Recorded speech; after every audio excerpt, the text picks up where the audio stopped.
We're live from City Hall.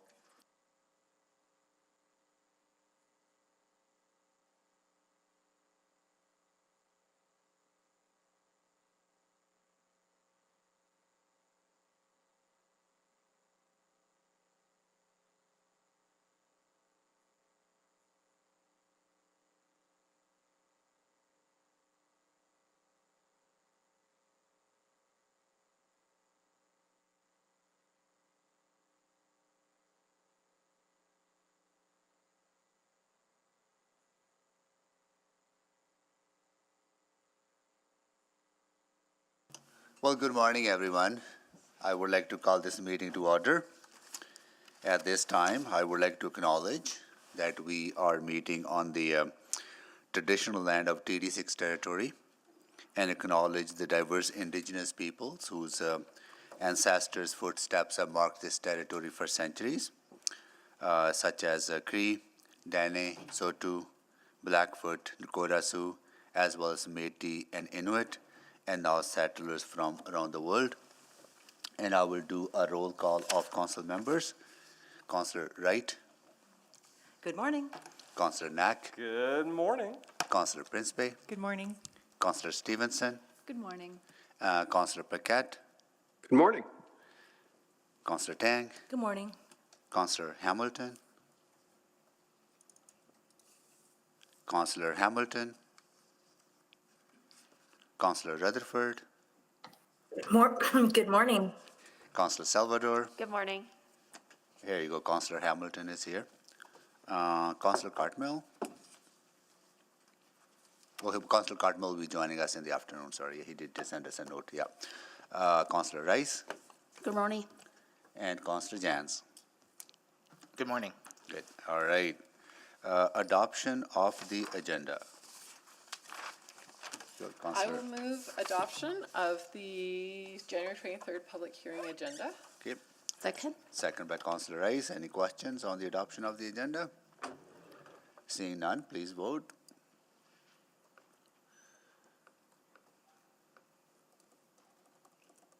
Yes for me. Thank you, Councillor Tang. Yes for me. Yes, Mr. Clerk. Yes for me. Thank you, Councillor Hamilton. Thank you for Councillor Jans. Waiting on one vote.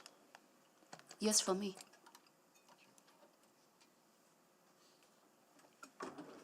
Still waiting on one vote.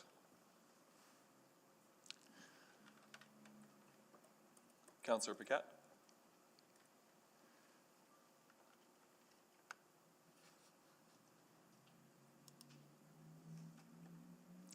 Councillor Paquette has left the meeting virtually. Oh, okay. All right. So please display the votes.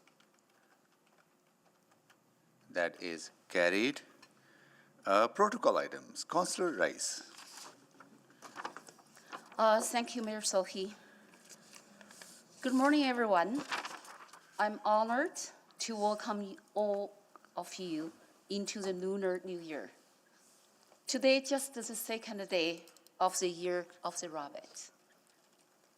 Lunar New Year is an opportunity for all of us to share in the beauty and traditions of Chinese culture.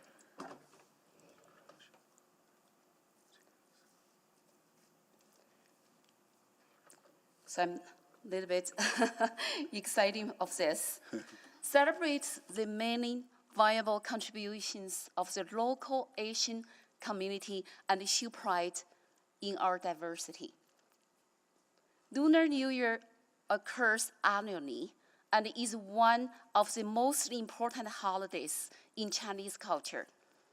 This is a special time to gather with family and friends and is a time to wish each other blessings for the year. To some of us, Lunar New Year means a reunion dinner, decorating windows and doors and with red pepper, or passing the red envelopes to one another, which often contain a canned mandatory gift as a sample of good luck.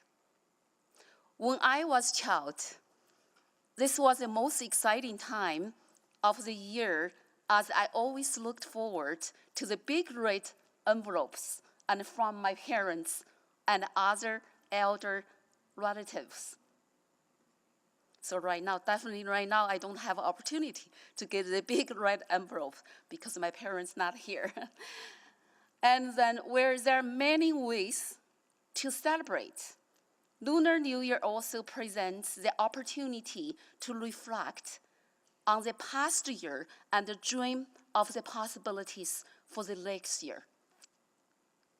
As a Chinese Canadian, I'm so proud of the work our Edmonton Chinese community has accomplished to create a welcoming environment that contributes to Edmontonians' overall vibrancy, diversity, and economic success.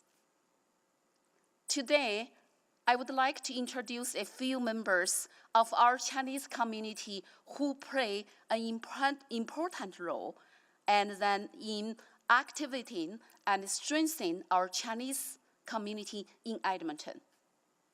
First, let's welcome Dr. Gongchen Ni.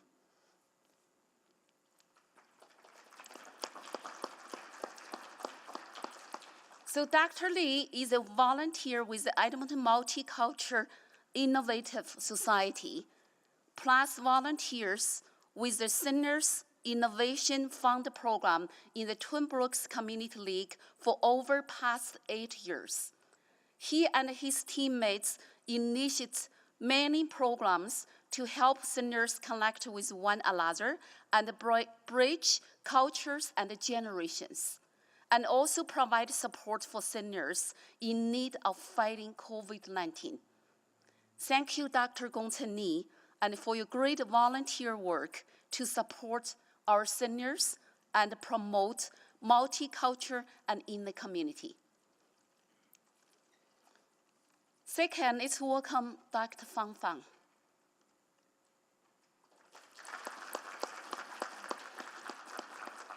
Dr. Fan is the president of the Edmonton Hubei Association, a nonprofit organization founded in Edmonton. With the leadership of Dr. Fan, the organization supports the Chinese community by organizing many community events. One such event is a project called Travel the World on the Cloud, which brings people together virtually for sharing travel stories and culture diversity. So far, this project has cooperated with 12 Chinese organizations across cities, including Edmonton, Calgary, and Vancouver.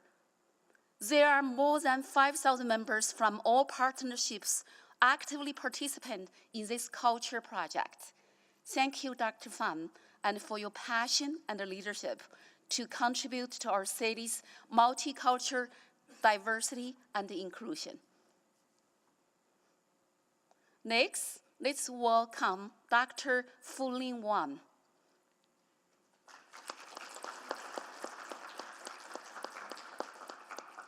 Dr. Wang is a member of the acupuncture and the traditional Chinese medicine community, as well as Vice President and Executive President of the Acupuncture Medical Association of Canada, President and Executive President of the Canadian Institute of Complementary and Alternative Medicine Research, and the President of the Brazil Oriental Medical Center. Some recent examples of Dr. Wang's accomplishments include him being invited to speak at the QH Lecture Series, WeChat Talk Series, Action for Health Communities Program for New Immigrants, and keynote speakers on traditional and alternative medicine and the Hanchang Spatial Needle Guangzhou Forum. Thank you, Dr. Wang, for your contribution to acupuncture and traditional Chinese medicine to the community and our city, and for supporting our Edmontonians' health and well-being. Next, let's welcome Dr. Yan Yu Zhou.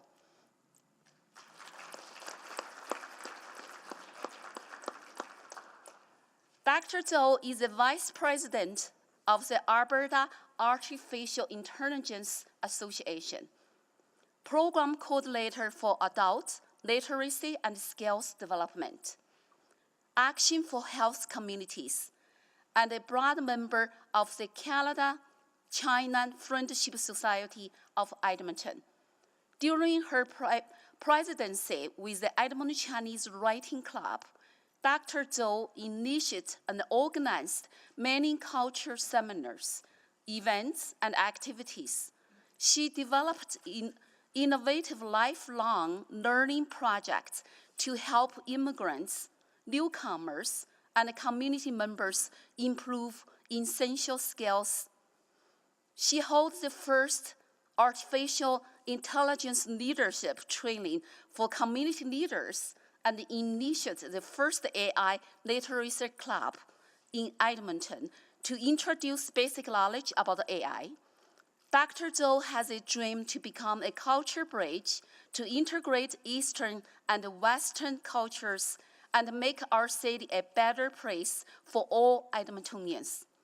Thank you, Dr. Zhou, and for your dedication to supporting our city's innovation and technology, and also intercultural and equity and equality and diversity and inclusion.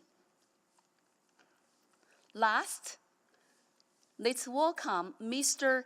Yong Min An.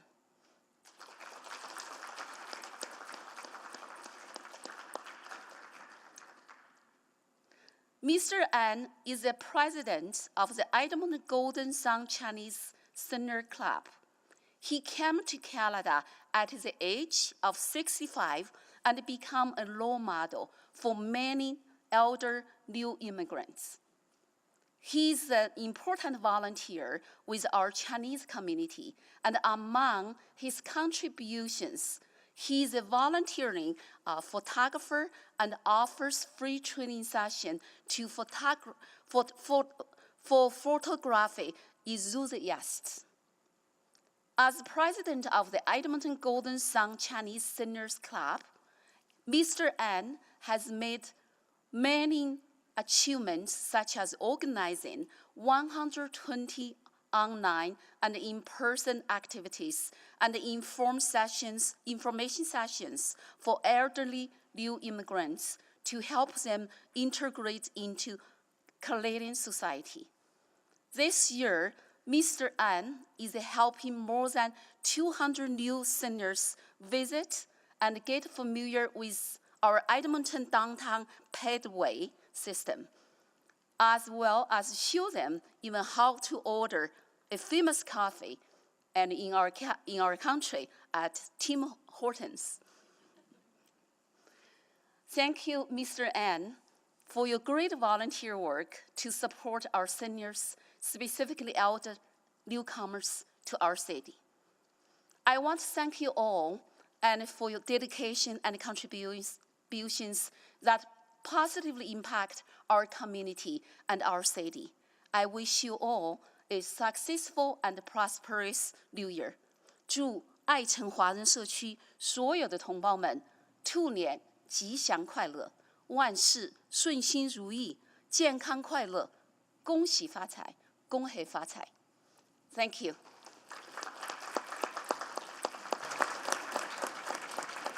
Well, thank you, Councillor Rice, and once again, Happy New Year, Happy Lunar New Year, and a Happy New Year of the Rabbit to all of you. And thank you so much for joining us, and thank you so much for your contribution to our city and the field that you are taking leadership in. So, and thank you for making time to joining us. And with that, we're going to carry on with our more business of the day. And at this time, I will explain the public hearing process.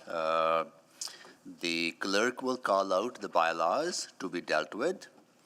I will call out the names of the people registered to speak to each bylaw. Next, council members will select the bylaws that they wish to discuss and vote on any bylaws that have not been selected for discussion. Council will then deal with each of the bylaws that were selected for discussion and debate. For each item, administration will first provide an overview of the bylaw. Members of the public who have registered to speak will then be invited to make their presentations. Those in favor will speak first in panels, followed by those opposed in panels. Each person will have 5 minutes to make comments. The clerk will run the official timer in the council chamber. The timer lights on the podiums will be green for the first 4 minutes, turn yellow when there is 1 minute remaining, and flash red when the 5 minutes are up. If you're participating virtually, you may wish to use a timer of your own. When everyone in your panel has had a chance to present, members of council may ask questions of you or other panel members. For this reason, you may wish to remain in the meeting until all questions have been asked of your panel. After comments from the public, council may ask questions of city administration. After all questions of administration have concluded, I will ask council if they wish to ask any further questions of those who presented in response to new information that may have arisen during the public hearing. Thereafter, council may close the public hearing and debate the bylaw.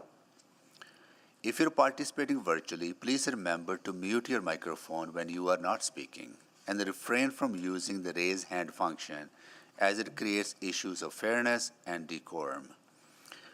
If you're experiencing any technical difficulties, please reach out to the office of the city clerk using the contact information provided in your confirmation of registration or at city.clerk@edmonton.ca. If you're here with us in person, the clerk will guide you to your seat when it's your turn to speak. As Edmonton transitions from provincial mask mandates and city temporary mask bylaw, we ask visitors to council chamber to be kind and respectful of each other. You can wear a mask to protect yourself and those around you, and please respect people's personal decisions around wearing masks. In the event of an emergency, please follow the clerk's direction to evacuate. City staff will direct you to your muster point. So at this time, Clerk Martin, may you please call the bylaws. Thank you, Mayor Soe. Items 3.1 and 3.2 will be dealt with together. Is there anyone to speak to item 3.1, bylaw 19987, amendment to the Strathcona Area Redevelopment Plan, or item 3.2, charter bylaw 19988, to update the historic West Ritchie DC1 direct development control provision, Ritchie and CPR Irvine? Yeah, we have Elisa Stamatakis from V3 Companies of Canada joining us remotely. Elisa, are you there? I'm here, Mr. Mayor, and I will present only if it's selected. Okay, so to answer questions only, okay? Yes. All right. And we also have Elliot Tanti from Boyle Street Community Services in person. Elliot, are you speaking or are you questions only? Are you in favor or opposed? In favor, and we'll only answer questions. Only answer questions in favor. Okay. Thank you. And in opposition, we have David Olson in person. David, are you here? Thank you for joining us. Rob Blee, Scona Concerned Citizens. Rob, there you are. Aaron Solaski. Aaron Solaski joining us remotely. Aaron, are you there? No. Patricia Golik in person. Thank you. Yes, I am. Aaron Slosky's here. Oh, you're there? Okay, good. Thank you. I know I was on mute. I apologize. No worries, no worries. James Fufas? I don't know whether in person. Oh, James, you're there. There you are. Okay. All right. And those, David, Rob, Aaron, Patricia, and James are in opposition.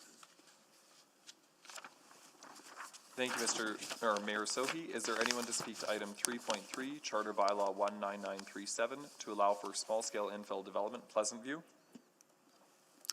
We have Neil Vasadiak to answer questions only from City of Edmonton in person, okay? And you have a presentation as well? If selected, yeah, okay. And we have Rena Hughes in opposition joining us in person. There you are. Thank you so much. Thank you, Mayor Sohi. Items 3.4 and 3.5 will be dealt with together. Is there anyone to speak to item 3.4, Charter Bylaw 20354, to add secondary suites in supportive housing to an existing DC1 provision? Also, or item 3.5, Charter Bylaw 20355, to add supportive housing to an existing DC1 provision? Also. Yeah. So we have no one in favor and we have no one in opposition.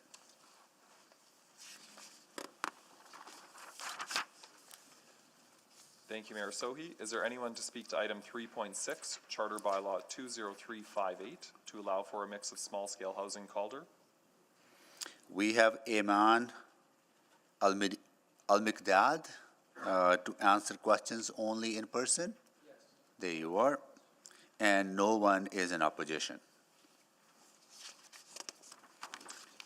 Thank you, Mayor Sohi. Is there anyone to speak to item 3.7, Charter Bylaw 20357, to allow for low-intensity commercial, office, and personal service uses, Belvedere? We have David Onishanko, Clarity Development, joining us remotely. David, are you there? We see you. I think you're on mute.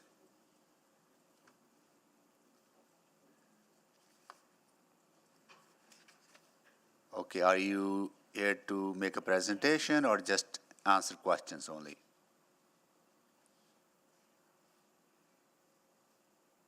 Sorry, David, can't hear you.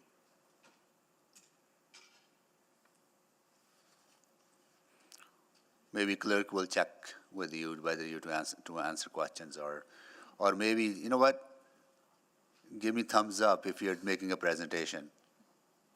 You're making a presentation? Okay, got it. Okay. All right. No one is in opposition. Thank you, Mayor Sohi. Is there anyone to speak to item 3.8, Charter Bylaw 20359, to allow for low-rise multi-unit housing, Maple? We have Marcelo Figueroa to answer questions only, Green Space Alliance. Marcelo, we see you there. Good morning, Mayor Sohi. Yeah, I'm here. And to answer questions only, right? Yes, that's correct. Okay. And no one is in opposition. Thank you, Mayor Sohi. Is there anyone to speak to item 3.9, Bylaw 20018, to close portions of 19 Avenue Northwest and 111 Street Northwest, Kihiwan? We have David Onishanko to answer questions only, Clarity Development, and no one is in opposition. David, we saw you there. You're fixing your mic. All right. Okay, got it.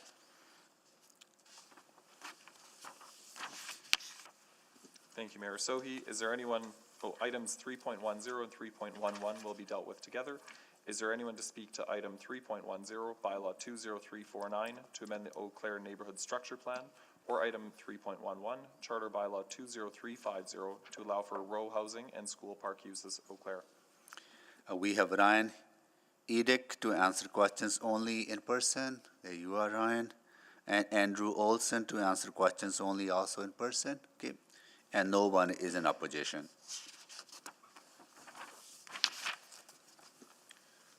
Thank you, Mayor Sohi. Items 3.12 and 3.13 will be dealt with together.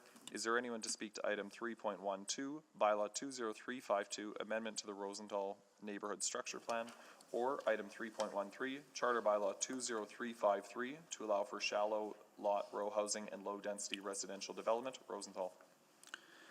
We have Sarah Sermon to answer questions only in person. Here you are.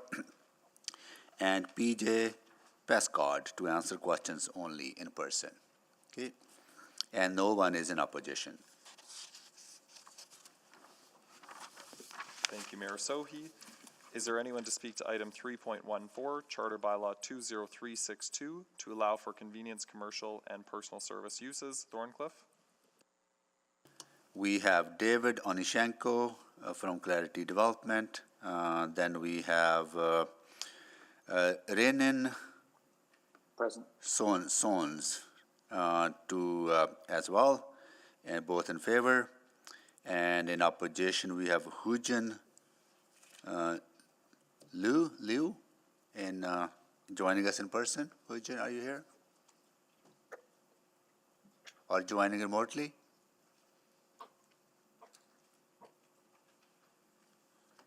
I'll check again. Hujan Lao?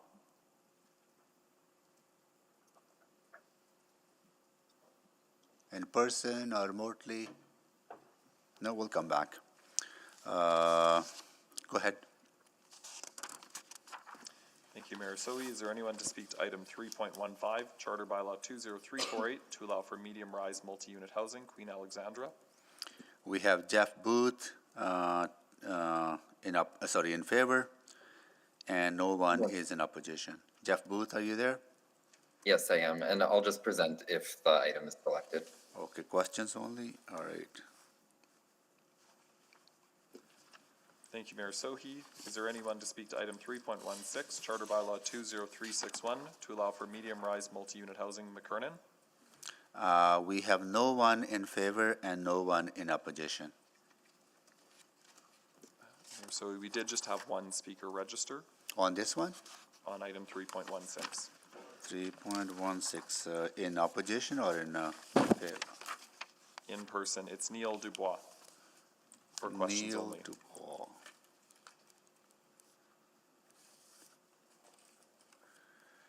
Neil Dubois, are you here? And are you in opposition or in favor? In favor, questions only? Okay.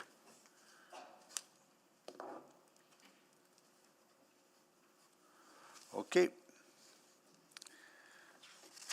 All right. Selection. Colleagues? All right. Councillor Hamilton. I'll select item 3.14, please. Or also known as 314. 3.14. Okay. Councillor Jans. May I select 3.1, 3.2, Just hold on. 3.1. Yeah. 3.2, 3.2. Yeah. 3.3, Yeah. and just to confirm, there's no opposition registered on items 3.16. 3.16. No. Okay, then I'm good with those three. Okay. Councillor Principe. Thank you, Mr. Mayor. I shall select 3.10 and 3.11, please. 3.10, 3.11. Anything else, Councillor Principe? No, that's it. Okay. Thank you. Councillor Paquette. 3.7, please. 3.7. Thank you, Councillor Paquette. Councillor Wright. 3.4, 3.5, Just hold on. 3.4, 3.5. Yeah. and 3.8, please. 3.8. Councillor Rice. Thank you, Mayor Sohi. I would like to select 3.9. 3.9.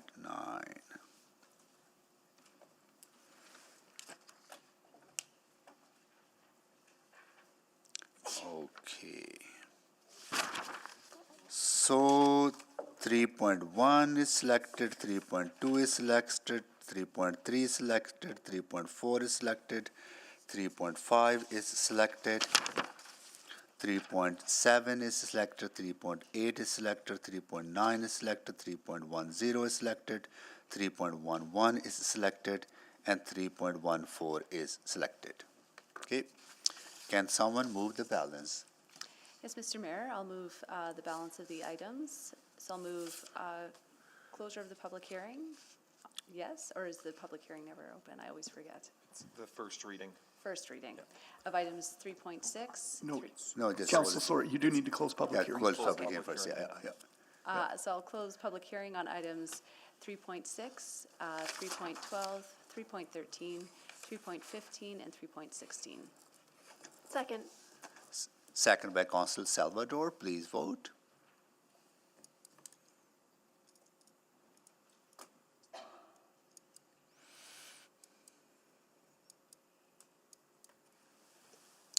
We have all the votes. Display the votes, please. That is carried. Mr. Mayor, I'll move first reading of item 3.6, 3.12, 3.13, 3.15, and 3.16.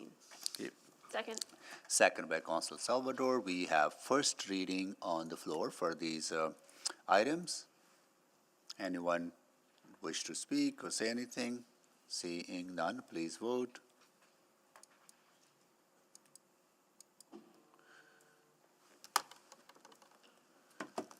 We have all the votes. Display the votes, please. That is carried. Mr. Mayor, I'll move second reading of items 3.6, 3.12, 3.13, 3.15, and 3.16. Second. Second by Council Salvador, please vote.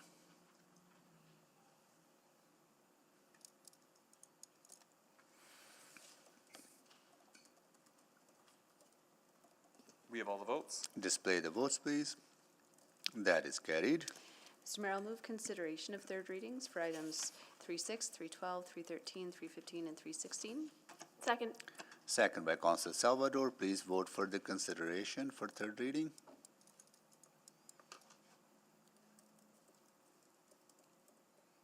We have all the votes. Display the votes, please. That is carried. Mr. Mayor, I'll move third and final reading of Charter Bylaw 20358, Bylaw 20352, Charter Bylaw 20353, Charter Bylaw 20348, and Charter Bylaw 20361. Second. Second by Council Salvador, please vote for the final readings.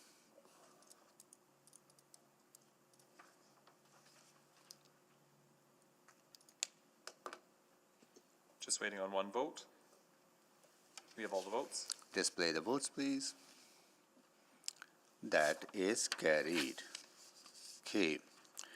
All right, we are going into our first item, which is Bylaw 19987, amendment to the Strathcona Area Redevelopment Plan, and dealt together with the Charter Bylaw 19988 to update the historic West Ritchie DC1 Direct Development Control Provision, Ritchie and CPR Irvine. And this is selected by Councillor Jans. And I will ask administration to make a presentation, please. Good morning. This application proposes an update to the historic West Ritchie Direct Development Control Provision, or DC1, to add new uses that did not exist when the current DC1 was approved in 2011. These revisions are administration-led and are in response to concerns raised from the Old Strathcona Business Association that desired businesses were being denied permits due to outdated zoning. Introducing new uses will help to reduce regulatory barriers to businesses and help respond to changing market conditions where new markets have evolved, such as microbreweries, special events, and indoor farming. Next slide, please. This application was originally scheduled for the March 15th, 2022 public hearing. After receiving last-minute concerns from an affected landowner, administration requested a referral to allow time for further engagement. Administration engaged with the concerned landowner over the course of several months. We heard a range of concerns, but mainly that the scope of changes deviated too much from the original intent of the DC1. As a result, the structure of the proposed DC was adjusted. However, not every concern could be addressed, as the proposed changes had to abide by current legal interpretations and writing standards for DC1 provisions. Next slide, please. The proposed DC1 introduces new uses such as breweries, wineries, and distilleries, cannabis retail sales, convenience retail sales or stores, and markets, just to name a few. These and the list shown on the slide better align the DC1 with today's CB2 zone and with uses that are considered appropriate and compatible for this area as directed by the Strathcona Area Redevelopment Plan. The current zoning requires all buildings in the DC1 to have commercial uses at ground level. Through engagement, administration was contacted by representatives from the building that's west of 102nd Street, asking if the DC1 could be adjusted to allow residential uses at ground level for their building. The building is over 10 years old and has had consistent vacancies in most of the commercial spaces during that time. Allowing residential for this building will help increase the viability of this space, and this change has been incorporated into this proposal. This application includes minor changes to the development regulations for building shape and design to reflect today's version of the CB2 zone and Main Streets overlay.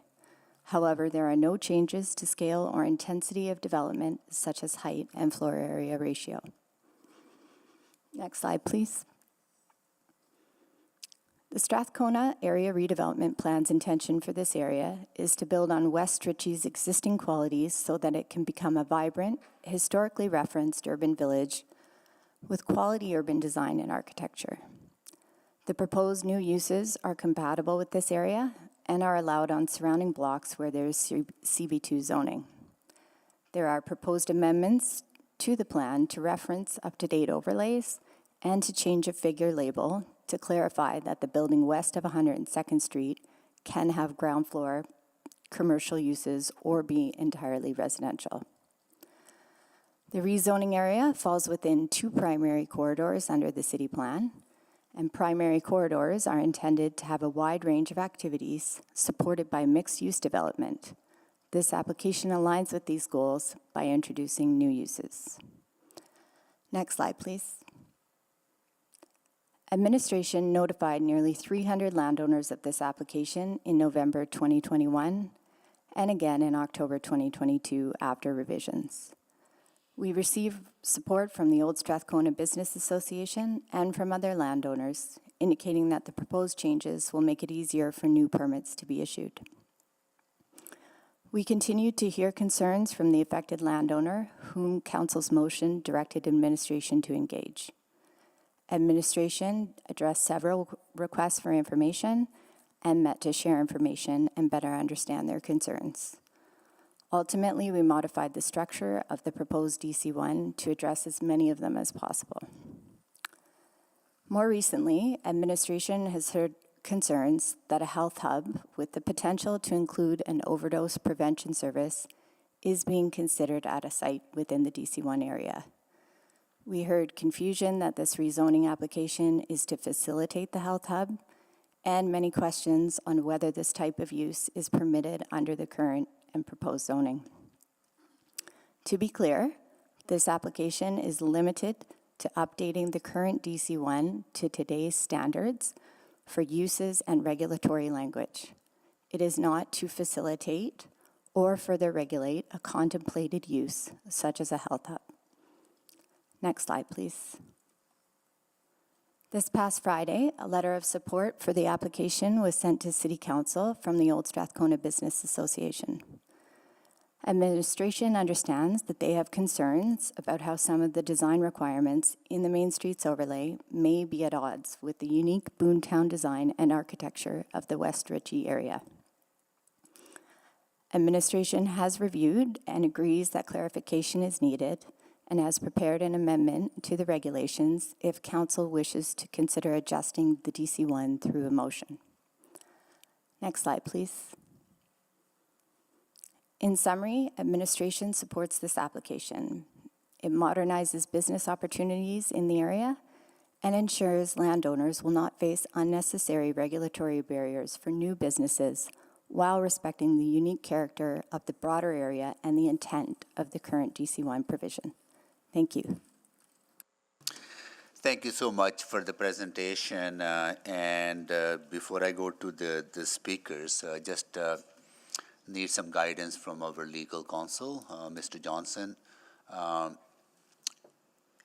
The issues related to the health hub, right, are not touched by the not part of this rezoning, right? So, but people may have views that they want to share with council on that particular issue, and that's perfectly fine for us to hear that, right? Or are there any issues? Mr. Mayor, we're very flexible in what the public can speak on and can share with council, but I would remind council that yes, what's before you now is a list of uses in a zone. And no specific development permit application or specific uses is up for debate here. That is the development officer's job on application for a development permit. Okay, got it. I just want to make sure we focus our questions around that as well. Good, thank you so much. Okay, I know Elisa Stamatakis is only to answer questions only, and also Elliot Tenty to answer questions only. I'm sorry, Sorry, point of order. Could the speaker, Elisa Stamatakis, clarify? Because I had her down for a presentation if it were selected. Am I misunderstanding that? Yes, I would like to present. You would like to present? Okay, good. Thank you, Councilor Hamilton. Okay, all right. So we'll go to you then. Go ahead, please. Make a presentation. We have 5 minutes. Thank you, Mr. Mayor, and good morning to you and the entire council. As mentioned, my name is Elisa Stamatakis, and I'm a planner with V3 Companies of Canada.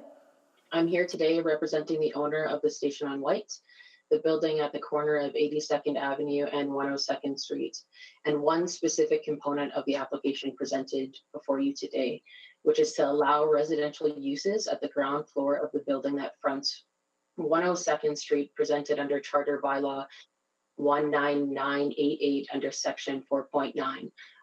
Which reads, for the building existing on the date of approval of the charter bylaw adopting this provision west of 102nd Street Northwest, residential and or residential related uses shall be allowed in the first story. The Station on White has been around for nearly a decade, and while the ground level retail facing 82nd Avenue, White Avenue has functioned well, notably inhabited by Dorenku as shown on the screen, unfortunately, the retail units along 102nd Street have not been successful at attracting or retaining businesses. This is a result of a few different reasons, but they're compounding. Next slide, please. First, the interface between the public and private realm is not overly functional. As you can see in the photo on the screen, there's a landscaping bed and a rail that separates parking and the storefronts. That runs from just south of the 102nd Street and 82nd Avenue intersection to just south of the 102nd Street and 81st Avenue intersection. Compounding this is that there's also a grade change between the road and the sidewalk, which is greater than a typical curb. This has created a barrier for pedestrians to access the retail units and a barrier between the public and private realms. Second, the way that the retail units were constructed isn't overly attractive for businesses. The ground floor level height is relatively low in height versus what you would typically see at ground floor level for retail units. This type of storefront is uninviting to customers and non-conducive to businesses. And third, traffic movement, whether it be from those walk, roll, cycle, or drive, is relatively low when compared to other areas offshooting from White Avenue and including White Avenue itself. As mentioned before, these noted reasons have compounded and resulted in the Station in White not being able to attract or retain retail tenants. And the real result of this is storefronts being largely unoccupied along 102nd Street, which contributes to a vacuum of inactivity along that corridor. By enabling residential uses at ground floor as proposed today, you're providing the landowner the opportunity to pivot the use of the built form, which will at very least provide the opportunity for greater activity along the streets and bring additional residents, which will ultimately help contribute to the resiliency and viability of other businesses in the area. I can't speak to why certain design decisions were made a decade ago, but what I can speak to is that while the built form and the interface between the public and private realm is what it is, there is the opportunity for the function, for the use, for the opportunity for the retail units to be retrofitted into retail or into residential units to inject additional life and vibrancy into this area. And with that said, I'd ask council to consider approving this larger application that includes this provision, and I'd be happy to answer any questions that council has. Okay. Thank you. Thank you so much for your presentation, and I'll ask once again, Elliot Tanti, you're to want presentation or to answer questions only? Ask questions, okay, good, all right. Colleagues, questions to the panel? Questions, please sign up. Here we go, Councilor Jans, go ahead, please. Thank you. So as I understand it, you want to convert some of the, or have the flexibility to convert some of the ground floor units in this building to residential. Is that correct? Yes, Councilor Jones, that is correct. So can you help me visualize what, if I am living in one of those apartments on the ground floor, would you imagine a doorway that opens straight onto the sidewalk? Would we be losing sidewalk access for like a patio or a front garden or some sort of a planter or something? I'm just wondering what the street experience would be with a residential conversion. At this time, the landowner hasn't gone that far into determining what that interface would look like, just because they're waiting for the opportunity for the residential uses to be applied to or applicable to this property. I can take that question back to the landowner to see if they have any idea of what that looks like, but I can't answer that, unfortunately. I'm sympathetic to the vacancies, but I'm hesitant to see an impediment to the sidewalk and the pedestrian experience. So I was wondering if you could walk me through what you would have in mind, or how you would make sure that we could still have free flow of strollers and wheelchairs and pedestrians down that space, because there is still commercial as well. Absolutely. And there would be, I guess, just speaking through it, there would be the opportunity to have internal access to the units from the backside of it, where there would be an internal corridor. But again, the exact interface between the public and private realm has not been determined yet, because residential uses aren't currently allowed at ground floor level. It does provide an opportunity for some barrier-free. If the residential units did front onto 102nd Street, it does allow for some opportunity for barrier-free access to those units, which isn't often seen at ground floor level residential, just with the way that the commercial interfaces with it right now, but retail interfaces with it right now. But again, I can't speak to exactly how that would look. That's a really good point. Okay, well, maybe I'll hold these questions for administration then, but thank you very much for sharing. Thank you, Councillor Jens. Councillor Wright. Thank you. Hi, Lisa. I'm just wondering, would you see opportunities for commercial development with the area to the east expanding more commercial as well, that like drawing people into that area south of White Avenue? That's what the hope would be, is that this would just give opportunity for additional uses, and yes, yes, the answer is yes. Sorry. So as people are drawn in east of 102nd and south of White Ave, wouldn't that give more opportunity for the commercial development in your unit to then take Yeah, part? I think, Councillor, by allowing for residential uses, that's exactly what that entails. Is you're allowed to have additional residential uses, but that doesn't mean that all of that corridor will be residential. It can pivot. It has the flexibility for additional uses to go along there. Does that answer your question, Councillor? I was thinking more about the opportunity for commercial development there. Like, would people start renting out that space knowing that people are going to be drawn in? Yes.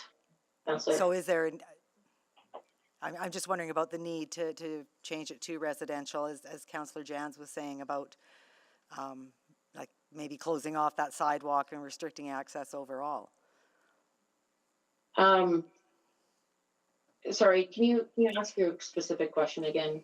I'm sorry, I apologize. So wouldn't the further commercial development south of White Avenue and east of 102nd draw more business in so that the commercial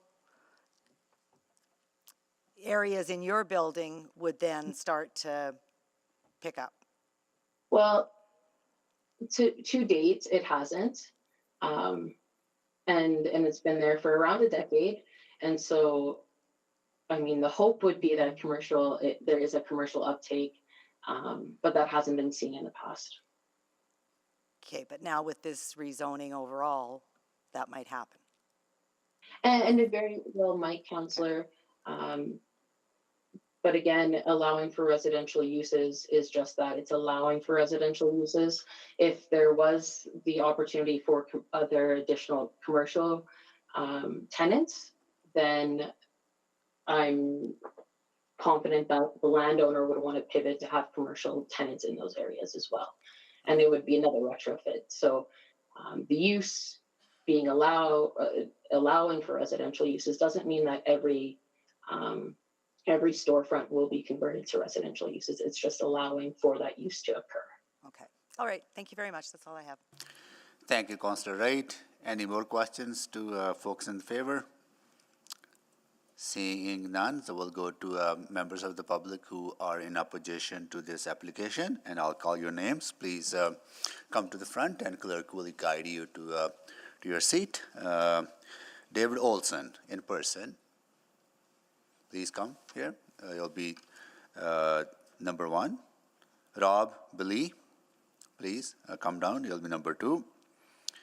Aaron Solaski joining us remotely. I'll check again. Aaron, you're there, right? Aaron? Yes, I'm here. You'll be number 3 on the speakers list. Patricia Golek, you'll be number 4. And James Fufas. James Fufas. There you are. You'll be number 5.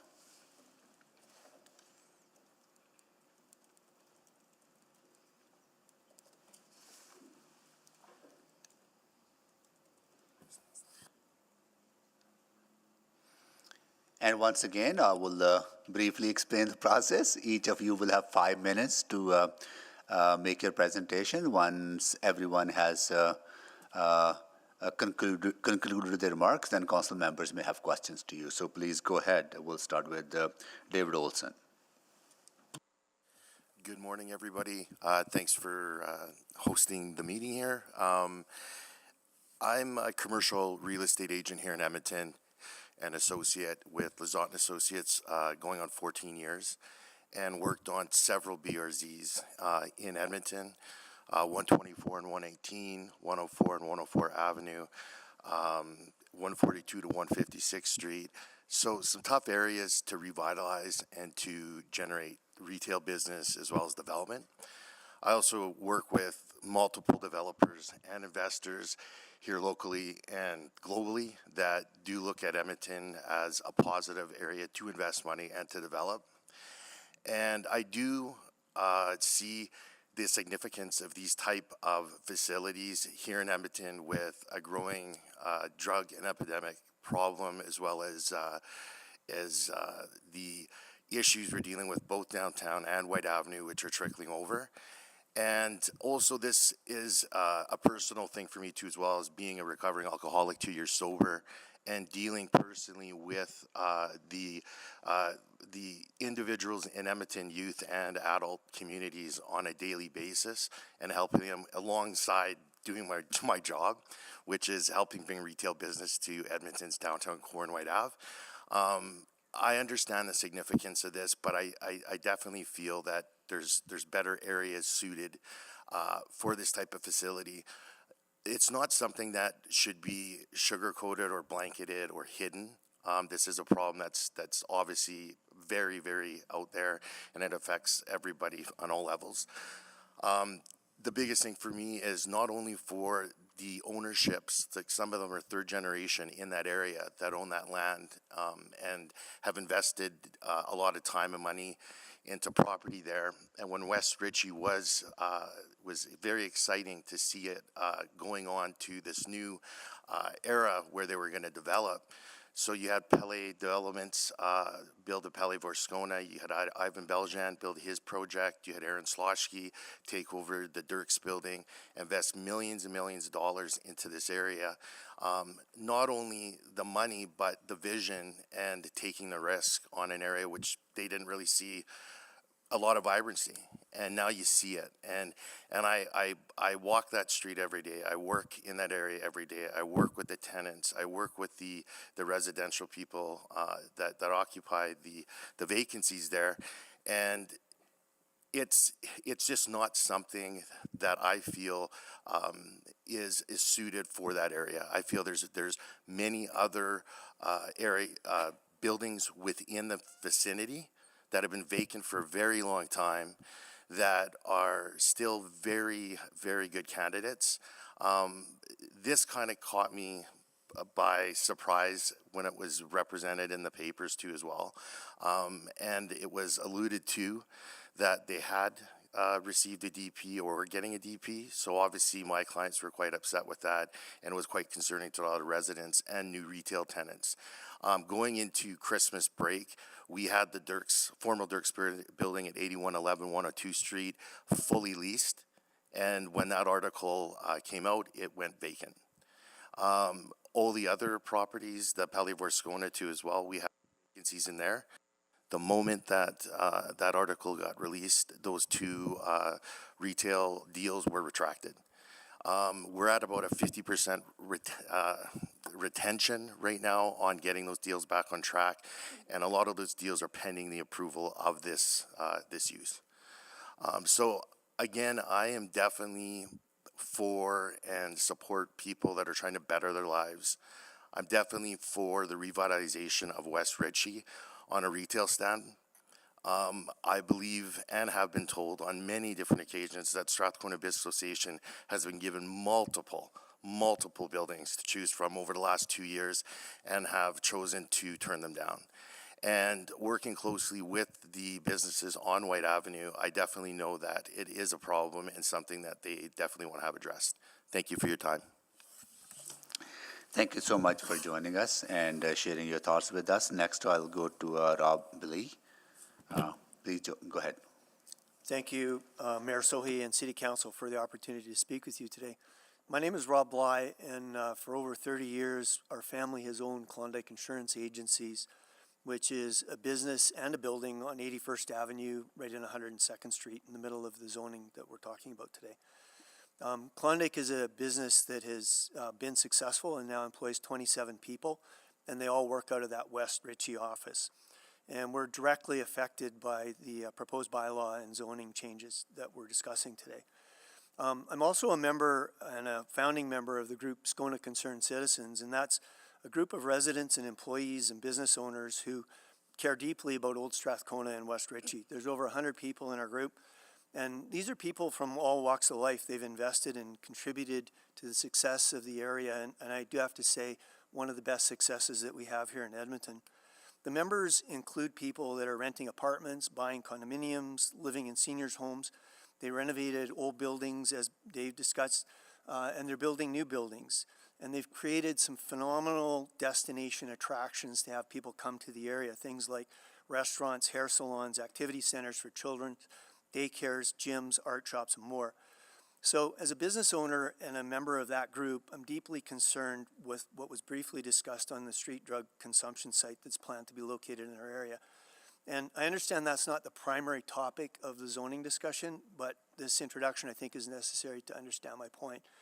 The group that I'm a part of is deeply concerned with public safety and crime, and we're deeply concerned with the ongoing revitalization and redevelopment of the area. And we don't want to see things go into the area that would halt all of the success that we've all worked so hard towards. So in that context, I'm supportive of the initiatives that the administration has brought forward, the proposed changes to the DC1, all of the things that positively contribute to the ongoing revitalization of the neighborhood. However, I'm opposed to the bylaw changes as written because they don't explicitly, as part of the DC1, prohibit things that are contrary to the area development plan. Permissible uses are the things that we're talking about today, and the bylaws do not prohibit a health service which clearly is in contradiction with the area redevelopment plan, and specifically, as was cited, prohibiting a health service that facilitates the consumption of illegal street drugs. And we all understand some of the implications of that and have seen it, but there are well-known issues I won't get into that are associated with public safety, crime, and neighborhood destruction, as we've witnessed in other parts of Edmonton. So my ask of council is that you do not endorse any businesses under the auspicious name of a health service, which really will destroy our neighborhood, that we modify the bylaw that's being talked about today, and specifically the uses under health services that are contrary to that strategic direction, for example, illegal street drug consumption, and that you help us to ensure that permits requesting the implementation of things like that in a facility are not granted because they're in conflict with the area development project and the things that we would hope to prohibit in the bylaws. And I just have to emphasize that a lot of people have invested their livelihoods to date, and it has been very successful in this area. Some of the pictures that we see show kind of a barren street. It's not like that at all. There are literally tens and hundreds of businesses and people that work and live in that area. So I want to thank you because I support the work that you're doing and the city planner doing to continue the revitalization of the neighborhood.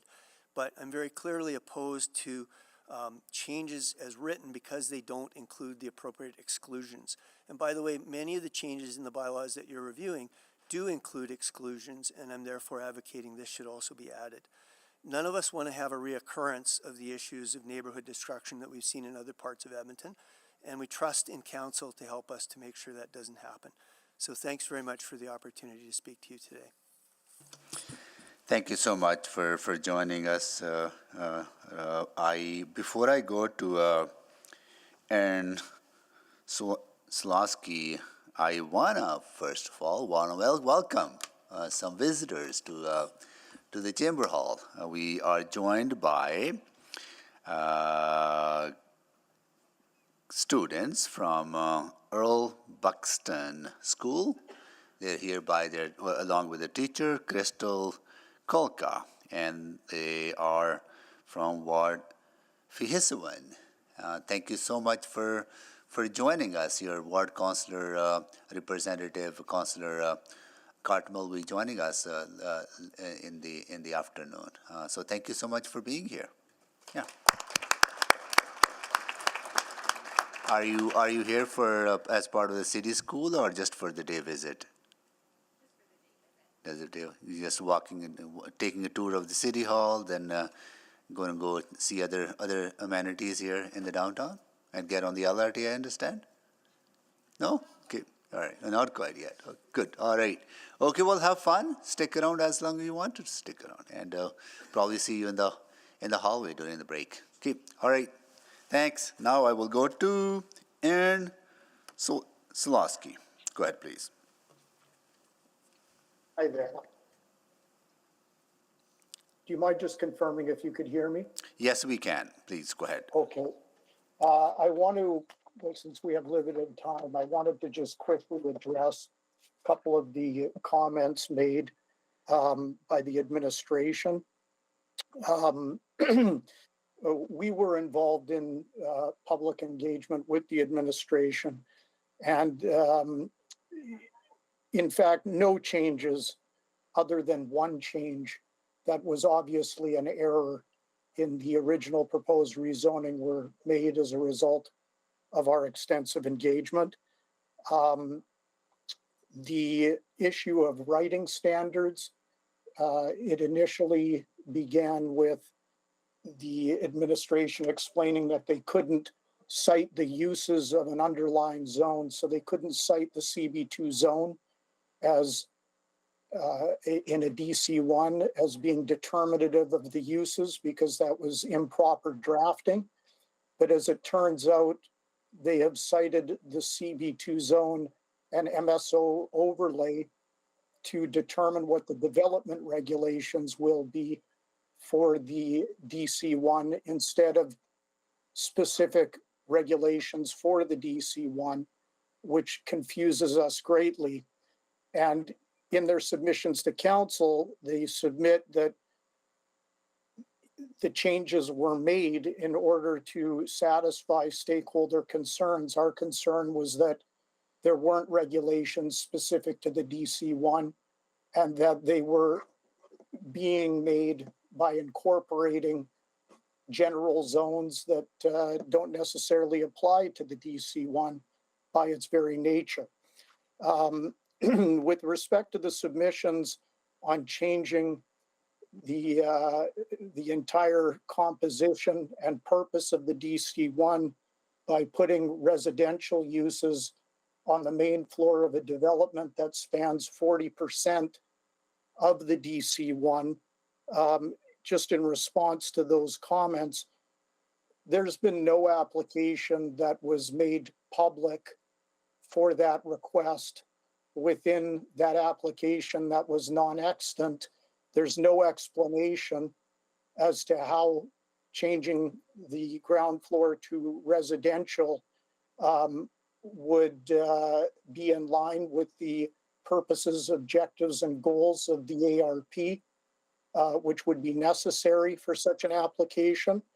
And it is directly contrary to the ARP and the DC1 provision itself.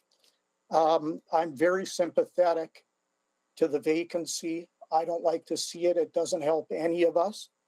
But the answer, it's not a DC2, that site. It's, you know, it affects the entire DC1. The answer isn't just to change it to residential. There are other possibilities that are probably outside the purview of council, but things like lowering rents, changing the configuration of the privately developed sidewalk that sequesters the building from the rest of the DC1, which is extremely unfortunate. But I would suggest as a compromise that live-work units be permitted on the main floor, because that would create some pedestrian interaction. It would be consistent with the DC1. It would give the property owner a unique product to offer. Live-work units are not available anywhere else in the area on the main floor. So I would suggest that. Now on to my own submission. I just have to switch screens here.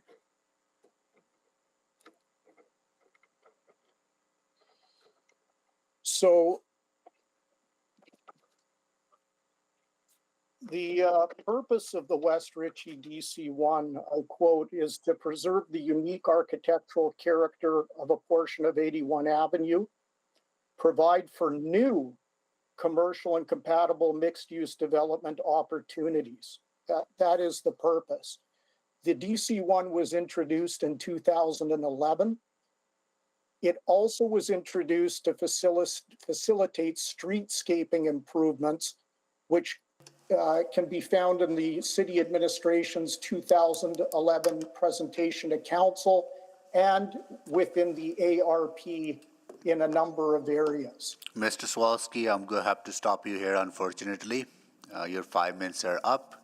Oh. And I need to make sure that I'm being fair, that everybody gets the allotted time to make that presentation. Sorry about that. And I'm going to move on to next to Patricia Golek. Thank you. Good morning, Mr. Mayor and councillors. My husband and I purchased a condo in Ritchie in 2007. We bought it because it was a new building in an established area, close to public transportation and close to White Ave. In 2010, the City of Edmonton gave out notices that the Strathcona Area Redevelopment Plan would be amended to include part of 81st Avenue west of our property. So, we investigated and we found out that part of the amendment included a direct development control provision, the DC1, with the stated intent to preserve the unique architectural character of this portion of 81st Ave. West Ritchie was being planned as a vibrant, historically referenced urban village with quality urban design and architecture. The view of the CP rail station was to be preserved if possible. The amendment was adopted in 2011, and we both agreed with it at that time. So, one short year later, the view of the CP rail station was blocked by a 4-story commercial residential development. So what's the purpose of the DC1 provision, and why does it need to change? Well, the DC1 provision currently in place in West Ritchie is based on the uses allowed in the CB2 General Business Zone, as described in Section 340 of the Land Use Bylaw. So the zone's been amended a number of times since 2011 and now includes 37 permitted uses and 45 discretionary uses. The proposed amendments to the Strathcona ARP and the DC1 provision will update the DC1 to include uses that were not previously allowed in the CB2 zone. So it looks like the DC1 provision and the CB2 zone are to be aligned with each other, but not quite. 5 of the 37 uses permitted in the CB zone will not be allowed in the new DC1, and 26 of 45 discretionary uses will not be allowed. The end result is 51 uses which will be allowed to take place in West Ritchie following these amendments. So why the DC1 provision that is a CB2 zone but not really, with uses that are not really classified as permitted or discretionary? The answer is control. The Municipal Government Act allows a municipality to designate an area as a direct control district, and I quote, if it wishes to exercise particular control over the use and development of land or buildings in an area, end quote. If a development permit is issued by council or their development authority for use within a direct control district, that decision may not be appealed to the Subdivision and Development Appeal Board. Furthermore, as none of the uses for the proposed DC1 provision are classified as discretionary, there's no requirement to notify surrounding property owners. In short, no notice, no appeal. Many of the use definitions in the land use bylaw are open to interpretation. So we need to trust that the city will only approve uses which align with the statutory plans and with our view of the neighborhood. But the track record has not been good to date. The view of the historic Canadian Pacific Railway station was blocked 10 years ago, and yet it still shows up in the proposed DC1 provision. There's a photo on it, page 38 of your agenda package. I do not believe that the future development will necessarily be consistent with the intent of the Strathcona ARP. Placing the area within a DC1 provision prevents anyone who disagrees with the decisions of council or their development authority from having their concerns heard by an appeal board. So I'm asking that bylaw 19987 and charter bylaw 19988 be denied as proposed, and that the area instead be removed from DC1 provision and placed in a zone that allows for notification and appeal by affected parties. Those of us who have invested in our residences and businesses on 81st Avenue, like our neighborhood, we want it to improve and to prosper. We have a vested interest in the overall success and the appeal of the streetscape. Under the current DC1 provision, we lost our view of the historic railway station. I'm now skeptical if future permits will align with the intent of the Strathcona ARP and be compatible with the existing developments. I believe that those of us who have residences and businesses in West Ritchie deserve to have the ability to challenge decisions made downtown that affect our neighborhood. Please support us and deny the amendments as proposed. Thank you. Thank you so much for your presentation. Now we have our last speaker, James Fufes, joining us in person. Go ahead, please. Thank you, honorable members and councillors. I appreciate the opportunity to speak today.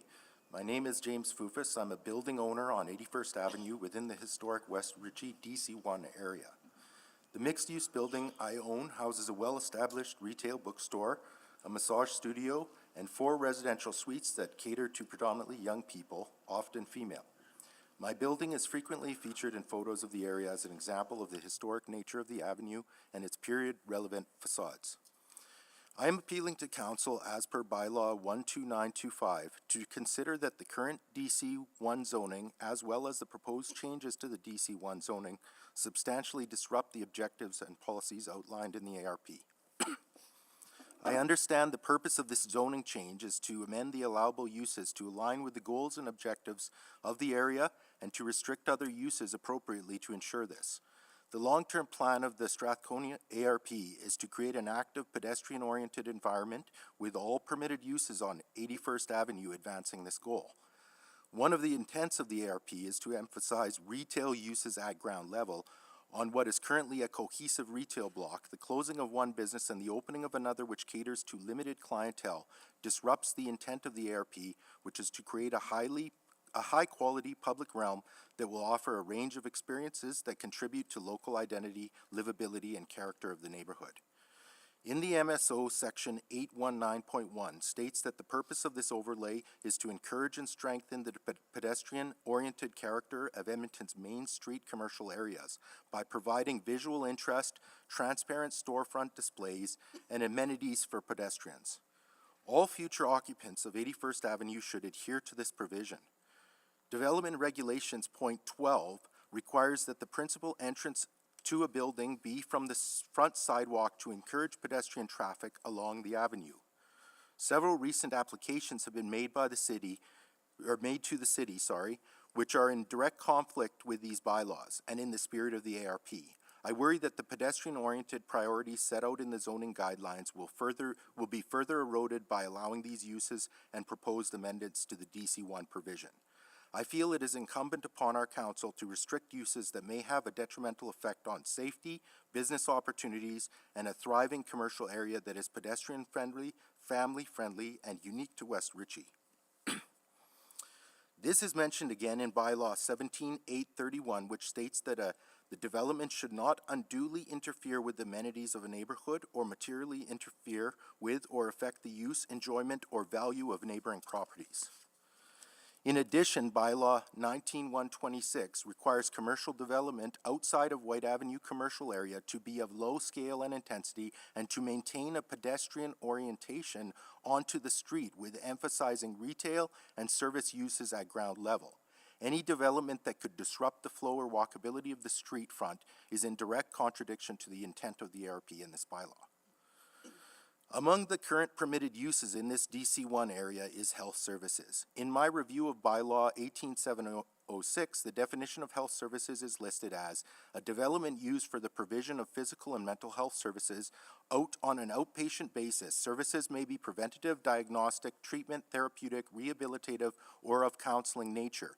Typical uses include medical and dental offices, health clinics and counseling services, and medical cannabis clinics and counseling services. When the bylaw was amended to include health services, no average person could have reasonably expected that health services would include drug injection sites. Edmonton City Council must limit usages such as drug injection sites created by this broad definition of health services, protecting the community from potential harm. Additionally, all developments must maintain alignment with the vision of the Strathcona ARP, as well as adhere to bylaws relating to the amendments of the MSO. In conclusion, I ask that the council reviews this allowable use or these allowable uses for the area. It is important that a thriving commercial and safe residential area be maintained, the livelihoods and investments of hundreds of citizens, and the safety of our unique historic and mixed-use area is at stake. Thank you for your time and consideration. All right, thank you so much to all of you for your presentations. Now we will go to council members for questions to you. Councillor Knack. You can defer to the ward councillor first. Councillor Jans, you want to go first? Go ahead. I'll defer to Councillor Knack, actually. Okay, Councillor Knack, you want to go first? All right, well, no. Okay. Beauty before age. Politeness standoff here. Okay, thank you, everyone. So I have a few questions, and it might have been answered on the last speaker here, but I think Mr. Olson, Mr. Bly, and Mr. Fufus had all sort of touched on this. And so I guess I want to make sure I understand, because the health services use is something that's already permitted. So we're not disputing that, but what I'm hearing is and I think Mr. Bly in particular, you suggested that there were other zones where health services has been included, but yet certain parts within health services have actually been excluded in a zone. I'm not because I'm not familiar with that. I want to ask in a minute. No, that's fine. Yeah. So in my read of health services as defined in the bylaws, it is fairly high level and fairly generic. And as James said, any reasonable person that read them would not take offense. In fact, if you were to receive those and said, we're going to put these in a strip mall by a senior's residence or by a school, you wouldn't take offense. You'd interpret them to say, I think that's a medical clinic, it's a walk-in clinic, it's counseling services, physiotherapy, things like that. In today's discussion under the bylaws, it's to change the allowable and the prohibited uses. And there are a number of different items under both of those. There's quite a few, as Pat referred to. But nowhere in that does it restrict health services to not include things like drug injection sites, which any reasonable person reading what the definition of health services would assume wasn't included. Okay, I understand that. So. And the introduction, so I do agree with what is being done for revitalization purposes. My objection is it should have other exclusions, like it's doing other exclusions for other things that are in the notes and in the bylaws. I have a better understanding. It's something I'll ask of admin because it might happen. I'm just not sure if we can actually pull out specific pieces within a use, and then the added challenge of, I know we're debating the potential of something that ultimately is regulated by the province, and I think I'll need to ask legal counsel because they'll make the final decision, okay, right? I'm not an expert on what the province regulates. Yeah. I know they have a decision to make on this. Correct, yeah. But, within that, I would think that the city has the right to declare what is permissible as a zone. I mean, I can't envision this kind of thing going into many, many places in Edmonton. I don't think city council would support that. But I think the really important part is this is a vibrant area. It's not a desolate area. And it already hosts a number of social service agencies in the neighborhood. So there's a concentration issue as well. In fact, there's been no consideration in this for even restricting it as much as you would a cannabis store. So a cannabis store, according to city bylaws, you wouldn't put next to a school. You wouldn't put next to a daycare. You'd only allow so many within 200 meters of each other. There's none of that in the provision of a health service. And I really feel strongly that the definition of health service is it's so high level and so innocuous that anybody could put anything. If we use that same interpretation for the other permissible uses, it'd be anarchy. Yeah, it's tough. I know over the years, I think about something like supportive housing. It used to be, we really used to single out things like affordable housing and supportive housing, which then created a situation where people would often come and speak against that, even though I think broadly we all support the goals of that. So I know it's trying to figure out how to navigate that. It's interesting. But I appreciate that insight. Mr. Zawalski is the only other one I have a question for, because I think that covered my questions on that piece. Mr. Zawalski, unless I misunderstood, I think you were sharing concerns about adding residential uses to this area, and I wasn't quite sure. So first, I'll confirm: is that the case? And if so, I don't think I understood from the submission what the specific concern about having residential development in this area would cause. Okay, yes, and I didn't realize that I didn't get 5 minutes to speak to my own submission as opposed to respond to others, and I did address that in my submission, which you didn't get to hear. But the concern is that it simply is not conducive with the purpose of the DC1. So the general intent for the land use for West Ritchie is illustrated in figure 6 of the ARP, and that is one of the figures that is being amended by proposed bylaw 19987 for the building that spans White Avenue to 80th Avenue. And as you saw, it's developed with CRUs, commercial retail units. So you could have intermittent residences with retail units. It doesn't serve the purposes of a pedestrian commercial district, which is what the DC1 is designed and intended to be. So the other issue is that it wasn't considered clearly by the administration. There was no study done as to the effects of it. So I can only say that my personal feelings are that it's obviously detrimental to a commercial pedestrian shopping district, and that it's a huge departure from the purpose of the DC1. It's a dramatic departure from the purpose of the DC1, and no study and no engagement was done accordingly. Okay, So- I'm going to stop here now. I'm out of time, Yeah, sorry. thank you so much. Council members also need to follow the 5-minute rule as well, right? So, yeah.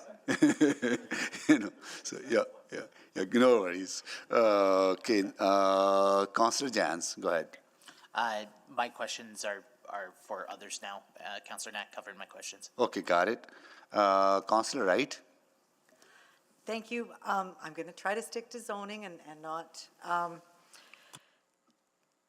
so it's the other, I guess it was Mr. Bly, you'd mentioned about prohibiting health services, but it's just the specific health services of the safe injection site. Is that right? That you would want Yeah, detailed? as part of the zoning being discussed today, there are consideration for allowable and prohibited uses.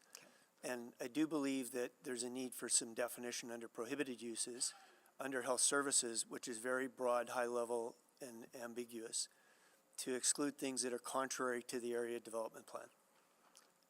Okay, so, no, I can't Did I ask. not answer your question? I'm sorry. Yeah, you did, but I want to delve into other things, but I can't. So as far, like, you don't want to restrict things like doctor's, dentist's office, which contribute to that Definitely not. 15-minute community. What about the other services offered by Boyle Street? I would only, I'm not an expert on what's required in that area, but I would just cite that there are other facilities in the near neighborhood that already provide that. So there is a concern about concentration and you know, how much do you want to have in an area that it, by definition, becomes a different type of hub. So the other services that have been talked about, I don't think they're broadly objectionable unless they cause other unrelated issues, right? So the concentration of services, wouldn't that be mainly then to address the needs of the community? Like, if there is a need for a certain service, shouldn't that be? Well, I guess you'd have to look at it on what's already available. I don't know that I'm in a position to answer that question. Okay. And Mr. Fufus, you quoted a bylaw that did reference something about not interfering. I'm just trying to think which bylaw it was that you mentioned. Well, I did make mention to just the pedestrian flow and having a business that caters to a specific clientele, not catering to the broad public like the rest of the businesses on the avenue. So it would be very specific clientele, whereas a medical clinic, like Rob mentioned, would be catering to the general population. And so not understanding that, I basically had just mentioned the pedestrian qualities of the neighborhood. What question do you have? Okay. So then you feel that having this type of service then would interfere with residential walkability and? Yes, I believe it would. And I think one of the things that was mentioned in the MSO is that development regulations require that the principal entrance to a building be from the front side back to encourage pedestrian traffic along the avenue. And I don't think these applications are coherent with that. Okay, I'm not going to ask anymore. Thank you. Thank you so much, Councillor Wright. Councillor Stevenson? Yes, thanks very much. I'm a bit troubled by some of what I've heard this morning, and just wanted to get a few clarifications. Maybe to Mr. Bly, I just as a starting point, just wanted to confirm your understanding of mental health and addictions issues being health issues. I don't know that that's a point of debate or discussion. I would include mental health as part of health. Okay, that's helpful. Thank you. And Mr. Olson, just given your experience, I've spoken to businesses in the area as well who, are really struggling with some of the impacts of having our addictions crisis playing out on our streets rather than in facilities that can adequately handle those. So just wondering if you have some perspectives from businesses on that. Yeah, absolutely. Working 14 years in West Ritchie and White Avenue, I have a tremendous relationship with the business owners and the residents. In the last 5 years, I have never seen a crisis situation as we are seeing today. Is it directly related to mental health? Being a recovering addict myself, absolutely.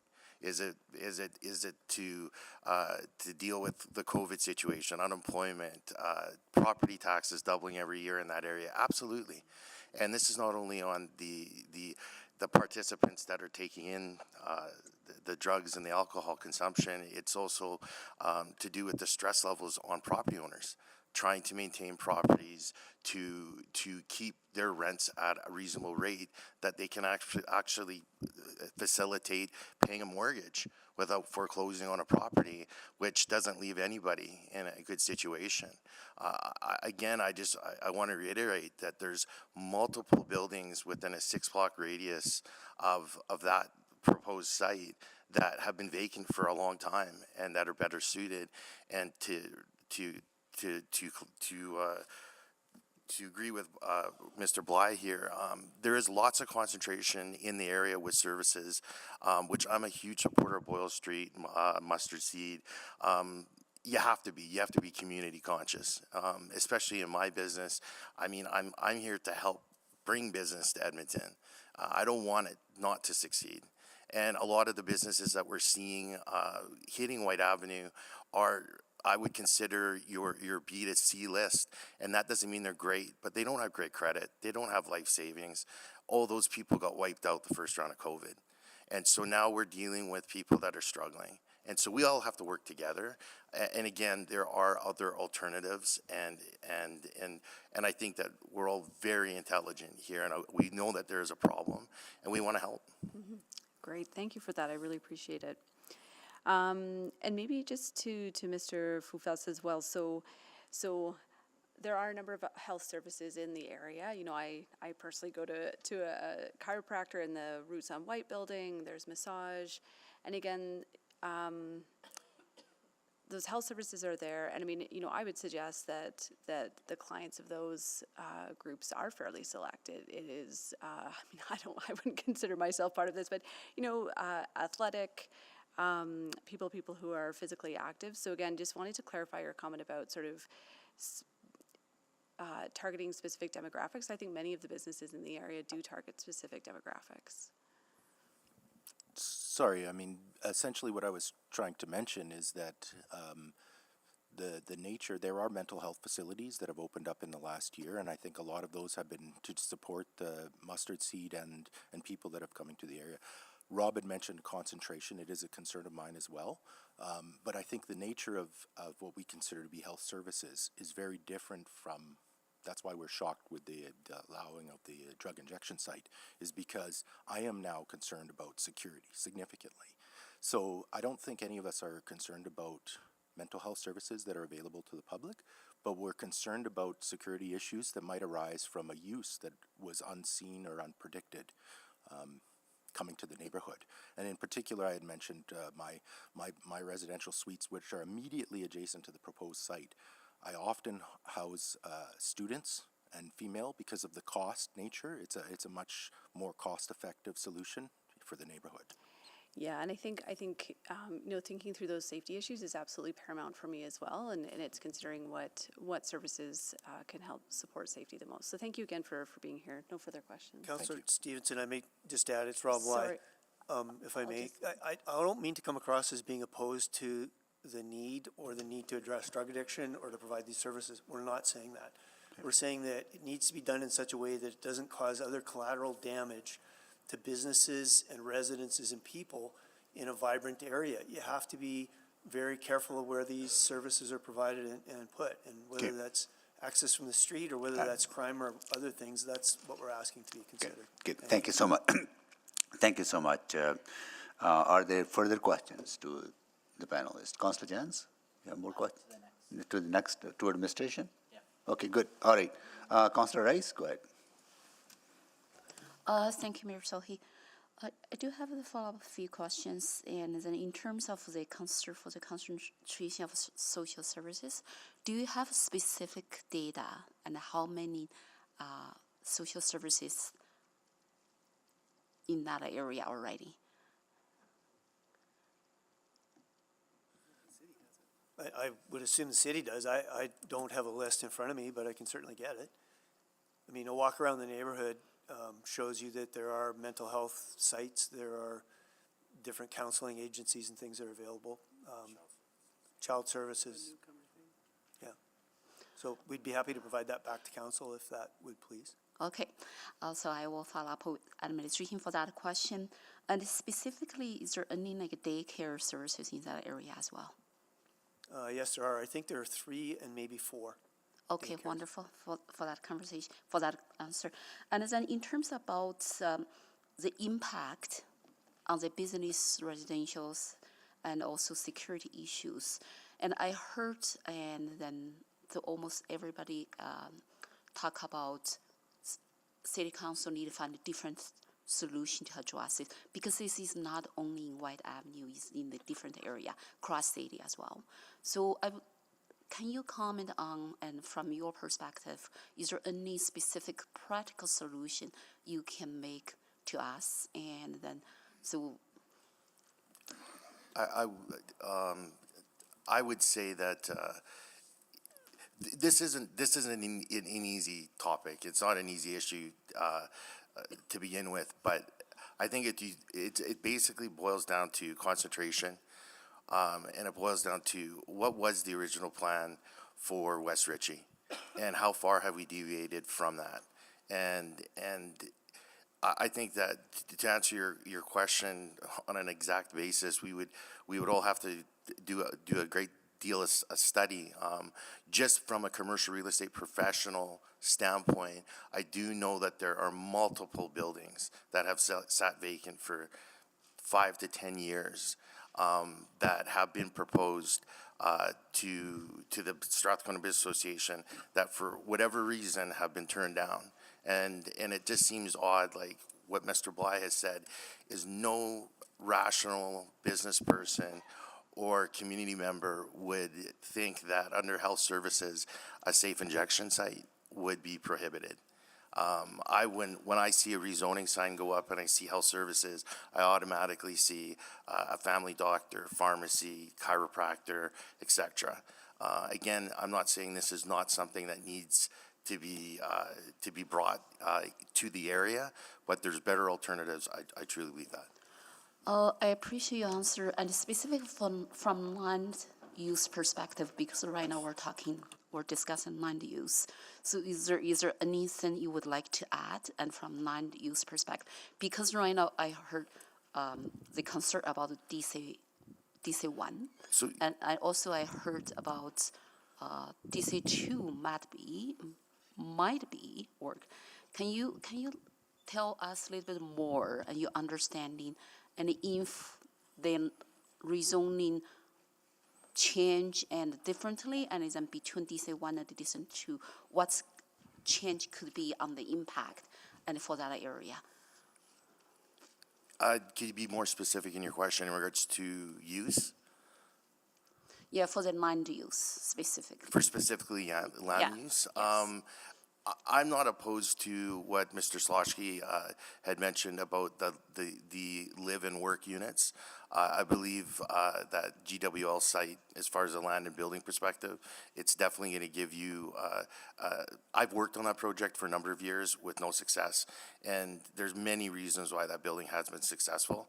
We don't have time to get into that, but the implementation of having them as a live-in, work-in suite, such as you see in Yaletown and Vancouver, etc., Calgary, I think be better. Okay. Thank you, Councillor Rice. All right, before we proceed over the public hearing, I want to, first of all, welcome some students from grade 2 class from Jackson Heights School. Right on. They are here with their teacher, Simone Chervel. Nice to see you all. And your ward council representative from Ward Spemitapi is Councillor Wright. She's waving to you. Are you having fun so far at being at City Hall? Right on. Are you going to stick around for, yeah, it's part of the week-long school, right? Okay. All right, we'll see you in the, see you around. We'll be here all week, so nice to, you'll lighten up our days. Good, right on. Nice to see you all, okay? Okay, carry on. Councillor Salvador, questions? For admin, okay. I do have a couple of questions, so Councillor Jans, can you please take the chair? So taken. Yeah, I'll start with David Olson. Thank you so much, first of all, sharing your personal story with us. It's really inspiring in a way that that you were able to put your life together, and now you contributing to the community. Thank you so much. What I want to understand again is the role of zoning and how we build our community is very powerful. Like one way zoning can exclude people from the community, but zoning can also be very inclusive to make sure that we're meeting the needs of all Edmontonians. So as our thinking evolves around mental health and addictions, and we need to start treating that as a public health issue,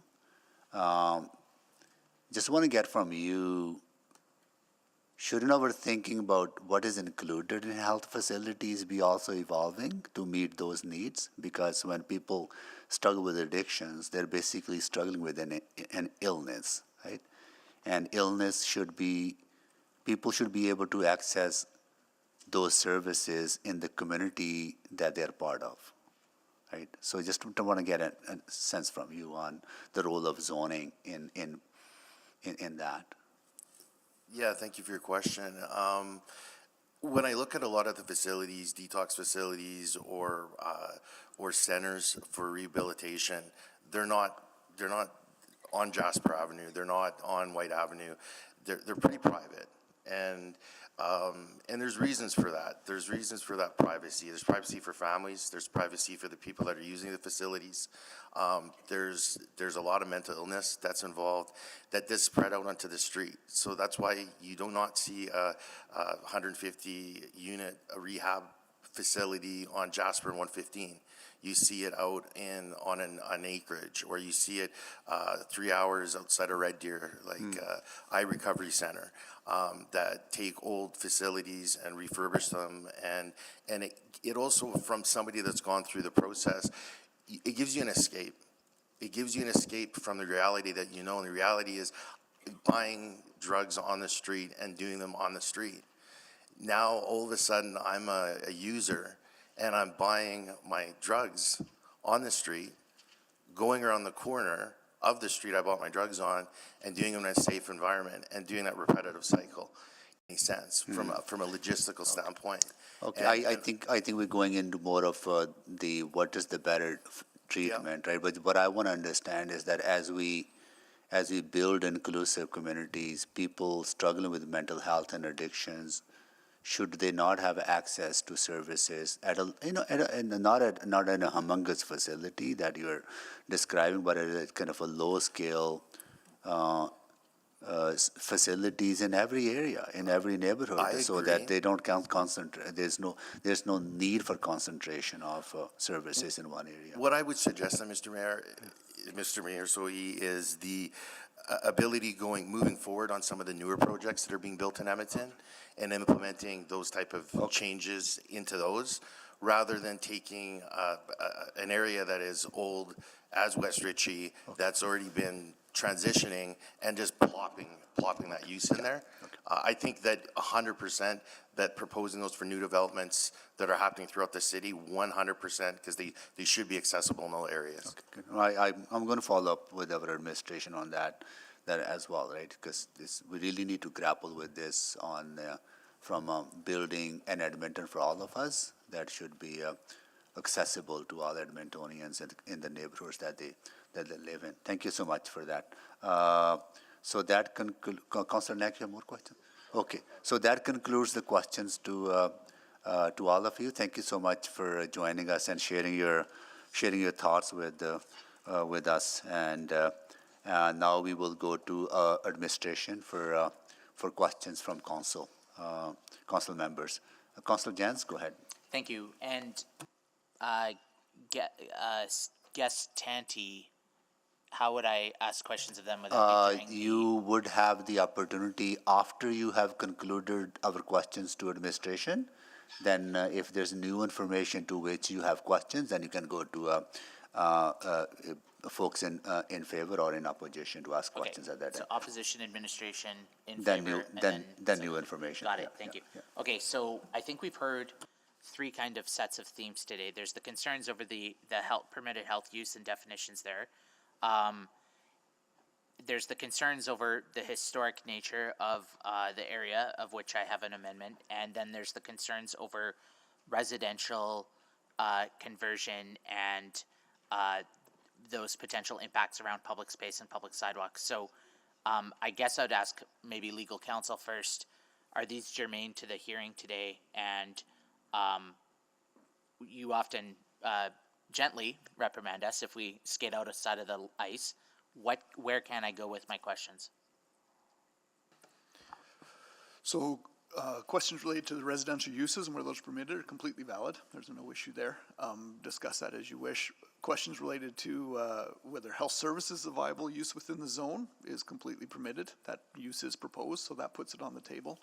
Questions related to the nature of any specific application that may or may not have been made for a development permit, whether that development permit should be issued, anything of that nature is off the table. That isn't before council at this point, and frankly, you can look at the bigger issue.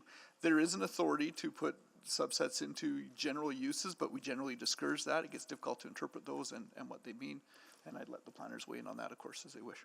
No, I understand there's a separate process going on right now, I believe a public engagement process initiated by the provincial minister through the proprietor being Boyle Street in this case. Do we risk exposure if we were to, this feels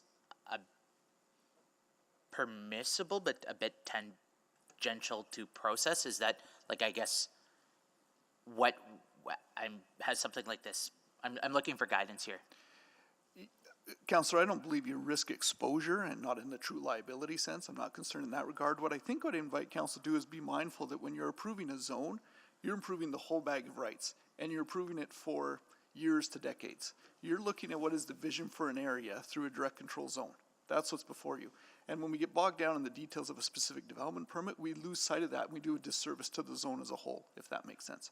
Okay. That's what I'd be more concerned about. So with health uses, this seems to be an evolving thing. I heard concerns about injectables, but would that then, we hear illegal drugs, but then what about inhalation? Or what about prescription opioids or prescription other drugs or other concerns that like the health? I'm wary of health services is very broad. I mean, not to be facetious, but what about, say, abortion clinics or other things? Do we, how specific do we want to get involved in what is actually a permitted health services? Or is that if we say it's health services, it's up to Alberta Health Services and the government to decide what's legal or not and what is a health service or not? Councillor, your question is proving my point. The more you go down to those weeds, the more you're starting to interfere with the governance of land use. Your level of detail is the definition of health services in the bylaw. If you feel as a council that definition does not suit the purpose of health services due to evolving nature of things, that can be looked at. That text amendment isn't before you today. Before you today is simply the use as is defined in the bylaw. But that's exactly the concern that we get to. We get away from land use and down into specific client-customer interactions, types of individuals that attend to these facilities, any of that, and you've gotten away from the land use issues before you. Okay, thank you. On the residential conversion point, I want to protect that sidewalk for safe passage. Could admin speak to that? Sure. Councillor Jans, that building is built right to the property line. So the sidewalk that you're seeing there is public property. So any encroachment on that would require an encroachment agreement or looking for some kind of temporary permit in order to encroach on that public property. So we could do a residential conversion with immediately adjacent kissing sidewalk kind of kind of like there's some apartments on 111th, near 111th Avenue, where it's like kind of London, England style, right up to the line? Yes, But they wouldn't be permitted to set up a patio and block the sidewalk for other permitted uses? that's right. It would have to be kept clear. Okay, and does this rezoning contemplate any sort of other additions to the site in terms of scale or massing or anything that would encroach on further? It does not. So this is just purely within the form you already have, changing a couple uses on ground floor? Exactly. Being flexible, making the best of the situation that we have. Okay, I have an amendment on the historic piece, so I can come back to that later or move it at a later time. Yeah, come back, please sign up again Okay, thank you. for a second round. Councillor Knack. Thank you, Mayor Sohi. So, Mr. Johnson, just a few more questions. So, part of what makes this unique is because this is one of the examples where we happen to have been made aware of what might be coming afterwards. And there is a provincially mandated process that they have to go through, but we are being made aware of it because we've heard from an applicant that they might do that. So that's why it's valid to talk about, although our consideration has to be very careful in that. That's what you're... Correct. And I just invite council to always be mindful that the application issuance of a development permit is different from what council is doing here today. Correct. Yeah. This is setting the standard for that area of land. And because, so for example, immediately bordering this property are numerous CB2 zones, all of which contain health services, which would allow for the exact same thing that's potentially being suggested without any opportunity for council to decide, correct? That's correct. And the current DC1 as it exists includes health services. They could, without us being here, they could already be applying for that, going through a process. So that's why, Mr. Johnson, you would suggest we need to be very careful about considering that. Exactly. A specific intention for development permit is not before council today. Okay, that's helpful. And sorry, I know we talked about this over, but it's worth talking about. We have new people, new members of the public here to speak to that. So, is it fair to ask, and maybe this is a question because I think you touched on this in an answer to Councillor Jans around how we have defined health services as a zone broadly, and why we allow for it to be, I mean, most of our zones are fairly broad, and we're working on the zoning bylaw to help define that better. Is that fair to ask about that, and why we currently have it in that zone versus anything else? Yes. Okay, can I then I'll ask that of you. Why do we identify that type of use in the health services zone? Well, I've got the definition of health services up here, so I'm just going to go ahead and read it out loud. Health services means development used for the provision of physical and mental health services on an outpatient basis. Services may be of a preventative, diagnostic, treatment, therapeutic, rehabilitative, or counseling nature. Typical uses, not limited by, included medical and dental offices, health clinics and counseling services, and medical cannabis clinics and counseling services. So the feeling is this is obviously there's not a better zone or a better use, rather, I think, to capture that in. It has a broad range. Okay. And again, whether it's health services or other types of uses, there are types of uses contained within each of these uses that sometimes are mandated or have provincial or federal regulations that then come into effect. So again, our suggestion is this might be an appropriate zone for health services, but maybe not every use within health services is appropriate, but that's not necessarily for us to decide because certain things are regulated provincially, federally.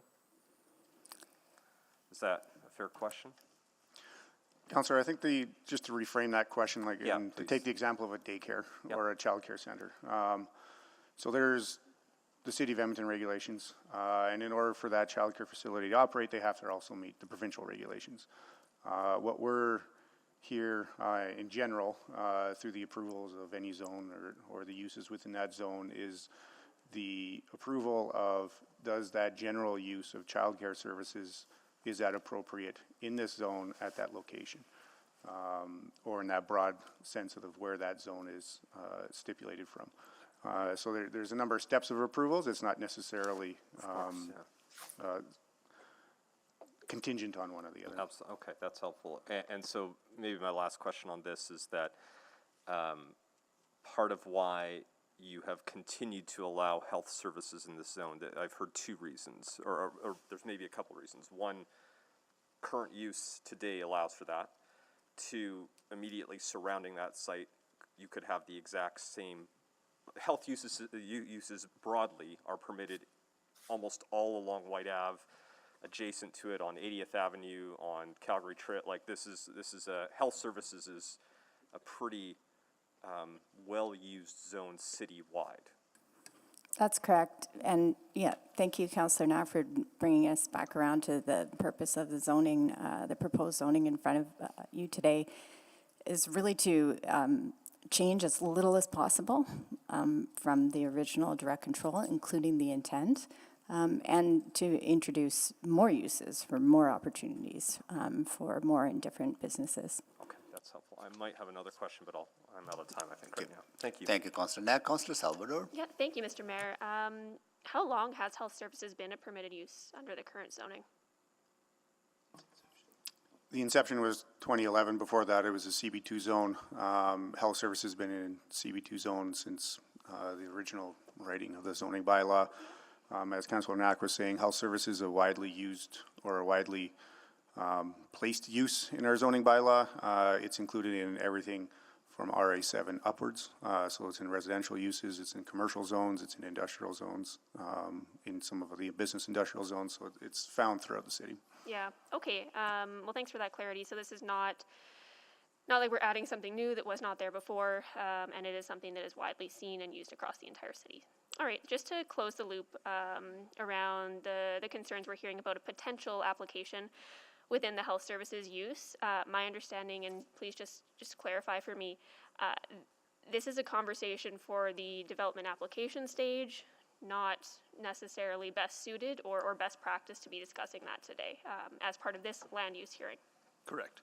In Edmonton, under direct controls, the power has been delegated to development officers on those conversations and decisions. Excellent, thank you. And then just moving to the letter that we received from OSBA, it sounds like some additional clarity is needed around the Main Streets overlay, and it sounds like Councillor Jans has some wording for an amendment. But just one specific concern that was raised to me was actually regarding glazing requirements for heritage buildings, and just making sure that loop was closed. Can you elaborate on that a little bit? Yeah, thank you, Councillor Salvador. That is the concern from the Strathcona Business Association as well, just that the two might be at odds with one another because the MSO does require 70%, I think around there, glazing at the ground level. And for the facades in this area, in order to maintain them, if somebody was coming in for a development permit to retrofit or something, there's a concern that they might be obligated to try and reach that, but that is contrary to also maintaining those facades. Okay, so that's really good to hear that that was flagged, and looking forward to seeing that amendment come forward. And then maybe just one final question. I just want to build on the mayor's earlier questions, and I might direct this to Ms. McCabe or Ms. Petrin.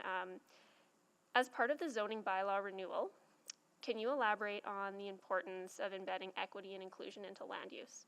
Because there is a legacy of exclusion and segregation that is attached to zoning, and I think over the years we've started to learn how zoning has separated more than just land uses. It's separated people and segregated people and disconnected them from the places and services that they might need to live a good life in our communities.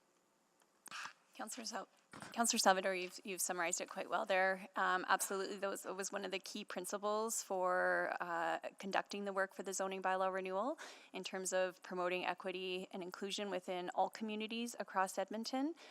Certainly, the zoning bylaw renewal is looking at creating a more permissive environment by including more types of uses within use classes. Thank you. Thank you. Thank you, Councillor Salvador. Councillor Tang? Thank you very much. Maybe I'll start with that railing that came up with our first speaker. So if you can help me clarify, the railing is whose responsibility? Is that private or public? Since that's a public sidewalk. Yeah, I think it's public property, yeah, and Okay. down and the landscaping included. Yeah, and not to relitigate whether why it should or should not be there, but I'm just wondering, you know, are there opportunities in the future to perhaps, you know, work with property owners to, you know, remove that? That could be some further consideration down the road. Is that a possibility? Councillor, I think as when and if that streetscape gets redesigned, there may be an opportunity there. That railing is definitely not standard or that configuration of that public realm. There was a lot of compromises in terms of that building interface because of the elevation interfaces with it. As the speaker said, a lot of decisions were made 10 years ago that wouldn't be made today. And I'll just leave it at that. Yeah, no, that's great. I know as a pedestrian, just in response to some of the comments Councillor Jan's made in terms of that use, I've always wondered why is this there. I was also wondering if you can speak to some of those live-work units that Mr. Slosky was speaking to. I guess I just want to clarify for myself, what would this rezoning mean for, you know, opportunities like that? Would permit live-work units at the ground level. Okay. Yep. That's what I thought. Okay, thank you. And I was wondering, I guess just following up on the ZBR, the zoning bylaw renewal, you know, given that that engagement is still going on, is that perhaps another venue that that residents can voice feedback on particular uses?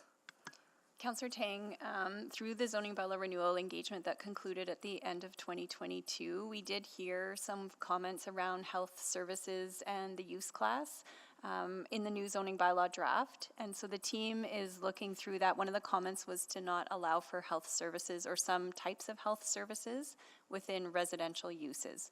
So the context is a little bit different than what is being discussed in the comments that we've heard here today. But certainly our next engagement will be starting in Q2, later, I think March, April of 2023, that definitely we'd be open to more feedback. Interesting. And just as we work through that, Councillor Tang, I think two things will underpin as we underpin our decisions as we bring the next bylaw to council and to Edmontonians for engagement. One will be the discussion that we've had about equity, diversity, and inclusion and the importance of the type of city that we're trying to create. And two, specifically for health services, that we are not the health authority. We take that direction from the provincial government, and we don't have that expertise to be able to say what is included in public health. And it's very clear from the provincial government that mental and physical health are a component of health services uses. Mm-hmm. No, thank you for that. I guess I was just trying to, you know, that perhaps there are other conversations that are more appropriate to talk about the health services use. Absolutely. I just wanted to make it very clear that we are working through that right now, and there will be things that will underpin our decision-making through that process. Thank you. I guess just coming back to prohibitive use, since that also came up earlier, you know, approve what is here, but amend it so we prohibit certain uses. I'm curious, since this rezoning was brought forward or initiated through some of the business communities, you know, throughout that time, did conversations around prohibitive use come up at all? Maybe not necessarily with health services, but maybe with other things. No, okay. And you know, given the principle around moving towards, you know, principles of inclusionary zoning, you know, I guess under what circumstance would we really seriously consider exclusionary or prohibitive? Through this process, I think one of the speakers alluded to some of the uses that were excluded that are normally in the CB2 zone. So I'll just give you an example. One of them was automotive equipment and repair shops. We looked at the zone and the area and the ARP and decided not to include that use because it didn't fit the vision of the area. So it does occur. However, because of the scope of the application, which was to increase the business attractiveness of it, was very narrow. We didn't look at going beyond what was outlined in terms of the OSBA's concerns and the property owners' initial concerns around some of those types of commercial uses. Thank you, that's very helpful. Thank you, Councillor Tang. Councillor Rice? Thank you, Mayor Sohi. So the rezoning and come to council March 15, 2022, and then referred back. And so can you provide a little bit content on what's the difference almost 1 year, and then we come back for this rezoning and present it compared to what we have right now and then in the back and March 2022. Councillor Rice? So the main difference is just the structure of the DC1. So we had proposed writing it in a certain way where the regulations were all contained within one provision. After meeting with stakeholders, we altered that structure. And also during that time, we heard from the building owner at 102 Street, the one that runs adjacent to 102 Street, making that request to convert residential uses. So those are the main changes. Yes, I read that information in the report, and also to the carry out engagement with affected owners. And then my question is why today we still heard so many concerns after 1 year engagement? Yeah, it was definitely difficult. You know, as I did mention earlier, that we couldn't abide by all of the requests. We are just restricted in terms of today's writing standards for DC1s. And we needed to abide by those. And again, legal interpretations. So we did have to list the uses in the DC1 as opposed to just keeping them back in the CB2. I know it's a bit of a circular discussion point, but really it just comes down to these technical pieces. Okay, and specifically, yes, and then to permit his new business, that is important, and for the business owners and for the building owners, and to have our area development. And also, and then the comments from our Mayor Sohi about accessibility piece. I would like to ask a question, and from equity and the equality perspective, and because I heard concern, and specifically from our public speakers here, talk about how that impact and to some residential and young female students living in that area, and also our business security issues in that area. And then is there any zoning by law or this consideration, and then from equity perspective, and then how we can reflect that and in this application as well? Councillor, I just take a moment. The impetus of this rezoning was to address the inability to get a permit for breweries, wineries, and distilleries. So the zone that's presented for you today is a zone that is as closely as possible the old existing zone with those new uses, but because it is a new zone that's brought for you today, it includes different administrative updates to bring it up to our current standards.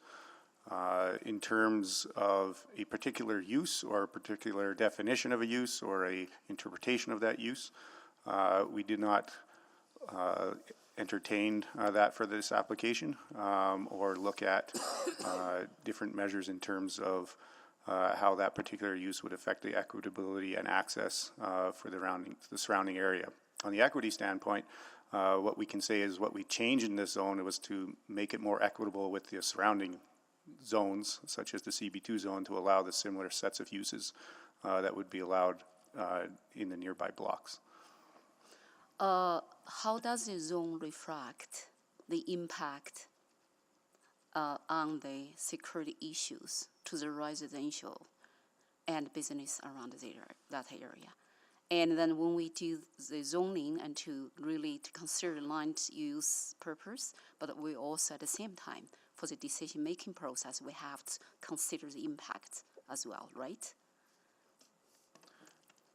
The zone itself follows the same standards that every other zone in the zoning bylaw has to follow. There's a rule through the landscaping standards as well as SEPTED, which is crime prevention through environmental design. Those are all generalized standards throughout the zoning bylaw. And I guess if Jamie wants to add in terms of the safety of a particular use, it's not part of the application that's ahead of you today. Okay. Thank you. I think, can you provide that perspective?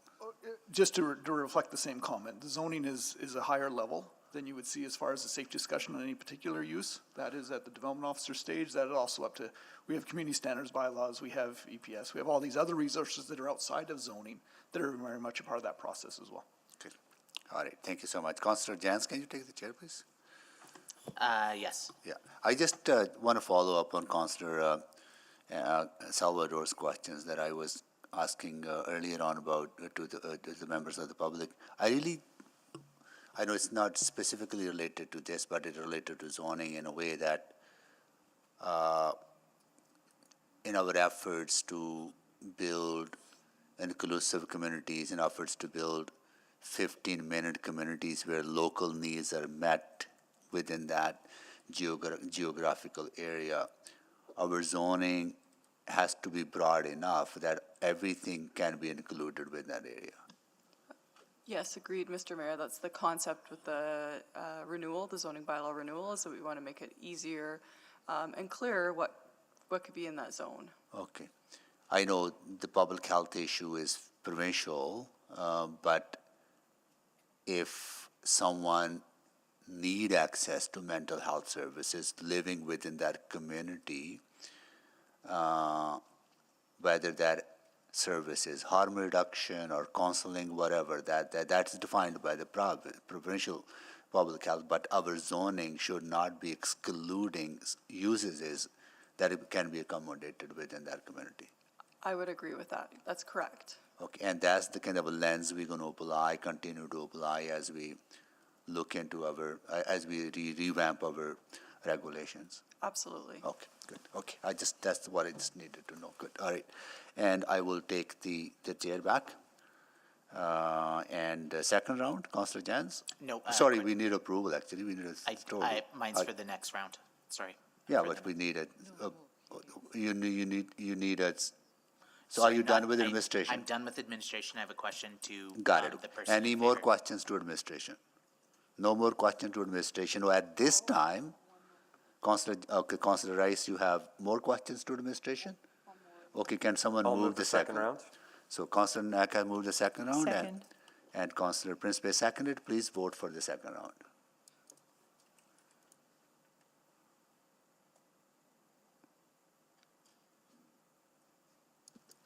We're just loading the vote.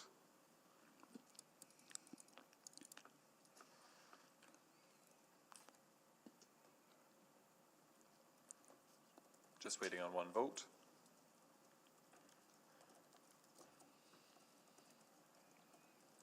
Councillor Jans? In favor. Thank you, Councillor Jans. We have all the votes. Okay, that is carried. Okay, Councillor Rice, questions to administration. Yeah, thank you, Mayor Sohi. So I just want to follow the question, and do you have that data for the social services in that area? We do not. So you don't have that data, and so that is not as a factor to concern for the land use, or is that? It's not a factor in our evaluation in bringing forth these amendments to the zone today. And then do you have the data about what's the population in the residential buildings around that area? We can find out general population for West Ritchie or Ritchie itself. We don't have it on hand, but we can find it while other questions are asked. What's the existing business? And how many existing business in that area? And if this bylaw approved, and do you have estimate more and how many business in that area for improvement? We don't have a count on the number of businesses in the area. Once again, the application was to broaden the use classes to allow additional business opportunities. So looking at the number of businesses in the area. We can probably provide a general count in terms of the zone itself, how many different properties are within that zone, if that helps. Yes, those type of information actually is a basic information for me to make a decision to support this zoning bylaw or not. And then I think maybe, Mr. Johnson, can you provide some clarity, like what kind of detailed information administration is obligated to provide for these kind of Yeah, Mr. Mayor, rezoning? without direction from council, administration brings the information and prepares the information to bring before you of what they think will feed into the decision-making process of this. I do think they know about the number of businesses, but again, we want to be a bit careful because what you're giving is permissive rights. Yeah.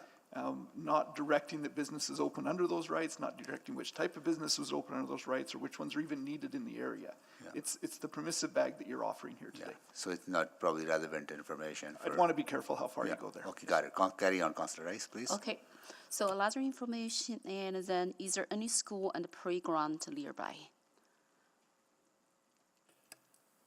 There's a school close by. There is a park right on the corner, currently a recent Belgian development. We do know the Old Strathcona Business Association represents about 500 plus businesses, but that's in the larger area. And Ritchie has around 4,000 people in terms of residents. Yep. Okay, thank you, that's my question. Thank you, Councillor Rice. Councillor Wright, questions to administration? Since we went a second round, just a couple Go ahead. quick ones. Yeah, go ahead. So the application was mainly to broaden the uses for liquor, for wineries and distilleries, is that right? That's correct. And then those in opposition here want to restrict it for other addictive substances, is that right? That's what they're wanting to have that separate prohibition of health services? The general conversation presented from the people opposed is that restriction of that health use class. Correct. Okay. And then the health services is only for outpatient basis, I think. That's part of the definition Right, of health okay. services. So in the that zoning wouldn't bylaw. include anything like a recovery center, which would usually be That's like a generally residential? found in extended medical. Okay. Okay, thank you very much. That's all I had. All right, thank you so much. Councillor Principe? Sorry, just very go ahead. quickly. Yeah. Thank you. I just want to get an understanding. Under the current zoning, is health use class appropriate under the current zoning? Health services exists and is appropriate under the current zoning, yes. Okay, thank you. That's it for me. Thank you. So that concludes the questions to administration. And at this time, I will ask if council members have any questions to the members of the public in favor and to the members of public in opposition or to administration out of any new information arising out of the previous discussion. And I understand, Councillor Jans, you have some questions to Elliot Tanti, right? So if you could please direct your, or maybe I shouldn't presume that, please direct your questions to the who you have questions to. I do, if the guest is willing to come forward. Yeah, please, yeah. Okay. Yeah.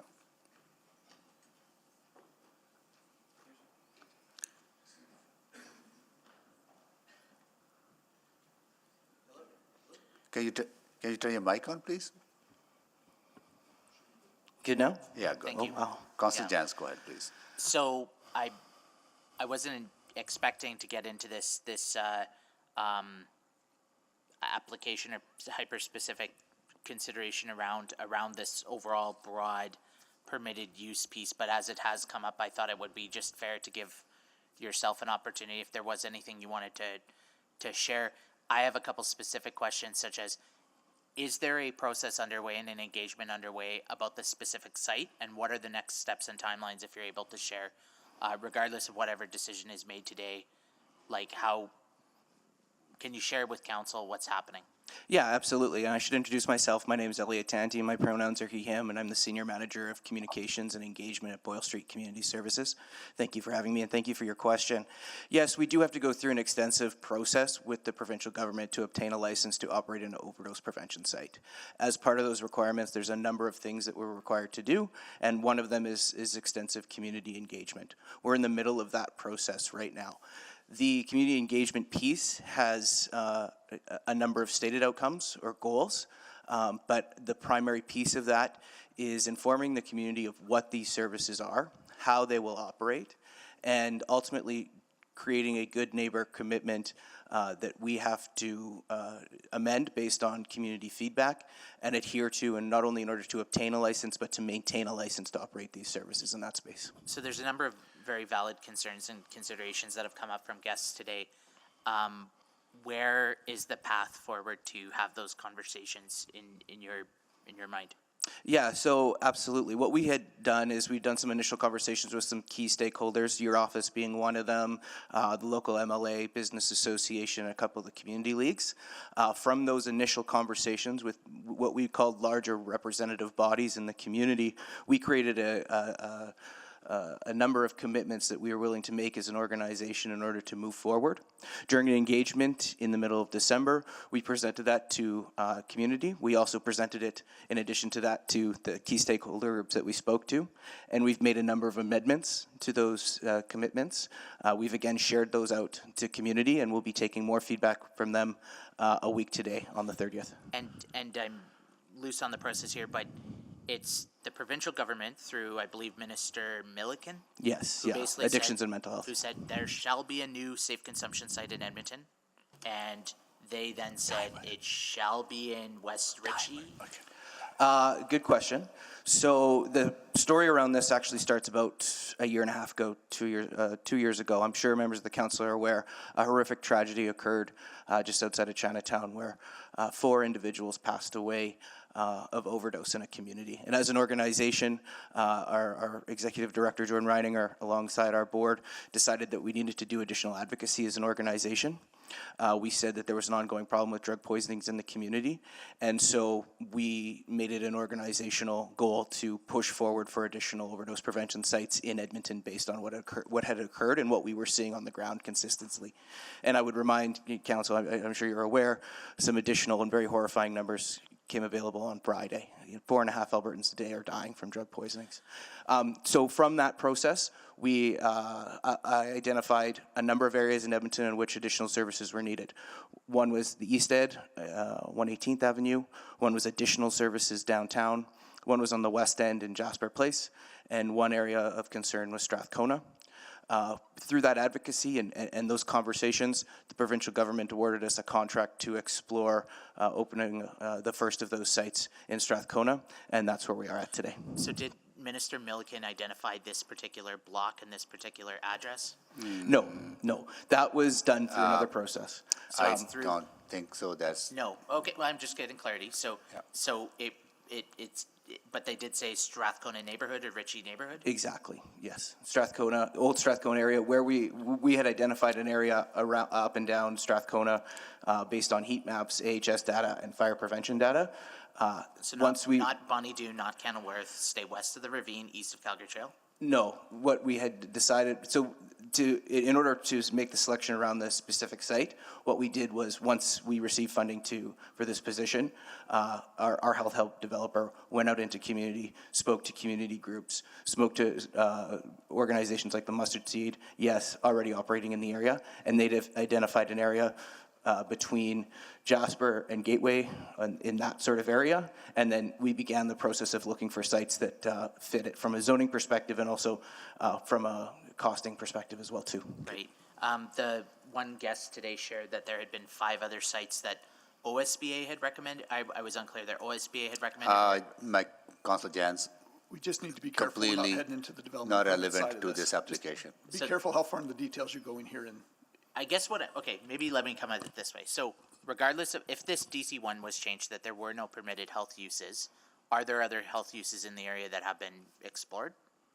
Or are there other sites that would be We have looked at other sites, but a number of factors go into our decision. 1 was location, 2 was zoning, 3 was cost, and 4 was that it was an appropriate site from a spacing standpoint in order to provide the services in an effective way. Right, okay. And okay, I guess then, can you give us a sense of just timelines then for further, like if council proceeds with amending a DC1 today, leaves health services in, this conversation's not done. I imagine it continues. So what are the next steps for citizens who may be watching at home to engage? Yeah, so we're, as I mentioned off the start, we're part of that licensing process, as I'm speaking of right now. So this second engagement session will again help us to amend our good neighbor commitment. We will then submit a license application to the province of Alberta that will include a number of different things, including our service plan, plans for the building, those types of details, and then the decision will and the timeline around the decision is ultimately up to the ministry and the provincial health And that's authority. the Minister Milliken. Absolutely. Okay, thank you. Thank you, Councillor Jans. Councillor Wright? Thank you very much. So, Mr. Chanty, I was wondering sort of how you determined what services are needed in that. There's been questions asked of the speakers and admin about concentration of services in Yes. the area. Do you have any data on As that? far as I'm aware, there's one social service agency in the area operating, and that's the Mustard Seed out of the neighbor center. That's it? That's as far as we are aware. Okay.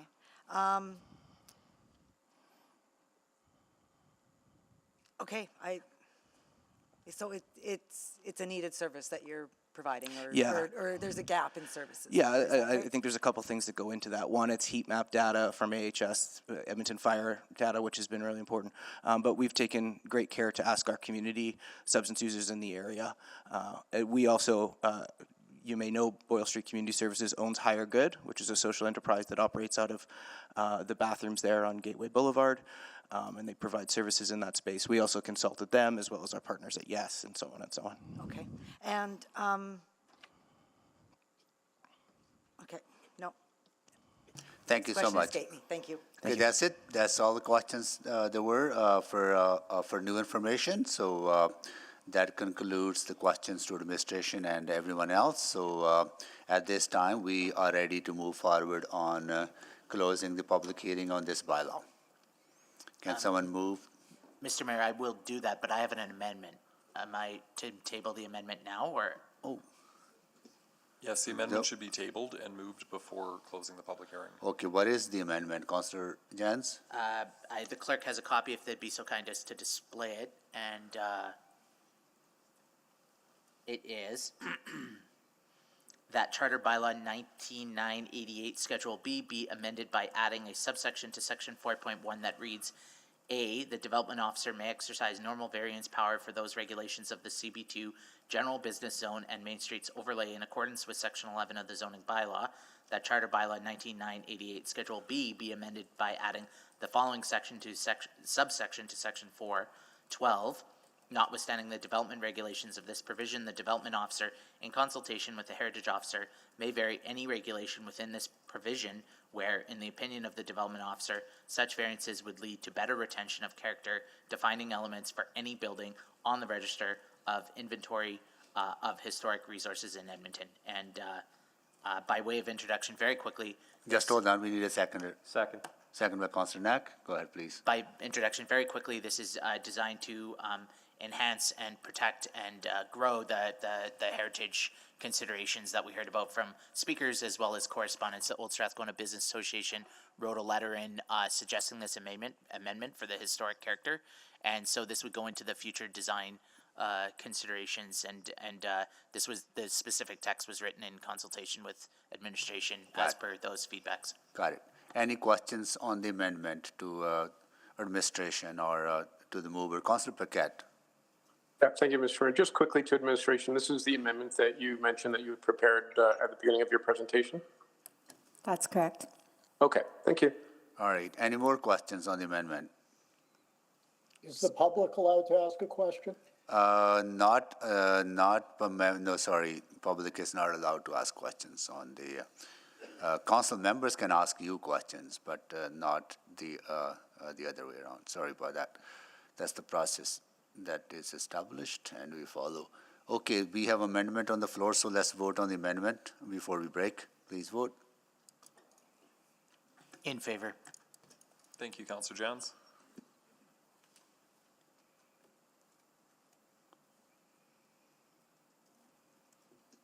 We have all the votes. Display the votes, please. That is carried. Okay, we'll be back at 1:30. Well, to carry on this with item, and we are scheduled till 5 p.m. And we have to conclude the agenda before 5 p.m. or some items might go to the next meeting, but we will not be going beyond 5 p.m. Okay, all right, thank you. Until then.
We're live from City Hall.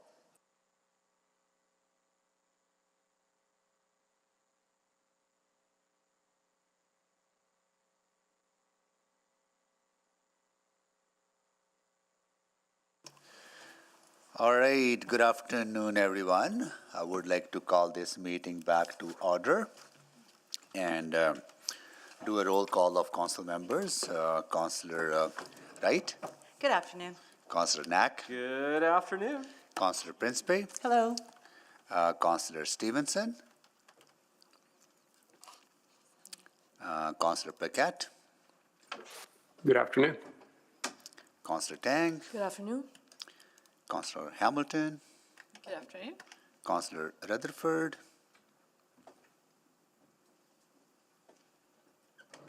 Councillor Rutherford, Councillor Salvador, Good afternoon. Councillor Cartmel, Councillor Cartmel, Councillor Rice, Good afternoon. and Councillor Jans. Good afternoon. All right. So, before we go into our proceedings, I would like to welcome grade 6 class from Earl Buxton School. They are here with their teacher, Sarah Ferrante. And they reside in Ward Fihiswin, and your councillor representative is Councillor Cartmel. And nice to see you all. I hope you're enjoying your visit. I understand you have a mock council meeting, right? What is the topic of discussion? Quickly. Mayor Taylor, what is the topic of discussion?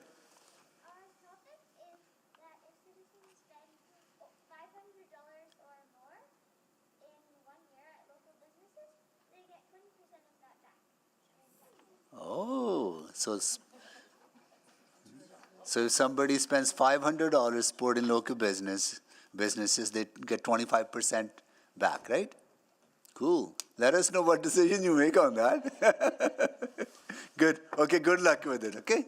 All right, we're back to our first bylaw, 3.1 and 3.2 together. Where were we? We passed the amendment, right? And now we are ready to close the public hearing on the bylaw. Can someone move to close the public hearing on the bylaw? I'll move closure. Okay, thank you, Councillor Hamilton. Item 3.1 and 3.2. Second. Need a second. Second, Councillor Tang. All right, please vote to close the public hearing.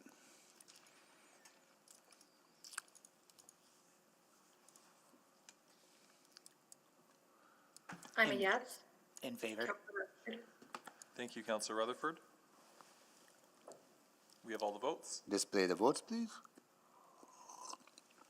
All right, can someone, Councillor Hamilton, move first reading? I will move first reading of items 3.1 and 3.2. Councillor Tang, second. Second.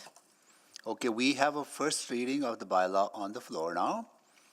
Anyone to speak? Councillor Jans?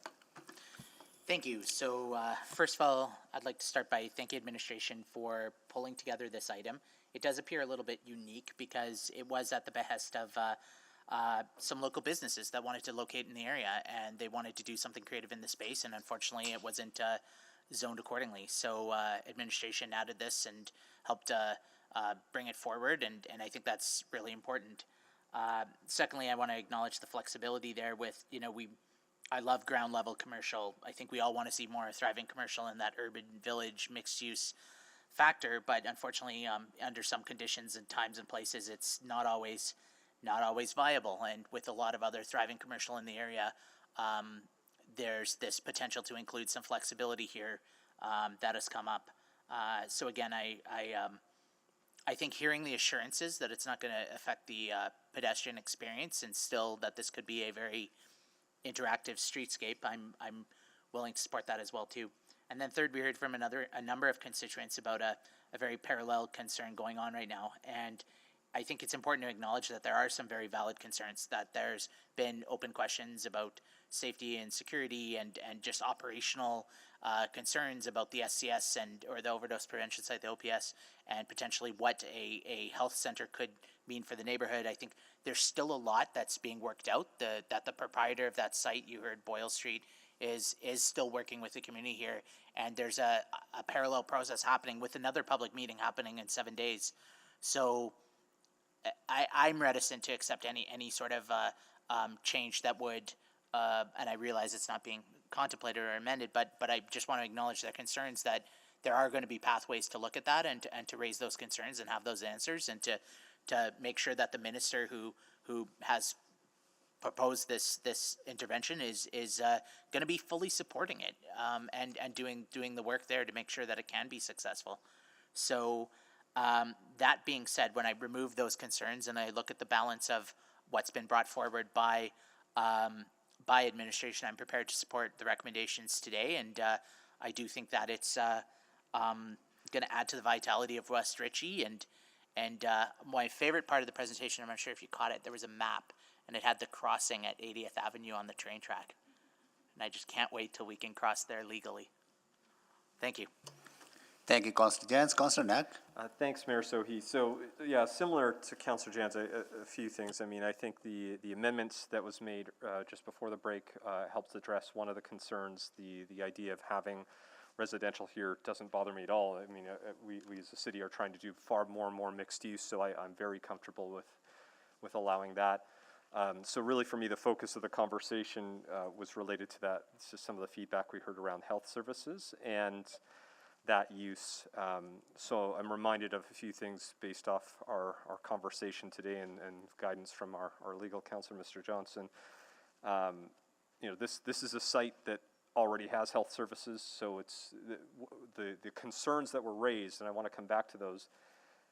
While important to talk about them, this is not the venue for them.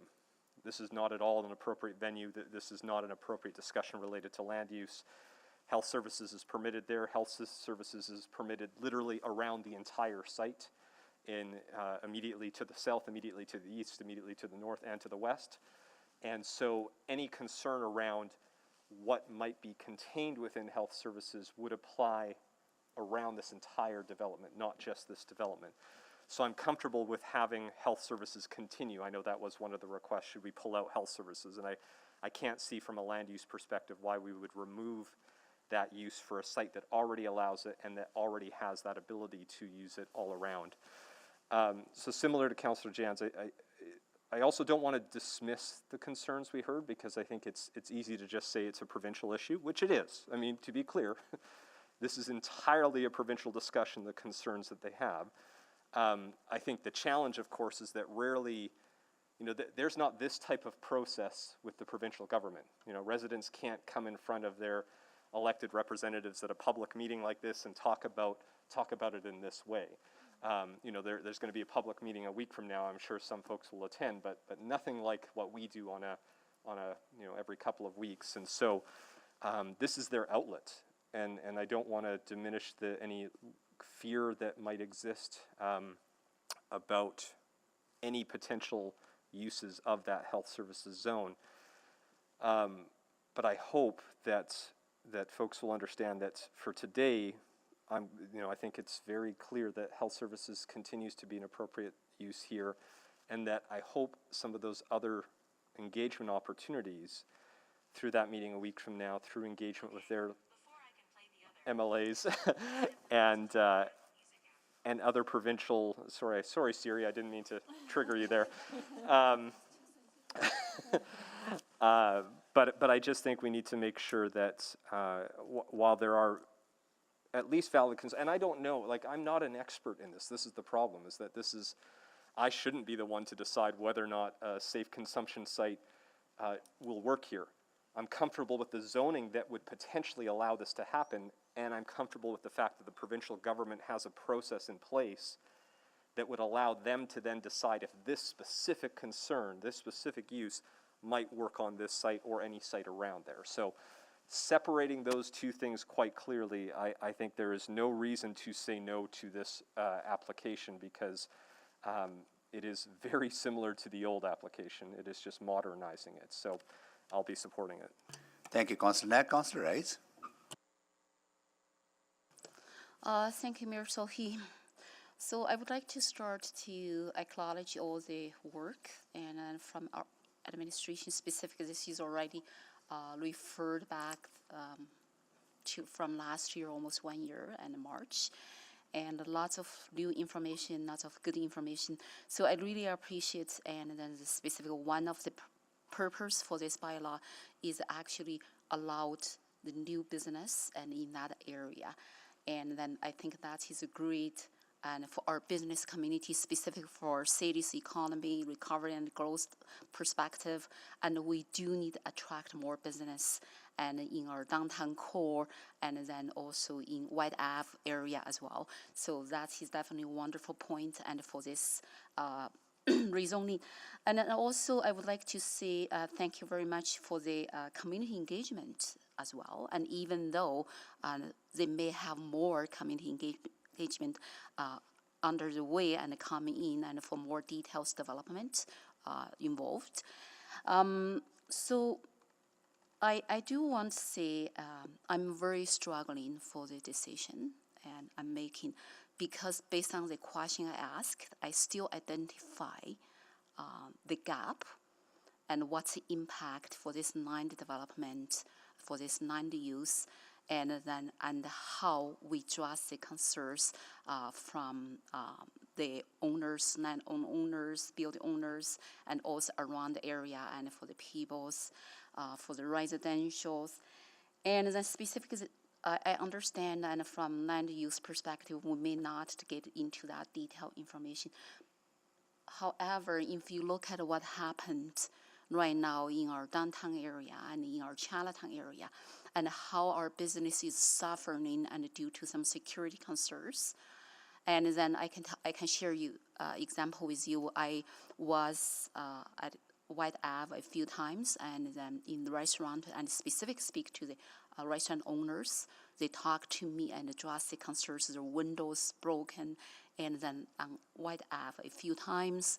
And then right now, we still cannot see that solution in the place. I know, and my colleague talked, and I 100% agree with you, this is not the venue and for address this type of issue. And however, in the decision process perspective, there's still that gap and in the process. And then that's actually created hesitation for me to say fully yes, but I do support our business. And on the other hand, and how we retain the business is a larger challenge. And I think it's time for our city actually doing something. We don't want to continue hurt our business and due to the security concerns like Chinatown and downtown, and our business move out. And this will last the original purpose for us to do this land development, to pass this bylaw. And if we cannot address that concern, that is actually, to me, is very difficult. I know we need to find the right balance. And one hand, yes, all those type of points, all the reason why we need to approve this bylaw, valid, very important. I support it. And on the other hand, I am struggling. I'm struggling if we allow this gap continually, and not only in this site, and in the other side across the entire city. And then I think the message our public or our residential residents come today and heard, and is there any way as a council we could find the solution, not only for this site, and across the entire city. So I'm really struggling for this gap and identified at this moment, so I'm not going to support this bylaw. Thank you. Thank you, Councillor Rice. Councillor Stevenson. Thank you very much. You know, in terms of the bylaw amendment itself, I think it's really excellent. I appreciate administration coming forward with a sort of systemic fix to this area. I think, you know, I've shared some of the challenges I see with direct control zoning, but this is a good example of how we can proactively address those. So very pleased that there's going to be greater flexibility while also retaining the historic assets. And I'm actually, really interested about experimenting with at-grade residential as an interim use while we wait for commercial to fill up. I think it's far preferable that we have live-work or live spaces, much preferable to vacant properties at grade. And as we see this roll out in this instance, I'd be really curious about taking some of those lessons learned and looking at other areas of the city that maybe face some of those similar challenges. I also cannot believe that building has been there for 10 years. I always think of it as being new, but that is the time flies in city building. So we absolutely need to be adaptive and respond to the realities of the day. I just want to reinforce some of the important conversation is the incredible importance of the work of the zoning bylaw renewal to make our uses equitable and ensure that they remain focused on land use rather than people. I don't mean to dismiss some of the challenges and concerns that we heard this morning, but those are best dealt with through ongoing conversations and relationship building. I know that Boyle Street will work hard to be a good neighbor, and I hope that their neighbors will work with them as well if and as this project goes forward. I also hope that we will see benefits improving for businesses and Edmontonians.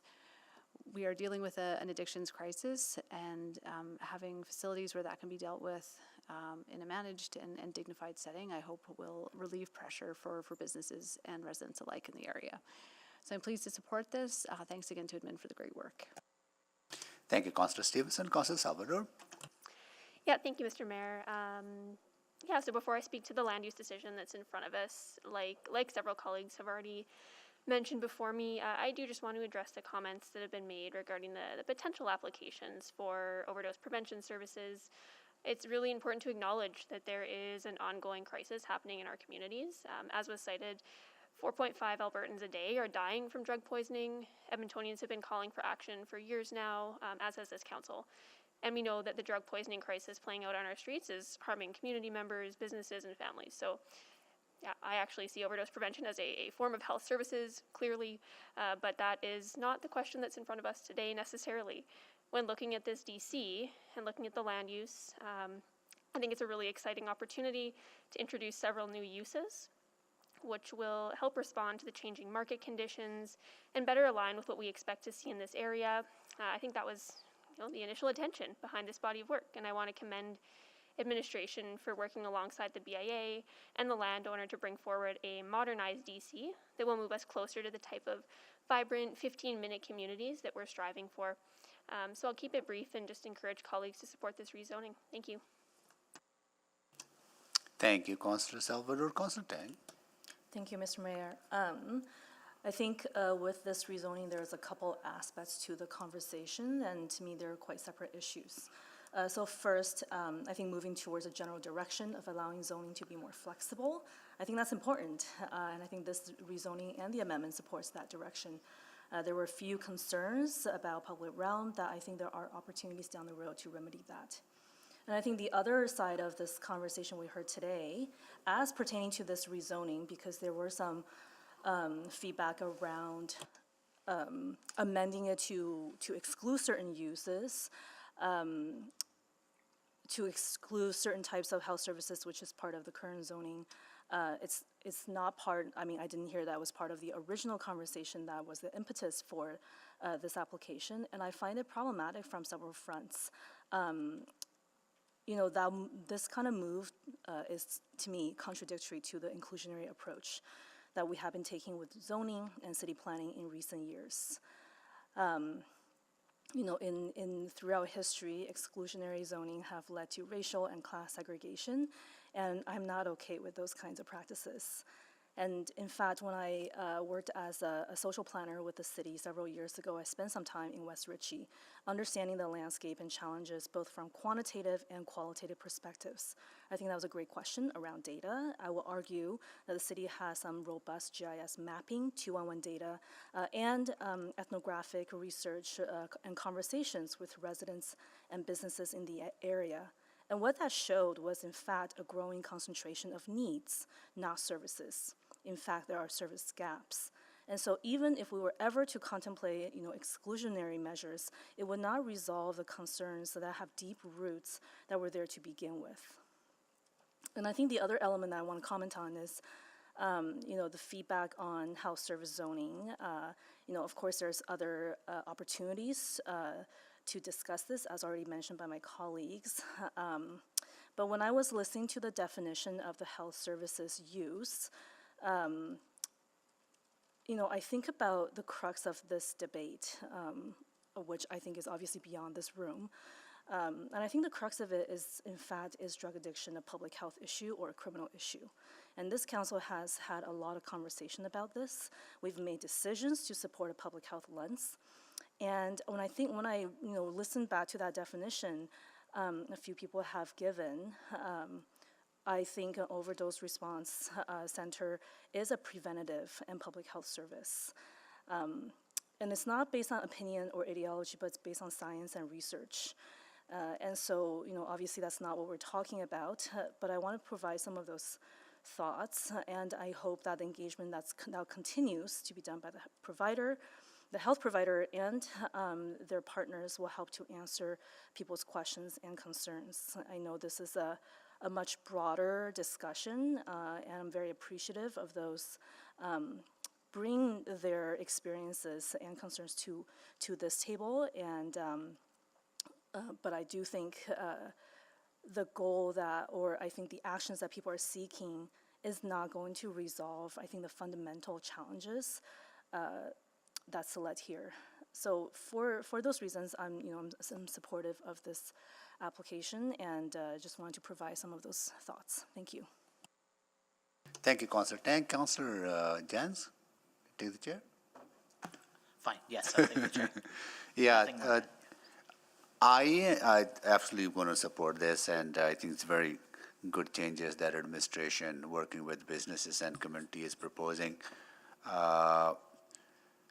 And I'm also very pleased that none of the council members moved any amendments to put restrictions around what health services should look like in this case, because it is very important that we stay at broad level, at high level, and make our uses as inclusionary as possible to provide and meet the needs of the community within the community that people live in. Because if we start excluding certain uses in certain areas, the end of result would be ongoing concentration in areas where we are already seeing pressures. One thing that we heard from communities in downtown and communities in Chinatown is that they would like the entire city to share the burden of social issues that we're facing, that these communities should not be the only one sharing that burden. So we have to spread out and kind of decentralize some of these services, and inclusionary zoning would allow us to do that. More and more communities would have to embrace the people from different backgrounds, people struggling with mental health, people struggling with addictions crisis. I think that's a good thing in a way, that then more and more people become aware of the challenges people are facing. We are a compassionate city, and we deeply care for each other. And the more interaction that we have with vulnerable populations, I think more compassionate we will continue to be, and actually we'll start acting on that compassion to provide support to people. That's why I'm really looking forward to the work on the inclusionary zoning, because it really allows us to live our values. So with that, I think it's very important that we have that approach. So with that, I will take the chair back and go to Councillor Hamilton. I don't have much to say in terms of closing. I think a lot of good arguments have been made in support of this. All I'd say is that allowing the provision of the services people need in their neighborhood is how you build vibrant and enduring communities. Thank you. Thank you, Councillor Hamilton. All right, please vote.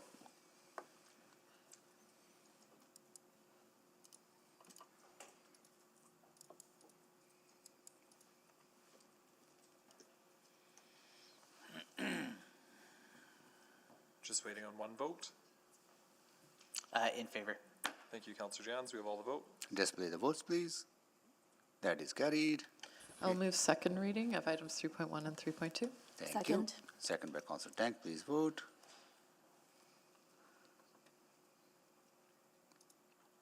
I'm rebooting e-scribe, but in favor. Thank you, Councillor Jans. Just waiting on one vote.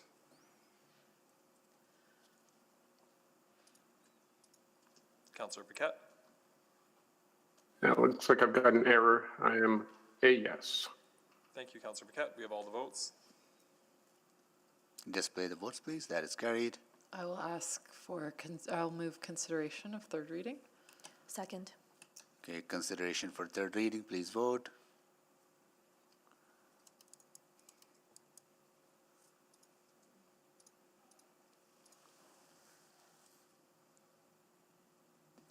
We're just waiting on one vote. Councillor Paquette. I'm a yes. Thank you. We have all the votes. Display the votes, please. That is carried. And I will move third reading of bylaw 19987 and charter bylaw 19988. Second by Councillor Tank. Second. Yeah, please vote for the final reading. I am a yes. Thank you, Councillor Paquette. We have all the votes. Display the votes, please. That is carried. Okay. All right, next we are going to item 3.3, Charter Bylaw 19937 to allow for small-scale infill development Pleasant View. And I'll ask administration to make a presentation. Good afternoon. This application proposes to rezone two sites within the northwest corner of the Pleasant View neighborhood from RF1 Single Detached Residential Zone to RF2 Low Density Infill Zone and RF3 Small Scale Infill Development Zone. This is for the purpose of accommodating small scale infill development. Next slide, please. This application was originally presented at the January 25th, 2022 public hearing. At that time, the RF2 zone was being considered for both properties. During the public hearing, we heard concerns from area residents that the rezoning would result in the loss of neighborhood green space. As a result, Council made a motion that the bylaw be referred back to administration to consider potential zoning that would accommodate open space, a mix of park space, and/or other development or the use of land as public park and return to a future City Council public hearing. This application has been revised to diversify housing opportunities through the introduction of the RF3 zone, but does not contemplate rezoning to a public park. Next slide, please. The site is well situated for an increase in density. It is well connected to active travel infrastructure, including direct access to a shared use path, an on-street bike route, and frequent transit service on 109th Street and 111th Street, as well as LRT access further south on 111th Street. It also has excellent access to open space and a local shopping node with Lender Place across the street. Next slide, please. The key difference in this revised application is the change to propose RF3 for the southern site. The RF3 zone introduces multi-unit housing as a permitted use, which would allow for a row housing style development. Corner sites, like this one, are suitable locations for additional density in the form of row housing, as they only abut one property, and that minimizes their overall impact.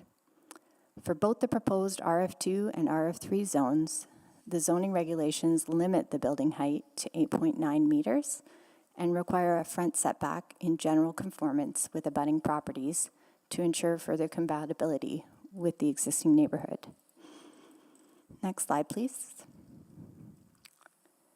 In response to the motion, administration assessed the provision of open space in accordance with BREATHE, Edmonton's Green Strategy Network. Edmonton's Green Network Strategy. Within the Pleasant View neighborhood, within 400 meters or 5 minutes walking distance, this map shown on the slide breathe evaluates open space based on multifunctionality of the following criteria: supply, diversity, distribution, and quality.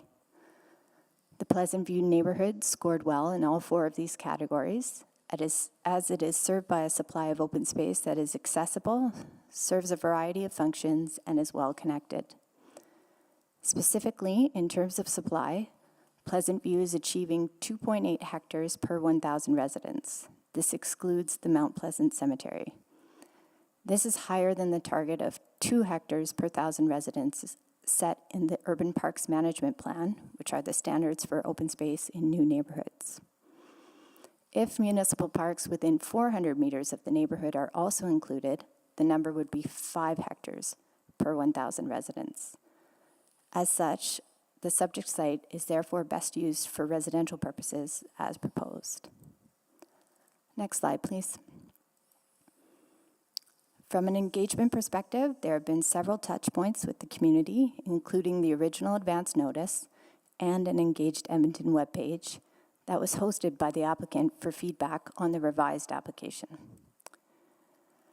Throughout the engagement process, concerns have remained relatively consistent in terms of loss of green space, erosion of the neighborhood's character, and parking congestion. Supportive comments have included the introduction of modest density is at an appropriate location, and it's the better use of a vacant lot and increases housing opportunities such as row housing and garden suites. Next slide, please. The proposed rezoning aligns with the goals and the policies of the city plan, which encourages increased density at a variety of scales, designs, and densities. The application helps to achieve the goal of 50% of new units added through infill citywide. The site is within the 61st Avenue and 111th Street secondary corridors, where increased density is expected to occur. Next slide, please. In summary, administration recommends support for this application. It allows for more efficient redevelopment of 2 large lots.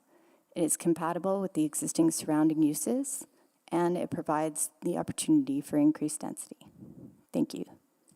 Thank you so much for your presentation. Now I'll ask council members if you have any questions to the Neil Sadiak, the applicant, City of Edmonton. You have a presentation? Okay, go ahead then. Yep.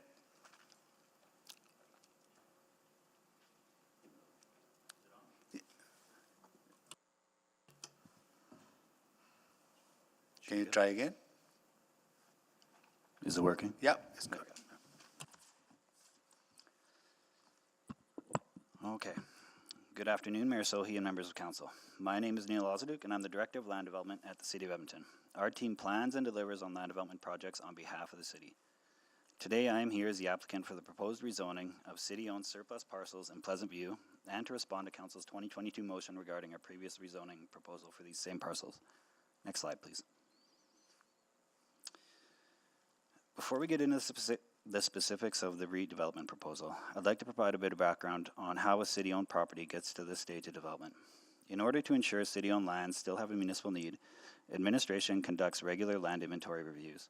If administration finds the property is no longer required for its initially intended use, the property is formally circulated through various other city groups to determine if there's an alternate municipal use for the property. This includes a review of the properties or the site's suitability for affordable housing as well as open space. If there is no city use identified, then the property is declared surplus and comes to our team to develop prior to sale. Even while our team is carrying out site improvements and up until sale negotiations begin, there is an opportunity for the property to be reclaimed for municipal purposes. After following this process, it has been determined that there is no municipal need for these properties, including retaining it for affordable housing or open space. Next slide, please. Our previous proposal, which was heard on January 25th, 2022 City Council public hearing, initially proposed rezoning both lots from RF1 to RF2 and subdividing into 8 single-family lots.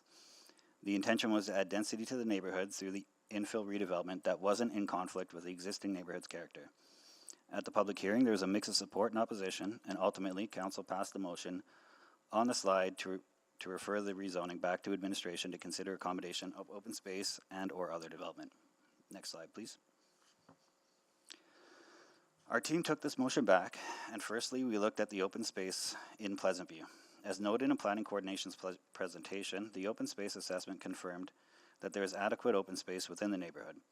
These two surplus lots were also found to be poorly suited to be functional open space due to their shape and location. Additionally, as part of Pleasant View neighborhood renewal, several improvements are being made to open space in the neighborhood, including a dog park directly north of the proposed redevelopment. Secondly, we reviewed the property against the city plan, again to ensure alignment.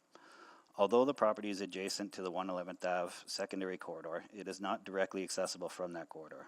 And while the property is located right outside the edge of a priority growth area, it's not an area identified as intense high-density redevelopment at this population horizon. Instead, a more contextually driven gradual increase in density was found to be appropriate for this location at this time. Thirdly, given the feedback from the last public hearing, our team moved forward with an online engagement for a revised proposal from October 24th to November 9th, 2022. Through this engagement, there were 260 visitors, 22 informed visitors, and 13 engaged visitors that left comments. We also received 2 emails seeking additional information. There was a mix of feedback, including support for the proposed density and redevelopment of underutilized city lands, concern with adding density and potential issues such as parking, a desire for the lot to remain as a vacant lot, and lastly, some wanted to see even more density. Next slide, please. Taking all of this into consideration, the revised proposal includes a slightly larger green space to the west side of the southern parcel that amounts to slightly over 1/4 of the developable area remaining as open space. The southern lot is proposed to be rezoned to RF3, small-scale infill development. This will allow for the potential of multifamily development ranging from 3 to 7 units. The north lot continues to be proposed as RF2, low-density infill. 5 lots will be created that would allow for a maximum of 15 dwelling units if secondary suites and garden suites are incorporated as well. Next slide, please. To wrap up the presentation, the proposed rezoning aligns with the city plan in the following ways. Creating new units in an established neighborhood with the potential for a variety of built forms and housing choices while respecting the neighborhood context. Efficient redevelopment of vacant surplus land not required for municipal purposes will result in reduced operational costs and increased tax revenue. The sales agreements will include sustainability provisions, and the development will look to enable net zero builds. The extensive pathway system in the area is being maintained and will promote multimodal forms of transportation while connecting existing open spaces. Lastly, these properties have been identified as ideal candidates for low-impact development to provide on-site drainage solutions in the area. Approval of this rezoning today would allow administration to potentially align redevelopment of these lots with the neighborhood renewal work already underway in this area. Next slide. Thank you, and we'd be happy to answer any questions after hearing from other speakers. All right, thank you so much. You're the only one speaker and on this one as a proponent, so we'll go to council members if they have any questions to you. And I'll wait for council members to kind of sign up. In the meantime, I would like to welcome another class from Earl Buxton School, grade 6. And they are here with their teacher, Christine O'Driscoll.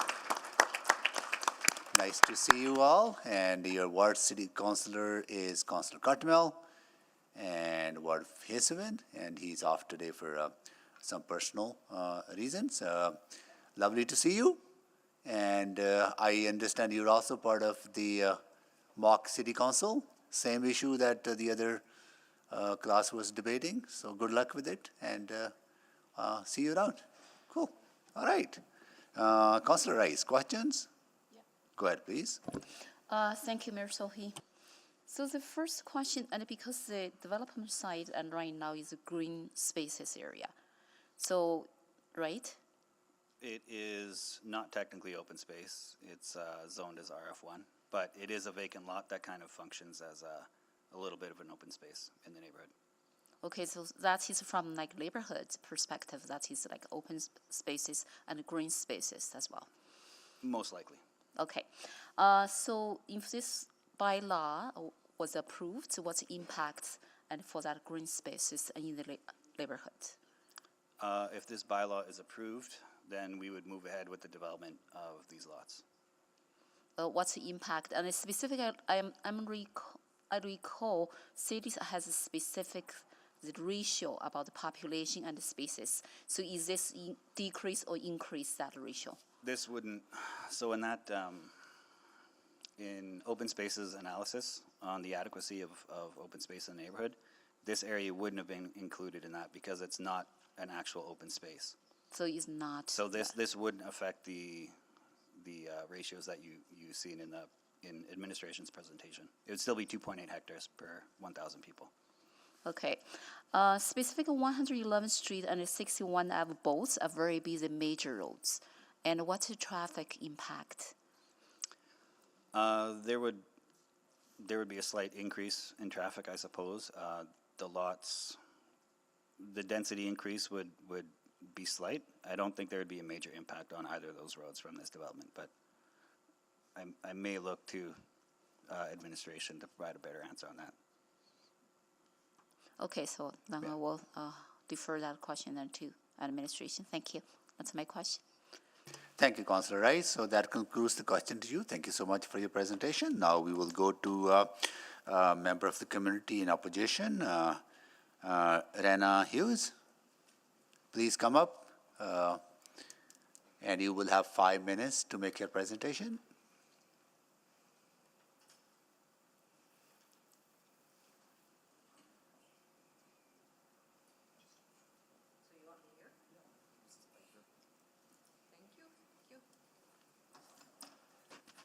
Good afternoon. Go ahead. Can you hear me? Yes, we can. That's okay? Yep. Because I talked to the Danielle, our neighbor, who was here before, and I said, she just said, if you want to speak, Rena, just make sure that you're heard, because she said she had trouble with the microphone. Okay. No, good. So you can all hear me. Yes, we can. Good Can you start afternoon. our time again, please? Pardon me? You'll be just restarting your time. Yep. Okay, I wish to speak this afternoon about blocks 13 and 17 because I feel a strong connection to this small plot of land. I've lived in Pleasant View for 25 years, and my late husband and I spent many days walking down our alley with the dogs past the many trees, shrubs, and vibrant wildlife. I can't help but think also about my grandson and me going down to the, as we used to call it, the forest, and searching for velvety moss to dig up and transplant to my yard. I realize, however, that this relatively unspoiled area has to change, and I do support the city's goal to increase infill housing. But here's the this is what I want to say very strongly. I just do not want 5 skinny houses lined up in a row on 60th Ave. Instead, I would support rezoning both blocks 13 and 17 from RF1 to RF3 because I think this would better accomplish the goal of infill while preserving more green space, because you wouldn't have the little areas or whatever they are, how far you have to have them apart. And it would create, I would hope, more affordable housing for families, because I think that's really important, that more people can own their own homes. This area, as it's been pointed out, is unique and somewhat, it is set apart. It is located at the end of 60th Avenue, which becomes a dead end. So in that way, I'm fairly connected because these homes would be on either side of 60th Ave, and 60th Ave comes to a curve and goes right down in my back alley, and there's 11 of us on the alley, okay? I just do not, oh, I'm going back. Okay, so I think it would be a perfect spot for attached housing.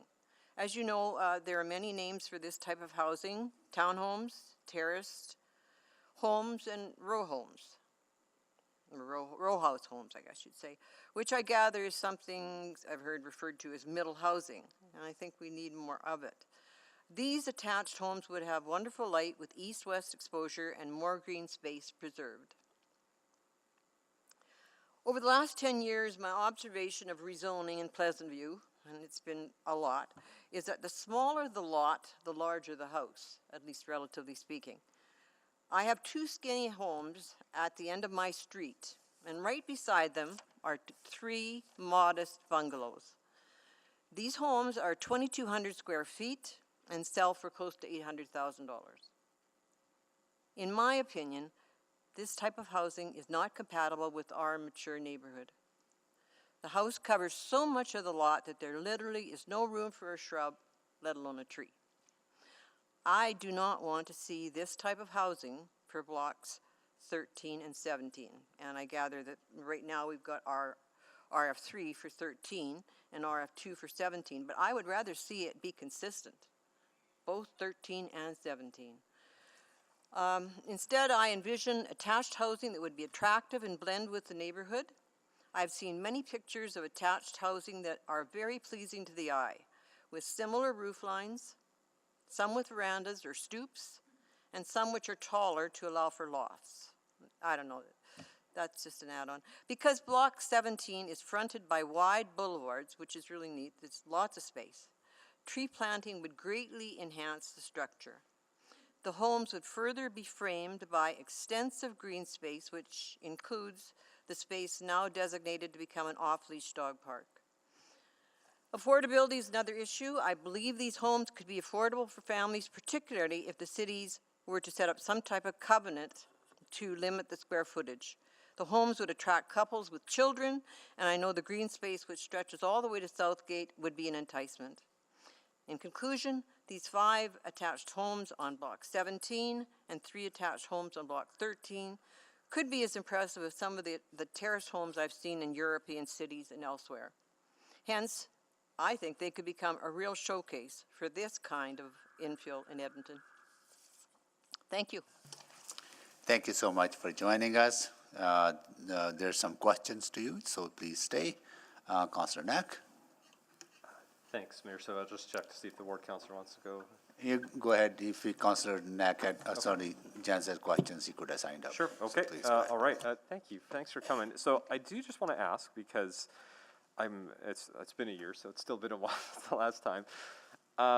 But I feel like, if I remember correctly, that conversation, there were some folks who were not as keen on further densification. And so while I will, it is always delightful to hear folks who say, hey, I wouldn't even mind a slightly, higher form of density. Yeah. Well, I mean, it's got to be one way, Yeah, so I guess I just want to put it to you as, have you chatted with your neighbors about this? I have chatted, and some of them have said, look, we don't want, like particularly Block 17 we're talking about now, right? The bigger one where the 5 are going to go. And we just do not want 5 25-foot lots with, what it was a house, 17, 18 feet across or whatever. And I think I'd rather have a structure that's attractive, that will house as many people probably, and be more affordable, and it would look better. Because we've got lots of green space around. It's not as though it's going to be squished in, so. No, that's helpful. So I just want to ask, if by chance, because right now we're talking 5 lots, average row, and I'm doing back of the napkin math here, you could typically do a row housing development 17 to 20 feet. You could potentially end up with 1 or 2 more homes than what's currently being talked about, which helps with the affordability piece, because more units, more cost. So I just want to check with you, if you went down that path and you ended up with 1 or 2 more units on that block, you would still be comfortable because you get greater affordability. Because I do feel that, but my concern too is that it's important that they not to be structures, just structures. They should be some time and thought put into whether they fit into our neighborhood. Not that it's a super special neighborhood, but that's all. Okay. And as long as that's taken into consideration, I do think our neighbors are. I know the lady that talked last year, she said, I just as soon as it all go row housing or whatever you want to call it. I don't like helpful. the term Yeah, row no, housing. I appreciate you coming. Thank you for that. Those are all my questions. Thank you, Councillor Knack. Councillor Wright. Whoops, sorry. It is quite refreshing to have somebody coming in and saying, increase the density. And your neighbors are on side with that too. I'm just wondering, have you had that discussion with I administration? have. I mean, the usual things that come up when talking with neighbors is parking, and I can see that because, you know, it's a dead end that the street they're on, but mostly they are, and they certainly would like to see homes that weren't so pricey. And So maybe their kids could buy a house and live in it next. yeah, exactly. See their grandkids we can, more, we right? can grow old and move into small. I mean, I'm ready. But, so was this part, did you have any discussion with administration as far as increasing density on both? Yes. Well, I don't know if I went into detail. No, I don't think I did really. I just found out how I could go about. I've never done this before. Okay. City council, so. So maybe I'll ask them how they came to the Yeah. determination there for the two different rezonings then. Okay, that's all I had. Thank you. Thank you. Thank you, Councillor Wright. Thank you so much. Lovely seeing you, and thank you for sharing your thoughts with us. All right, now we go to questions to administration. Councillor Jans. Thank you. So would an amendment to rezone parcel site lot 5 from RF1 to RF3 in light of the comments we just heard be in order at this time? If I could start, it would require re-advertising because it's a different zone than was advertised. So, so it would, at minimum, when you want to have that conversation, I'll leave to the chair, but when you get there, just so you know, you'd have to re-advertise that. Yeah, if I recall. So would it need to be referred back with that amendment, right? Correct, if council wishes to go that way. Got it. So I'll defer to the wisdom of my colleagues here, but if I recall, there were a number of concerns raised. One that did come through is for lack of a better term, building type, and the concern that we heard over having the skinny houses as opposed to something else. I believe council previously said RF1 to RF2 alone and just having all of those skinnies was a waste, and that upzoning slightly could be a better use of this parcel, and I see that's taken into account in the one site, but not in the other. So, I heard the second concern was around parks, and I'm just looking at the administration's map here, and if I'm reading it correctly, there is considered to administration's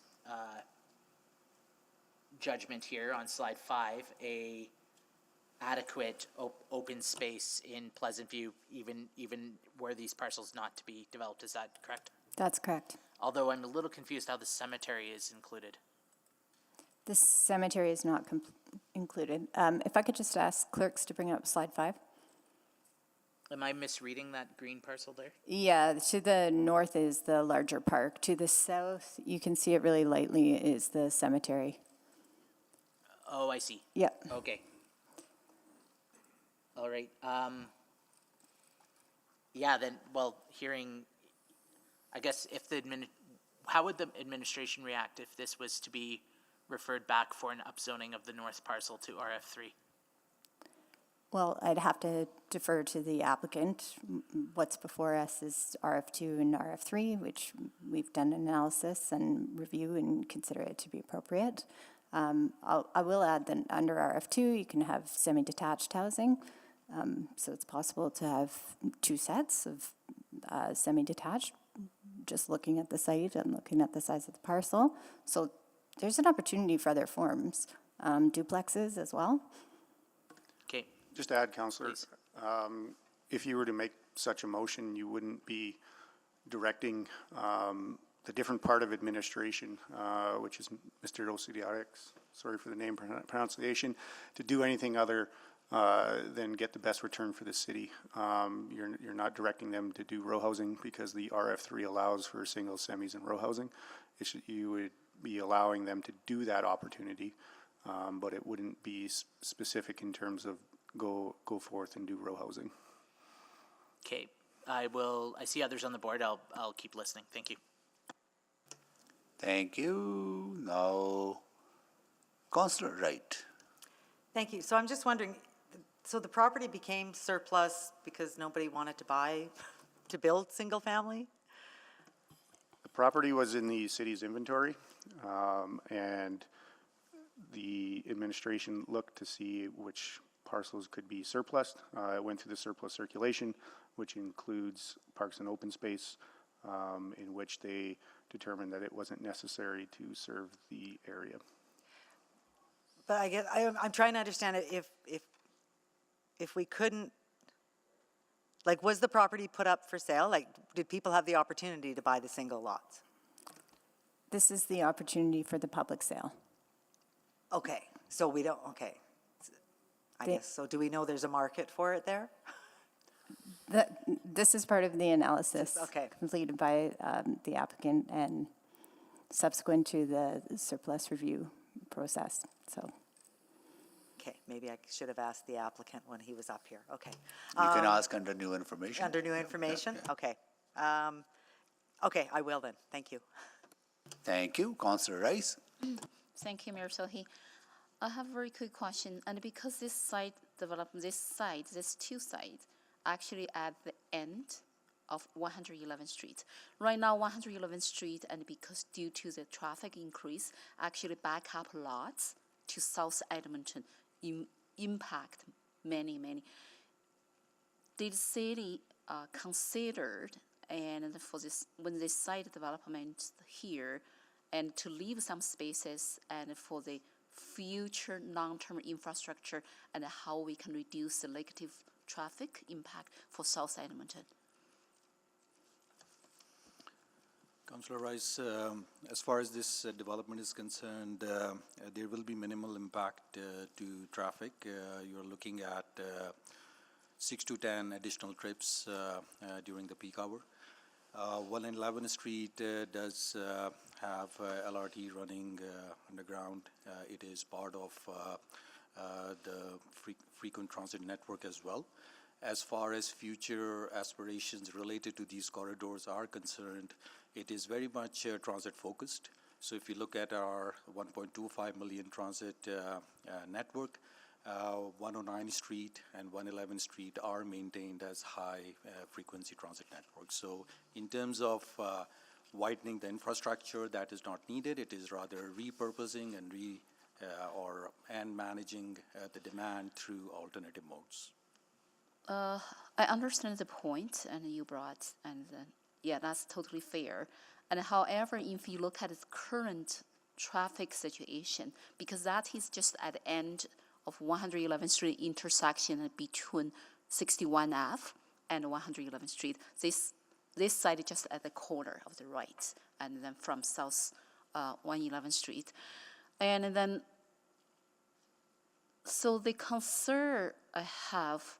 And for this, but definitely for the rezoning, I'm supporting. But the concern, for generally speaking, from this rezoning and other type of rezoning, when we look at the long-term planning and for the city, and we cannot guarantee, say, in the future when our population increases to 2 million, we will not have opportunity to widen the roads, specifically for the major roads. And is that factor actually include the consideration for this?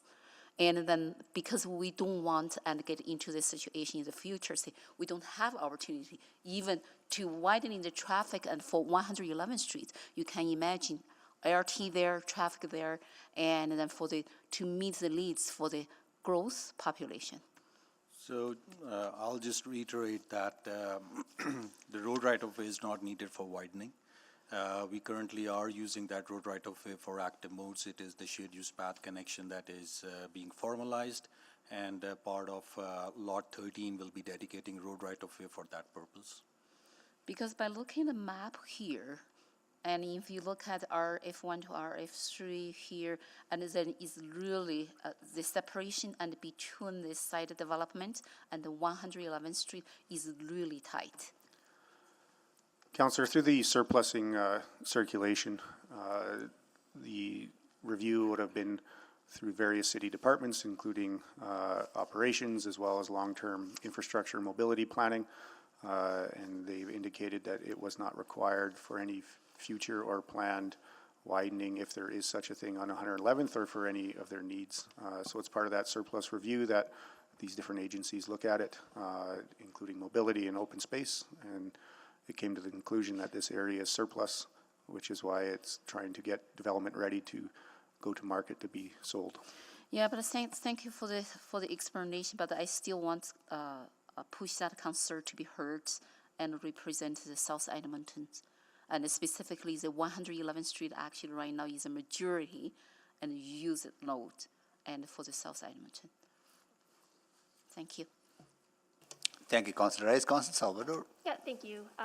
If that RF2 was bumped up to an RF3, there's no guarantee that row housing would be built, correct? Like it's possible that narrow lot homes could still be built on that site? That's correct.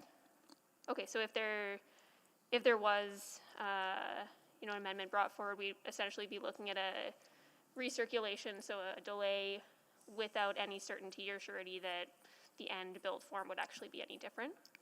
That's correct. Okay, great. That's it for me. I'll just have one question to the applicant. Thank you.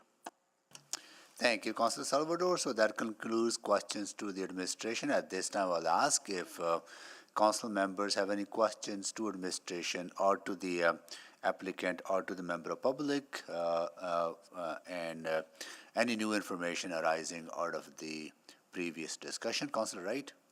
To the applicant? Maybe it's not new information, it was information I didn't gather, so it's new to me. So this property has never been up for sale for single family or anything like that? There was a single house on it quite a while ago. The main issue, one of the big reasons why we're looking to rezone the property is under the current bylaw, you cannot subdivide an RF1 lot into more than 2 lots, I believe. So it would be, like if we were to sell this as an RF1, it would end up either being a very inefficient use and not add any density to the area, probably lower density to the area. And then the purchaser would likely want to come back and do some rezoning anyway. So rezone it before going to sale? One of the things we look to do as part of our surplus process is remove as many barriers as possible to development, because if folks are looking to purchase land, they have a choice of looking at all the land on the market, and a lot of the city land comes with a lot of baggage. So we try to address some of those issues on the front end so that when they come in, we can just see the development we would like to see rather than having somebody come in, spend a bunch of time and money and effort to try and get something done, and ultimately, maybe not have that get approved at council, and they've just wasted all their time. So we try and deal with that as much as we can on the front end. Okay, and with the RF2, that does, I think it was said, different building forms can still be, it doesn't necessarily have to be skinny homes. It doesn't have to be skinny homes. One of the things we did look like we did hear some comments in our engagement about increasing density, say through row housing and whatnot. But we also heard commentary about people being in support of the density that's there. So we did hear a mix of all of this feedback, and what we're proposing is trying to balance all of these things while also providing a variety of built forms. We could provide all row housing, but this way there's an option of row housing or other multifamily, not necessarily row housing, but other multifamily uses, single family homes, secondary suites, garden suites. Like there's a large variety that could be seen in this kind of development with these proposed zonings. And that would still result in making it more affordable then for people to buy Yeah, or rent? ideally, yeah. Okay. I mean, we will sell these at market rate, but yeah, it'll be something that is consistent with what you would see in the neighborhood, but with a smaller lot product, it will be, generally speaking, more affordable than a standard lot in the area. Okay. All right, thank you very much. Thank you, Councillor Wright. Councillor Salvador. Yeah, thank you. So you've heard some questions in contemplation of potentially bumping up to RF3. What would that do? If we were asked to come back with a rezoning, so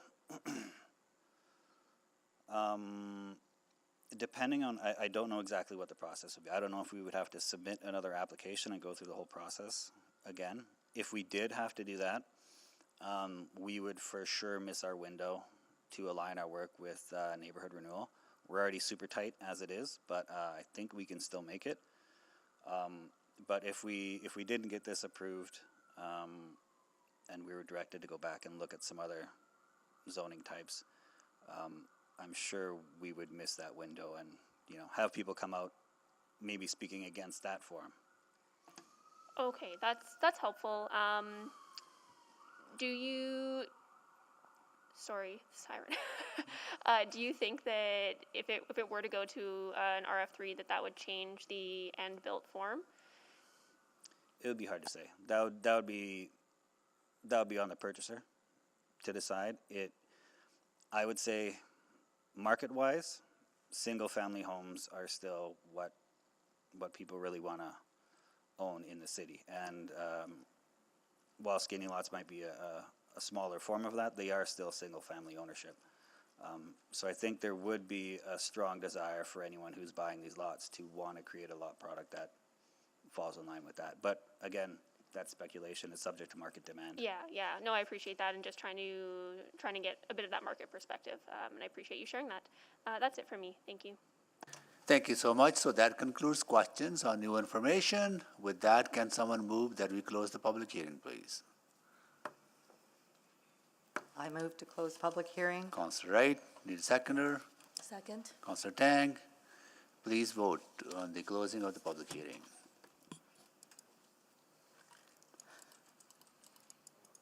Computer doing something funny to you?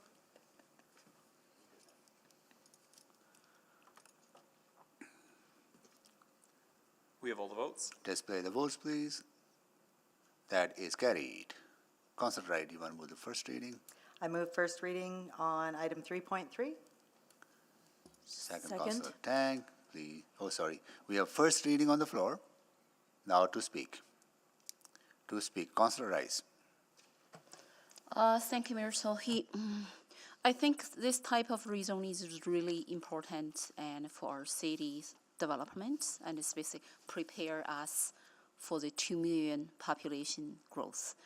And then I know this area very well, and specific for this site, I know there are open spaces and there are empty field for a long time.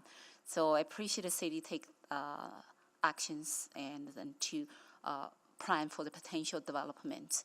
Like I asked a question earlier, I do want bring this to the awareness and for the long-term planning for city's development perspective, not only for this site and across entire city.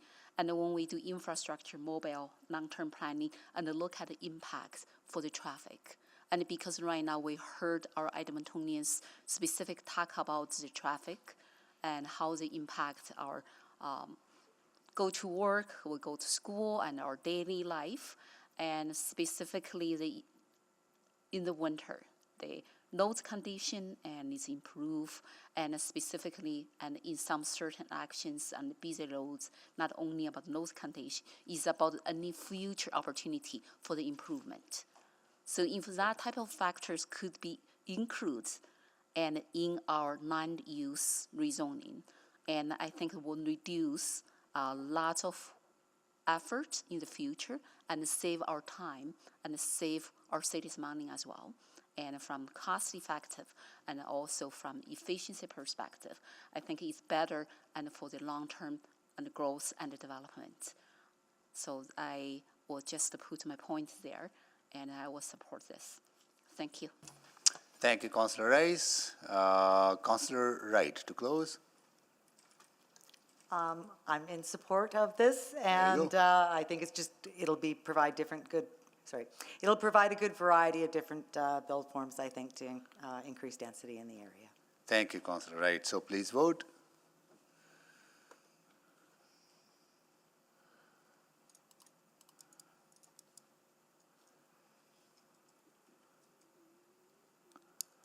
We have all the votes. Display the votes, please. That is carried.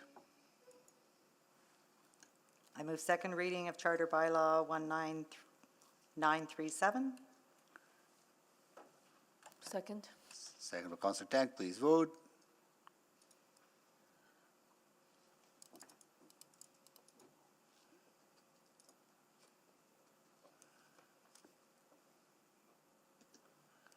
We have all the votes. Display the votes, please. Carried. I move consideration for third reading of Charter Bylaw 19937. Councillor Tang, second. Second. Please vote.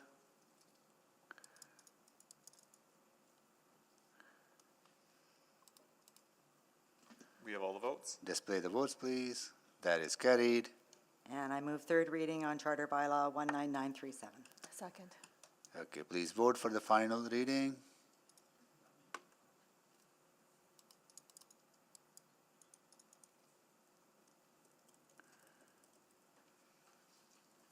We have all the votes. Display the votes, please. That is carried. So that dealt with 3.3.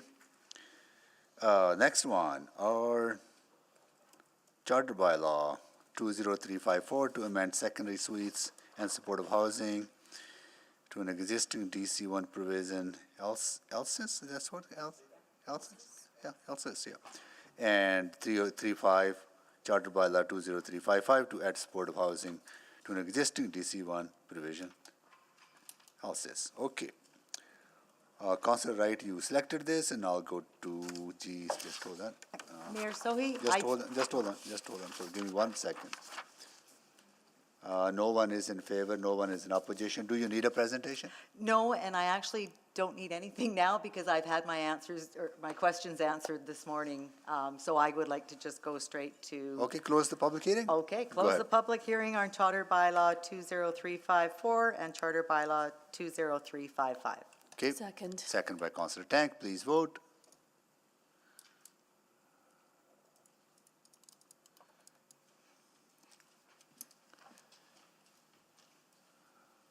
We have all the votes. Display the votes, please. That is carried. And I move first reading on Charter Bylaw 20354 and Charter Bylaw 20355. Second. Second by Councillor Tank. We have a first reading on the floor. Anyone to speak?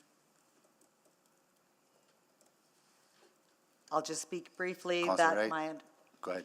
my understanding now of what the limited supportive housing is, I think provides a good opportunity for, again, diversity within the neighborhood. And yeah, stand in support of this. Thank you, Councillor Wright. Please vote.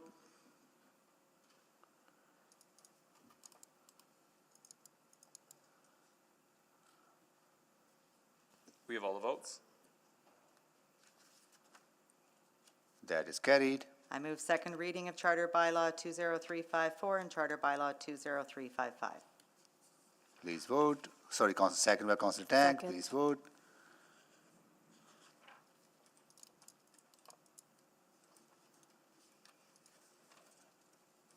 We have all the votes. Display the votes, please.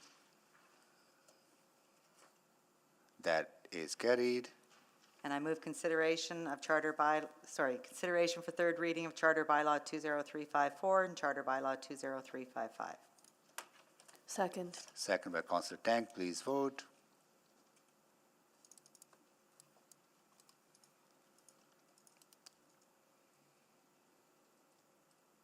We have all the votes. Display the votes, please. That is carried.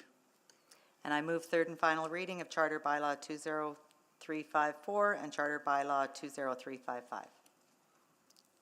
Second. Second by Councillor Tank. Please vote for the final readings.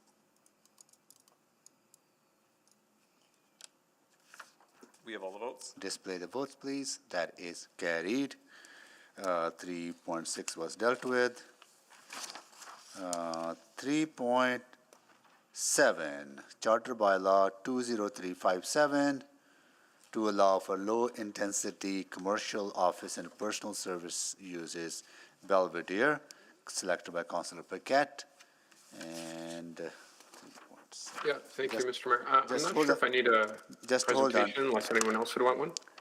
there's no one in opposition. There's one person, sorry, applicant Dave Unshenko. That's to answer questions only, right? Dave? Okay, good. And Councillor Paquette, you don't need a presentation. Okay. So do you have questions to Dave Unshenko or to administration? To the proponent. Proponent? Okay, you can do that now. So go right. ahead. Yeah. Thank you. And these are questions that are coming from, actually, you know what, Mr. Mayor, I'll go to the proponent if that's okay, and then to administration, because there's two parts Yes, to these yeah, questions. yeah, absolutely. Now you can go to proponent at this time to ask questions. Go ahead, Yeah. please. Yeah. Okay, thank you. Yeah, so these are questions that come from the community, folks who couldn't actually make it out. And so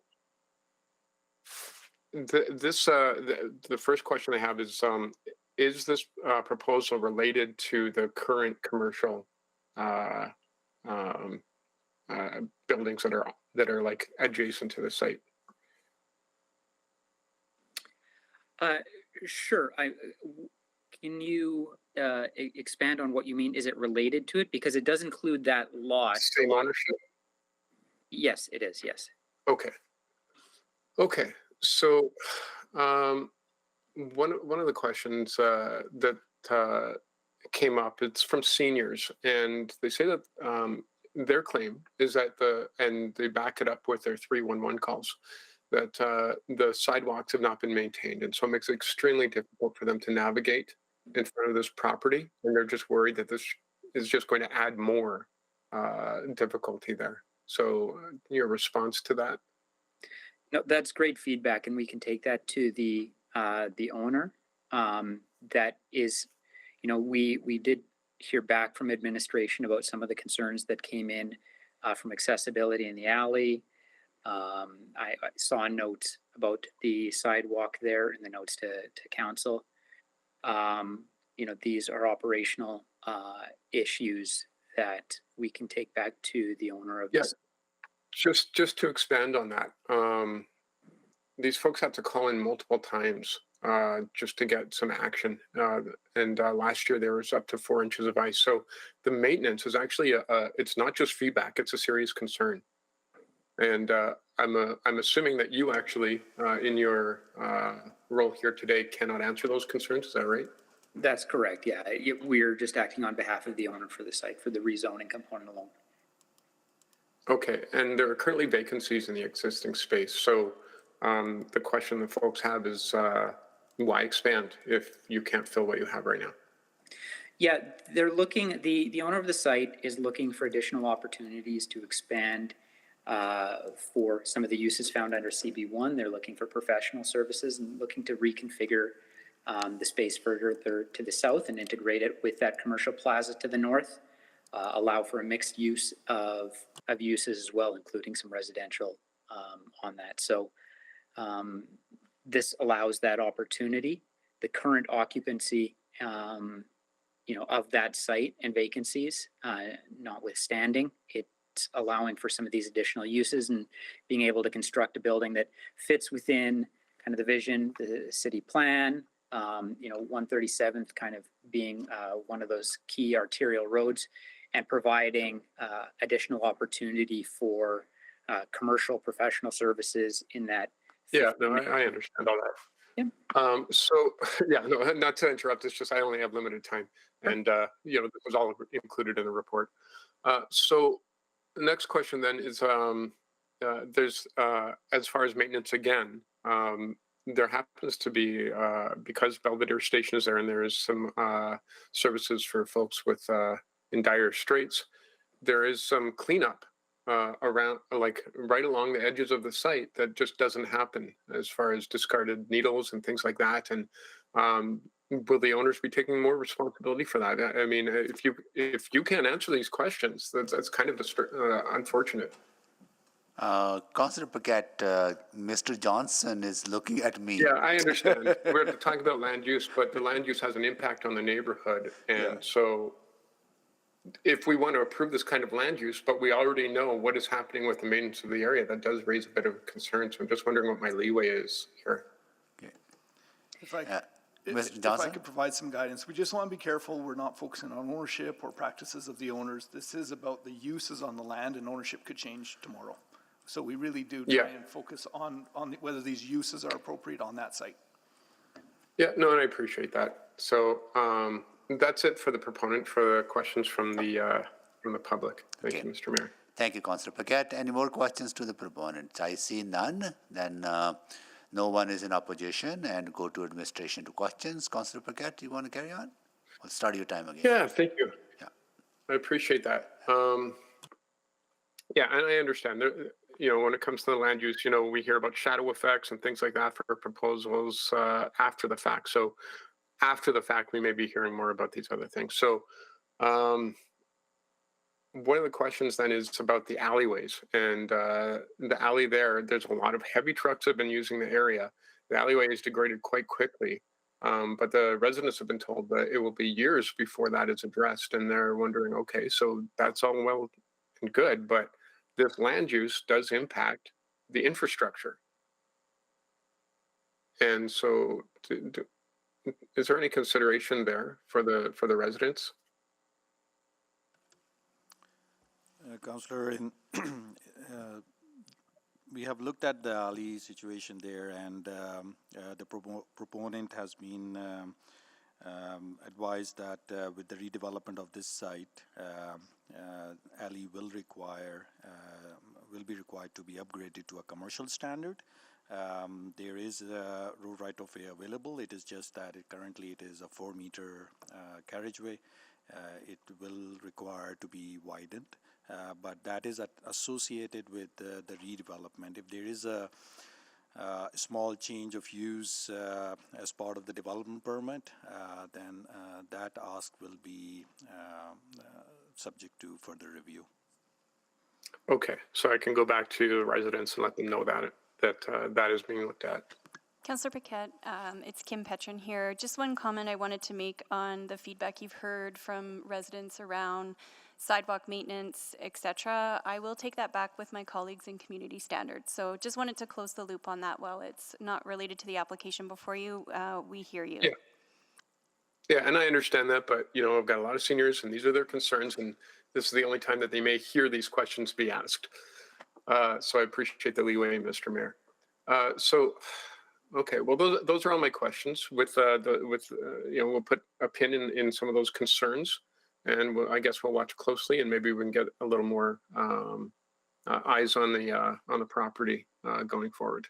All right, thank you, Mr. Mayor. That's it. Thank you, Councillor Paquette. So that concludes the questions to administration. At this time, I will ask if council members have any questions to administration or to the proponent, any information arising out of the previous discussion. Seeing none, so can someone move that we close the public hearing on this bylaw? I will move we close public hearing on item 3.7. Thank you, Councillor Paquette. Need a seconder? Second. Councillor Knack seconded it. Please vote.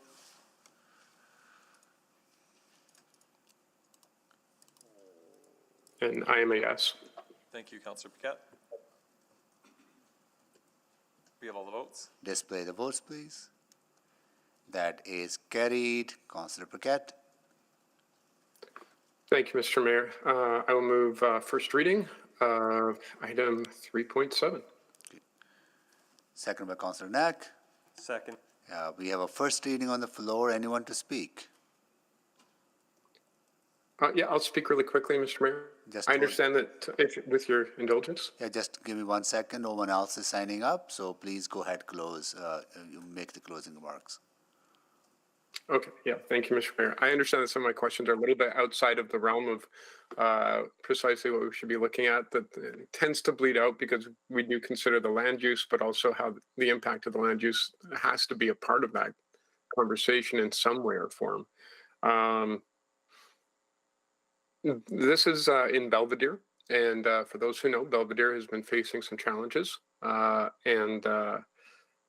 so any type of new development in the eyes of the residents is going to look like, or any changes in zoning is not really well received after this amount of time, because there were a lot of promises made to this community for the rezonings that occurred in order to allow more help for people in dire straits, to build more affordable and supportive housing. And this community has taken it all on in stride. But there is a little bit of a breakdown of trust. It's a low trust environment, unfortunately, between the city and the community, simply because some of those promises were put on the back burner or simply forgotten about before even I was elected into this position. And so, anyone who wants to develop in that area, hopefully they're keeping in mind a feeling of community responsibility, and not just conducting business or creating a space in order to maximize the value of their land, but they are there also to be members of the community and understand that whatever we add into a place, hopefully the goal is that it enhances that place. And that's it. Thank you, Mr. Mayor. Thank you, Councillor Paquette. So please vote.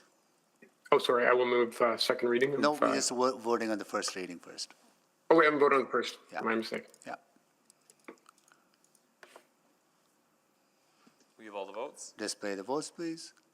That is carried. Now I'll come to you, Councillor Paquette. Yeah, thank you, Mr. Mayor. I will move second reading of item 3.7. Second. Second by Councillor Knack. Please vote.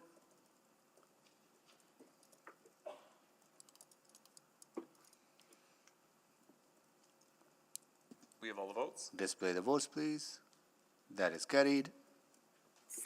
Okay, thank you. I will move consideration for item 3.7. Second. Please vote for consideration.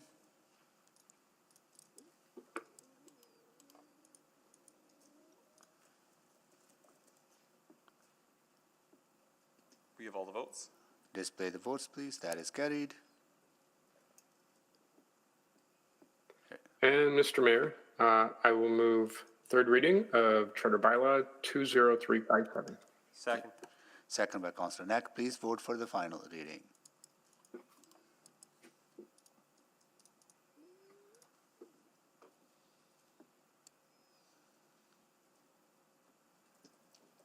Just waiting on one vote. Councillor Hamilton? Thank you. We have all the votes. Display the votes, please. That is carried. Okay, so that concludes 3.7. Now we are moving on to 3.8, Charter Bylaw 20359, to allow for low-rise multi-unit housing Maple, selected by Councillor Wright. Let me see. Okay, we have Marcelo Figueroa to answer questions only. No one is in opposition. Councillor Wright, you need a presentation from administration? A quick one? Sure, please, go ahead. Administration, over to you. Good afternoon. This application proposes to rezone 0.58 hectares in southeast Edmonton from the RA5 row housing zone to the RA7 low-rise apartment zone. Next slide, please. The site is located in the Maple neighborhood. The area surrounding the site is low-density residential and undeveloped land. A future park is planned south of the site, and a natural area is located to the northeast. Transit service is located approximately 600 meters to the north at the Maple Road and Maple Way. Conventional transit will serve the southern portion of the Maple neighborhood when Maple Road is constructed to 23 Avenue. Maple Road is also a future neighborhood route in the Edmonton bike plan, and a shared use path is accessible across 8 streets, which links this site to the northern portion of the neighborhood. Next slide, please. As part of public engagement for this application, 66 notices were sent to surrounding landowners and the Fulton Meadows Community League on November 3rd, 2022, and 2 comments were received. One comment was related to land use compatibility with surrounding single detached homes, and the second was a concern regarding fire rescue services response time across the rail line. Next slide, please. The proposed RA7 zone will allow for the opportunity to diversify housing choices and increase density in the Maple neighborhood. The site is appropriate for increased density as it is flanked by roadways on 3 sides and is located on a future arterial road and transit routes. These roadways act as a buffer, helping to reduce the impacts of development. In addition, a setback of 7.5 meters will ensure proper transition to the southern property. Next slide, please. The rezoning conforms to the Maple NSP and meets the objectives of the plan by establishing a variety of housing types and encouraging a diversity of higher density housing forms. The proposed rezoning aligns with the city plan by accommodating future growth to a population threshold of 1.25 million within Edmonton's existing boundaries. Next slide, please. Administration recommends that Charter Bylaw 20359 be approved because it diversifies housing choices in the neighborhood, provides the opportunity to increase density along a future arterial road and transit routes, and conforms to the Maple NSP and aligns with the goals and the policies of the city plan. This concludes my presentation, and thank you. Thank you so much for that presentation. Now we'll go to Councillor Wright. You have questions to the proponent? Not necessarily. Okay. It's more, my questions, I guess, are more for administration. Okay, then we'll wait. Any questions to the proponent? No questions to the proponent. Now we'll go to questions to administration. Councillor Wright, go ahead, please. Thank you. I figured this would just be a good opportunity to touch base on the transportation and transit in the Maple and Tamarack areas. I do understand that there is, work has started on the Maple Road construction. It was delayed a little bit last year because of weather or something like that. Is that correct? That's correct, Councillor. The servicing agreements have been signed and the construction will commence this year. Okay. And then in the report, it does talk about what is it, the TIPS study for the Meadows area. When would that report be prepared? When would we hear more about that? Yeah, the TIPS report, which is the Transportation Infrastructure Projection Study, we have received a first draft of it, and we have reviewed it and provided some comments, so that is progressing as well as we speak. Okay. I mean, you know, I do agree with the higher density, but I think we need to have those services in there to help support it, you know, whether it be the transportation routes in and out of the Maple area and especially the transit, multi-use paths. So it is a bit concerning to me that we're increasing the density there without knowing for sure exactly how we're going to be able to service it. So the infrastructure projection study is more to look at the priorities for this area. So the functionality of Maple Road or even the active modes connectivity that is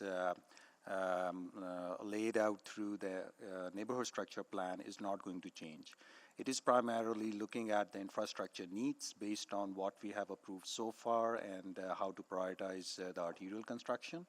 And that will trigger some more consultation with the area developers, and we'll take it from there. Okay. Quickly, please. Because it is, yeah, it is a concern there. So the mortar, I think the quicker we can resolve the demands of that neighborhood. And I know Councillor Paquette mentioned about, you know, this is a rezoning, but it does have an impact on the overall community and Edmontonians that live there. So I do support the bylaws that has come forward to increase the density, but I do again want to stress that we need to have. You'll be speaking to that. Okay, I will. Okay. All right. Thank you so much, Councillor Wright. Councillor Principe. Thank you, Mr. Mayor. Yeah, I just wanted to also discuss what Councillor Wright was about the safety issue with emergency vehicle access in and out of the area, because we've seen this before, have we not? And is this the same area? So are we comfortable that this is the right time to increase the density? Or again, I would support it if I knew that there was, you know, that was addressed, the safety issue and emergency vehicle access. Absolutely. You're right. This is the same area where we have looked at it in detail. And the good news here is that previously the secondary emergency access was through a temporary roadway. But going forward, Maple Road construction will provide a permanent connection for that purpose. So it is going to be improved as we move forward. So as you move forward, so do we need to see this development for sure, because as we happen move in forward, order for that to move forward? I meant looking at the construction of that permanent roadway, which is already committed through the developer and will commence this year. it will commence this year? That's Okay. correct. Yeah. All right, thank you. That's it for me, Mr. Mayor. Thank you. Thank you, Councillor Principe. Can you, Councillor Jens? Can you take that? Just have a Got the quick- chair. So that connection on Maple to, I think, connects to 23rd Avenue, right? And onto the other side? Like This is the first connection to 34 34, Avenue. yeah. Yes. From that, then the connection is to the, where's that secondary access? The secondary access then to the south, it is still straddles through the undeveloped or a temporary roadway. So still connect to Meridian Street, then kind of circles around. Sorry, not to Meridian, sorry, if I can have a slide over here, slide 2 on the screen, please. So it generally goes south and connects to 23rd Avenue to the south, and then eventually to 17th Street. Okay. So the construction will commence this year. Do we know how much time would it take to complete? Typically, it is within 2 to 3 year time frame. It was slated for last year, but got delayed. Okay, I see. And the same developer that is applicant is contributing to the roadway? It will be, yes, because it is part of the same catchment. All developers in this area are contributing to that. Okay, got it. Okay. Thank you so much. I'll take the chair back. All right. That concludes questions to administration. At this time, I'll ask if council members have any questions on the new information arising out of the previous discussion. Seeing none, can someone move we close the public hearing on this bylaw?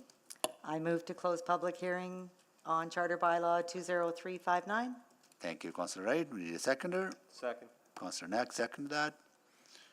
Please vote.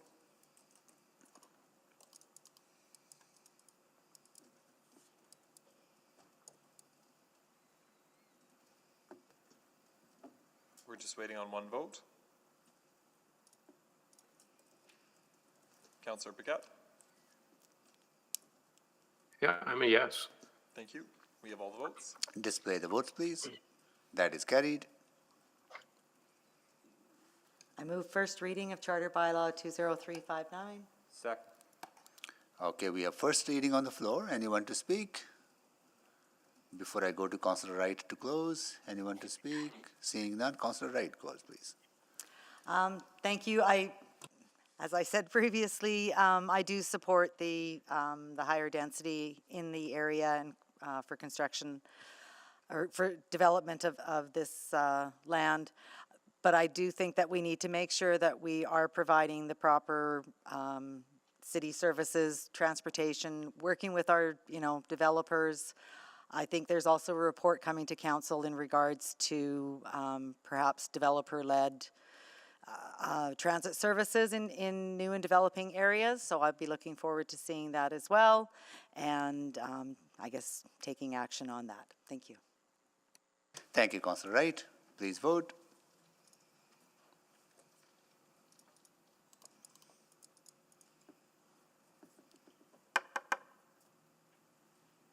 We have all the votes. Display the votes, please. That is carried. And I move second reading of Charter Bylaw 20359. Second. Okay, please vote.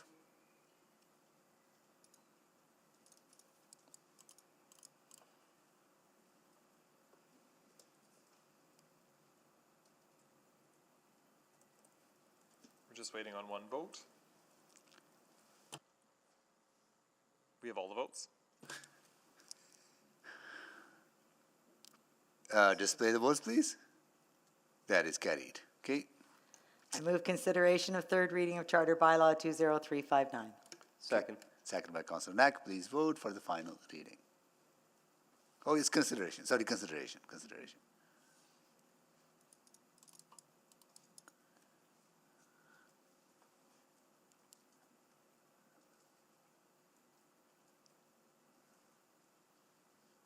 We have all the votes. Display the votes, please. That is carried.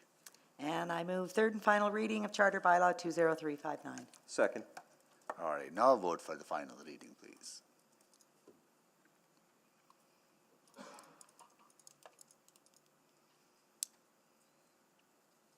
We have all the votes. Display the votes, please.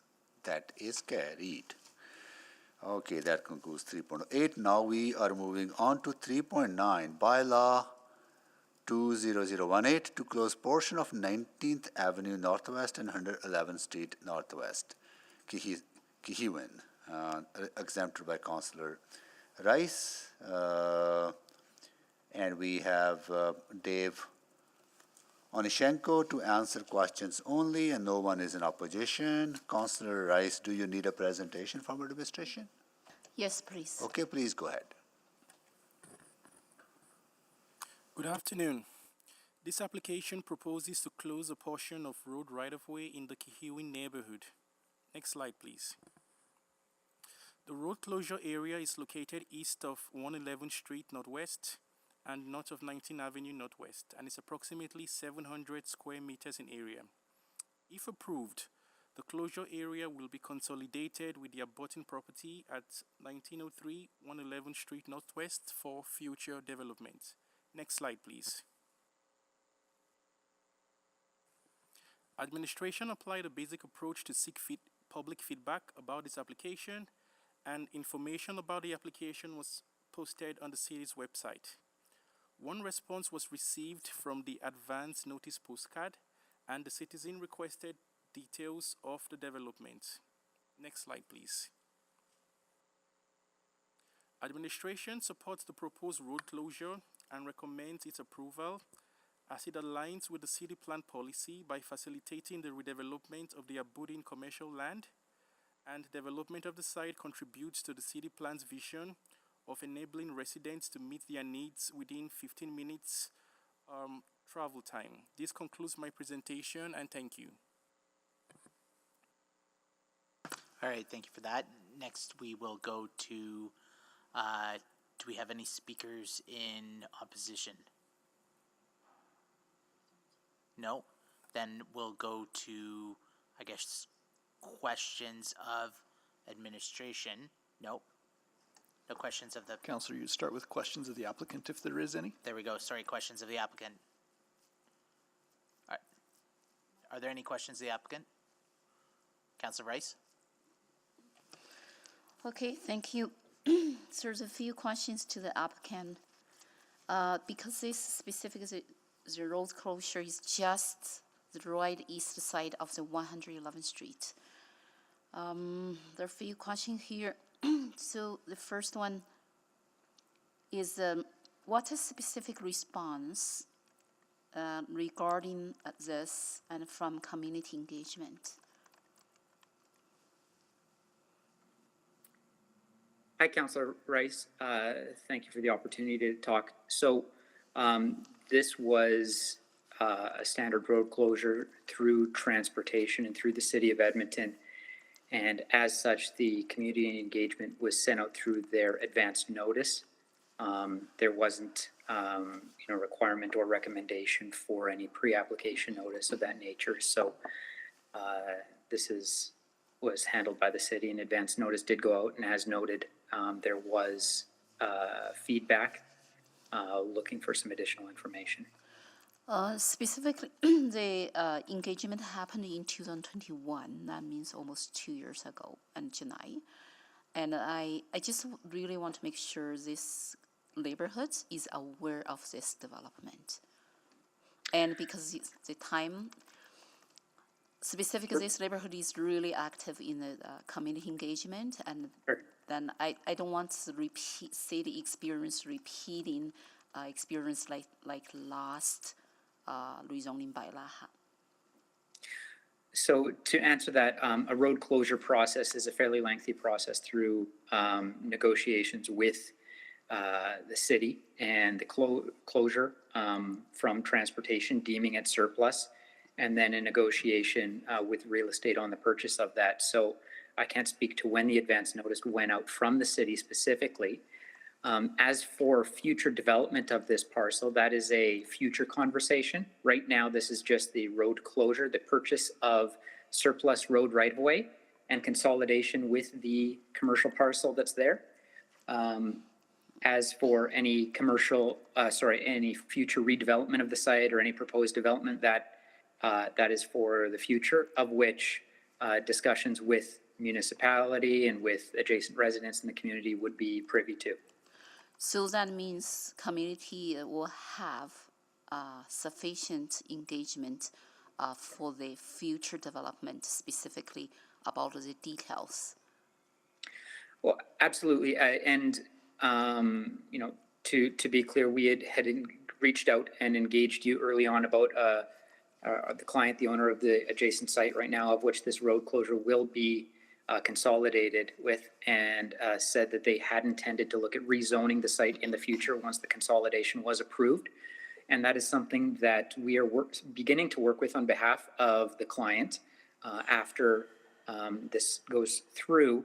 And any engagement with the community, with the stakeholders, is of top concern and something that we feel very important for any development and rezoning process. So that isn't what we're discussing right now, but I'm always happy to discuss that in the future.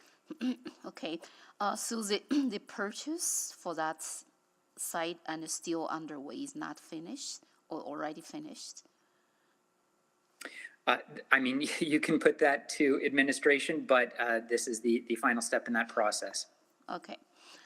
Specifically because this site is really close to 23rd Avenue. 23rd Avenue right now is under the early construction for the LRT and South Extension project. And just wondering how this could impact the traffic and on 111th Street, because it's right at the corner, the intersection of the 19th Avenue and 111th Street. I will put that question to administration. Okay. But in that factor, this is a portion of road right-of-way that was never developed. As you can see in the map that was shown, it's green space, so it isn't closing any any roadway, any sidewalk, nothing. So it shouldn't have any direct impact on the actual transportation infrastructure. So that means, and then drive in and drive out, and on that site right now still open. And then the closure only apply to that green spaces in that corner. That is correct, yes, and that is what is being deemed surplus and being sold to the adjacent parcel owner. Okay, thank you. That's my question. Thank you. All right, thank you, Councillor Rice. Any more questions to the proponent? Seeing none. Now questions to administration. Questions to administration, please sign up. Councillor Rice, you have questions to administration, right? Go ahead, please. I think I asked. There you go. You got it here. It's good. Good.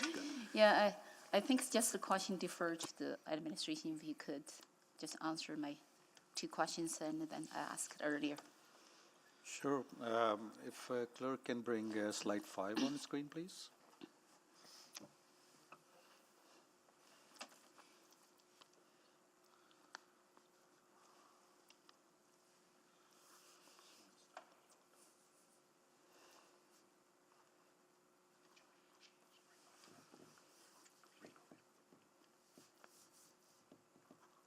So while that happens, so what I heard, a couple of questions in terms of the future consideration for this corridor. So this road closure application was reviewed and through LRT as well.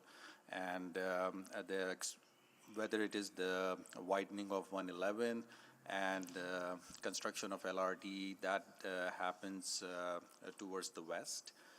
This eastern edge of 111 Avenue will be undisturbed, and that is the reason why this triangular piece can be surplused. So if I can, it would be much easier. Looking at the slide, the north is to the left. So it shows in red that triangular portion, and all the blue is basically the widening of the corridor, including LRT and the lanes as well. I hope that provides clarity. So that means this actually will reduce the risk, and when the 111th Street is needed to widen and for the LRT project. It actually creates a much more standard intersection. More spaces for that intersection and for the traffic. So I just want to make sure my understanding is correct when I communicate it back to the community. So the road closure piece will be closed. It does not serve traffic at the moment. It will be consolidated with the adjacent parcel. And what you see on the screen is the ultimate intersection of 19th Avenue and 111. Yeah, let me ask this way. So that means I understand the purpose for this bylaw very clearly. I just want to make sure the outcome will not impact the road widening possibility is needed in the future for the LRT project. That's correct. It will. So that's, I want to confirm, that's one side. The second is that I want to confirm the building, and because the plan is going to build apartment building, the building will not too close to the intersection. So we will have that spaces open and for the construction and if needed for the LRT and extension project. Absolutely, like through the rezoning process and through the development permit process, whatever setbacks are needed, they will be liable for that. And yeah, that's I do want to emphasize this point, and then because to reduce the future confusion or future risk and for the neighborhood. And specifically, ART project is really important and around 111th Street. And then under 23rd Avenue is under pass, the construction, and then right come out before the site. And then that intersection is a key point to ensure the construction will not be impacted if needed 111th Street widened and for that car traffic. And so this actually impact the entire South Edmonton. I want to make sure we are aware of at the beginning of this development. noted, Councillor, and that's why we work closely with LRT to make sure that this is workable. Okay, thank you. Thank you, Councillor Rice. Councillor Wright. Thanks. I just want a little bit of clarity. The road itself, the avenue isn't being closed. Like you can still, it's just you're parceling off that one little triangle of land, right? That's correct. Okay. It's undeveloped road. Okay, okay. That's all I wanted to just, like, so you can still cross 111th Street from 19th Ave over to Saddleback Road and everything, right? Okay. Correct. Okay. Thank you. Thank you, Councillor Wright. Councillor Rice, you have more questions to administration? Okay, so that concludes questions to administration. At this time, I will ask if council members have any questions to administration or to the proponent out of any discussion that may raise new information. Councillor, to who, sorry? To applicant? So, all right, for new information, Dave Onishenko, please, Councillor Rice has some questions to you. Go ahead, Councillor Rice. Thank you, Mayor Sohi. Just one quick question. Do you have a specific timeline for the next community engagement? We don't at this time. We are awaiting road closure. And once this is approved, we are looking at starting pre-application discussion for future consideration for the site. So as that pre-application is our first step, both your office and the community will be engaged early on in that process, so within the near future. So thank you so much. We'll appreciate that advance notice and after community engagement and happening. Fantastic. Okay. Thank you. All right, thank you, Councillor Rice. So that concludes the questions on this bylaw. Can someone move that we, Councillor Rice, we close the public hearing on this? Yeah. Go ahead, please. I move this bylaw, public hearing is closed. Okay. Need a seconder? Second. Councillor Principe seconded that. Please vote.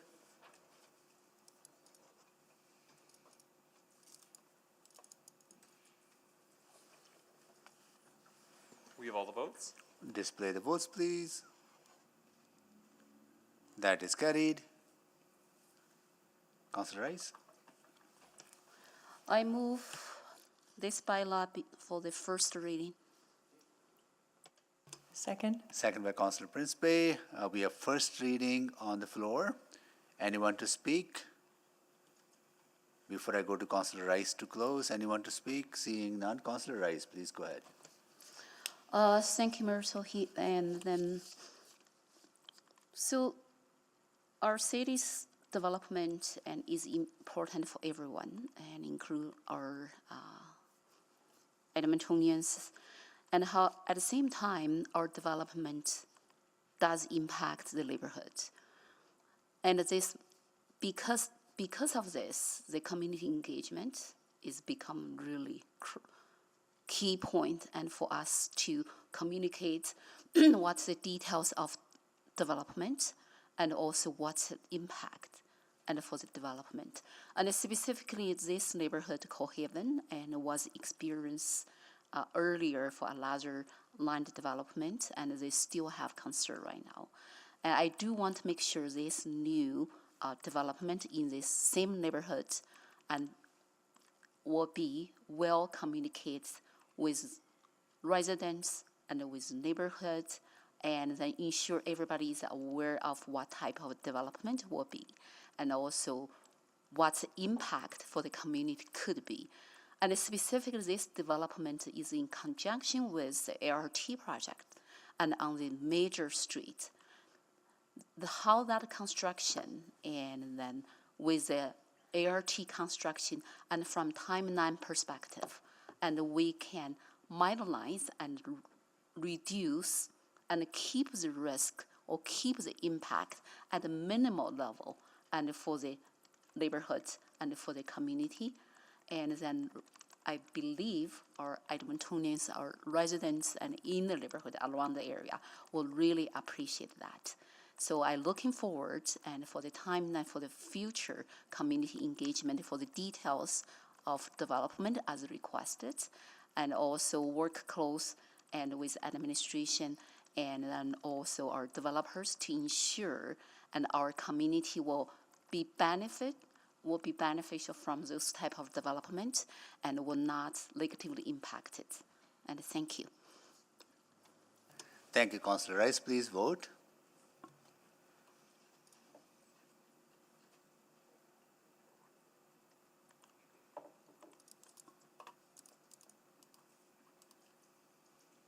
We have all the votes. Display the votes, please.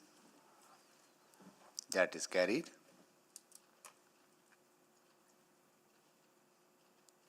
Councillor Rice?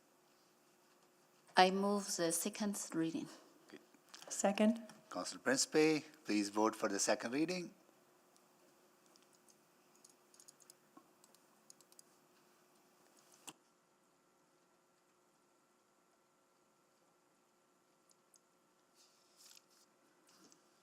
Just waiting on 2 votes. Councillor Paquette? I'm a yes. Thank you. We have all the votes. Display the votes, please. That is carried. I move the consideration of the third reading for this bylaw. Second. Second by Councillor Principe. Please vote for the consideration.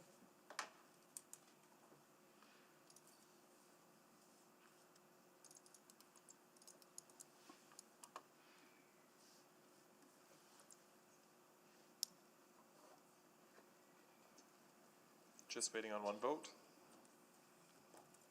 We have all the votes. Display the votes, please. That is carried. I move the bylaw 20018 to close portions of 19th Avenue Northwest and 111th Street Northwest Cohaven and for the final reading. Okay. Thank you. Second. Second by Councillor Principe. Please vote for the final reading. We have all the votes. Display the votes, please. That is carried. So that concludes 3.9. Our next item will be 3.10 and 3.11, and we will start with that after the break. We will be back at 3:45. Until then, we are on the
Okay, it's 3:45 and we're live from City Hall.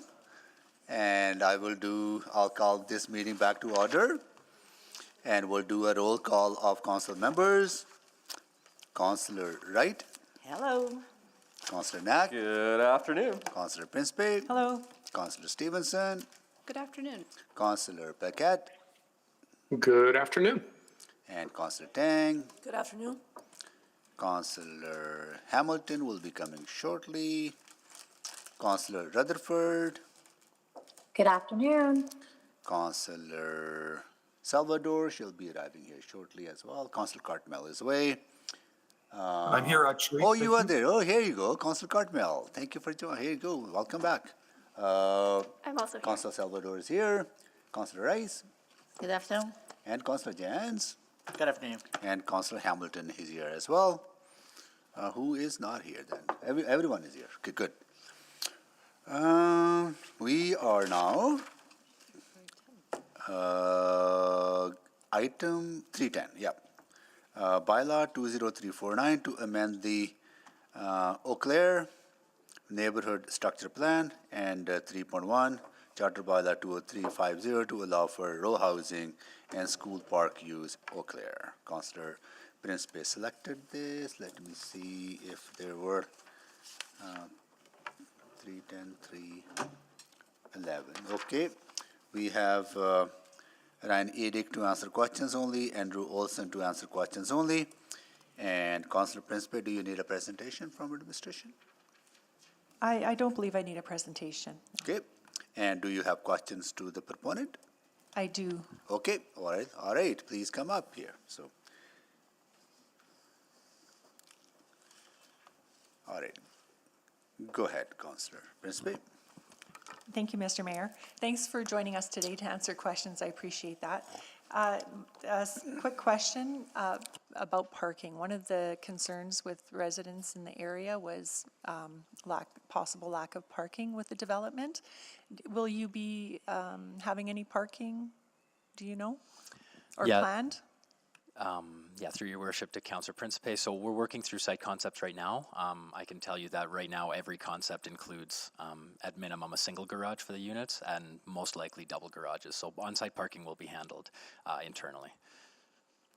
Okay, that was my only question for you. Sorry to make you wait all day for that. Appreciate it. Thank you, though, for being here. Thank you, Councillor Principe. Any other questions to the proponent? Seeing none? Okay. Then questions to administration. Councillor Principe, please go ahead. Thank you, Mr. Mayor. Another concern of a resident was about 160 Avenue being closed, or not being fully developed, I should clarify. Is there any update on that, Mr. Said, about 160 Avenue? Yes, as part of this particular development, that construction will happen. So this actually is going to complete that network.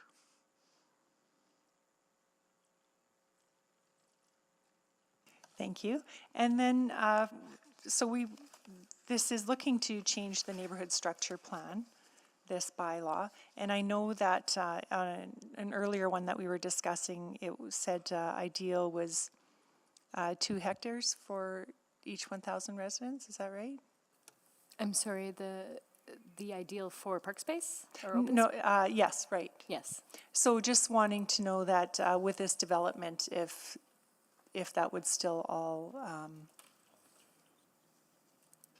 if you know what the density would be, and if there would be enough park space? There is, it will be the 2 hectare goal, meet or exceed. Okay, that's great. Those are my only questions. Thank you. Thank you, Councillor Principe. Any more questions to administration? Seeing none, at this time I'll ask if council members have any questions to administration or to the proponent out of the discussion that may lead to some new information that you want to inquire about. Seeing none? Go ahead, Councillor Principe. I'll move closure of the bylaw of item 3.10 and 3.11. Okay. Second. Second by Councillor Wright. Okay, please vote.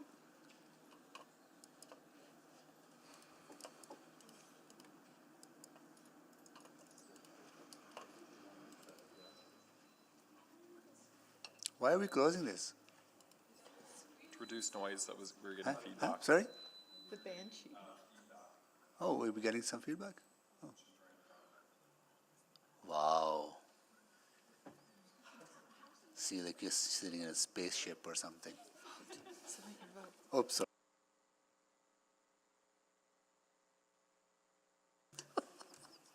Okay, I voted. Just waiting on one vote.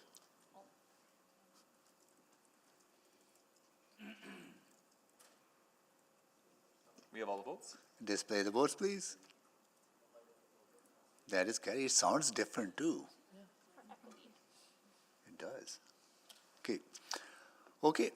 That is carried. Councillor Principe. I'll move first reading of item 3.10 and 3.11. Second. Second by Councillor Wright. We have a first reading on the floor. Anyone to speak? To close? Councillor Principe, please go ahead. Thank you, Mr. Mayor. I will be supporting this amendment just because there is enough park space. That's something that's always very concerning, just to make sure that the residents have enough space to enjoy green space in our community. It's very important in a healthy community. Also, the proponent answered my question, and I know that there will be some parking provided, so that's good, that consideration. And then the 160th Avenue will be completed, and that also addresses concerns of the residents. So thank you for this, and I will be supporting it. Thank you. Thank you, Councillor Principe. Please vote.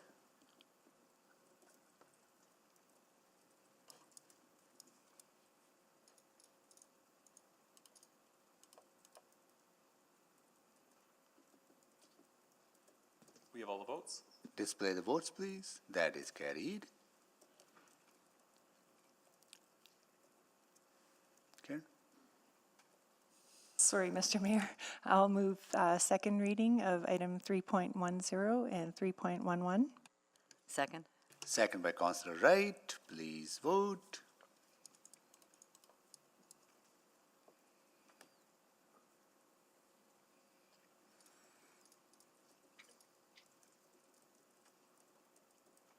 Just waiting on one vote. We have all the votes. Display the votes, please. That is carried. I'll move consideration of third reading for item 3.10 and 3.11. Second. Second by Councillor Wright. Please vote for consideration.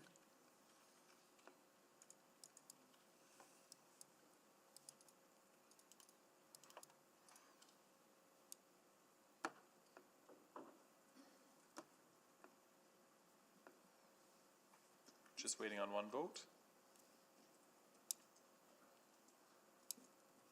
We have all the votes. Display the votes, please. That is carried. I'll move third and final reading of bylaw 20349 and charter bylaw 20350. Second. Second by Councillor Wright. So please vote for the final reading.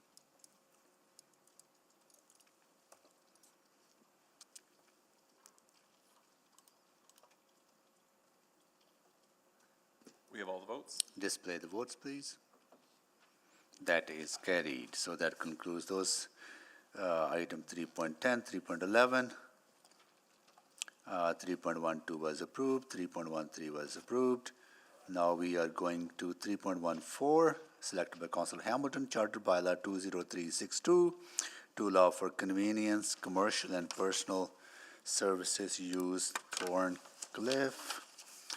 Let me see if there were. Okay. Yeah, there is one person in opposition. We will check. They weren't present in the morning, but we'll run the names again. Dave Onshenko, you're here as on part of the proponent, Clarity Development, and Present, yeah. And how about Renan Sons?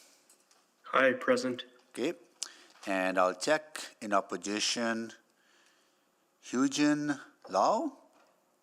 Walu? Hyujin? Oh, there you are.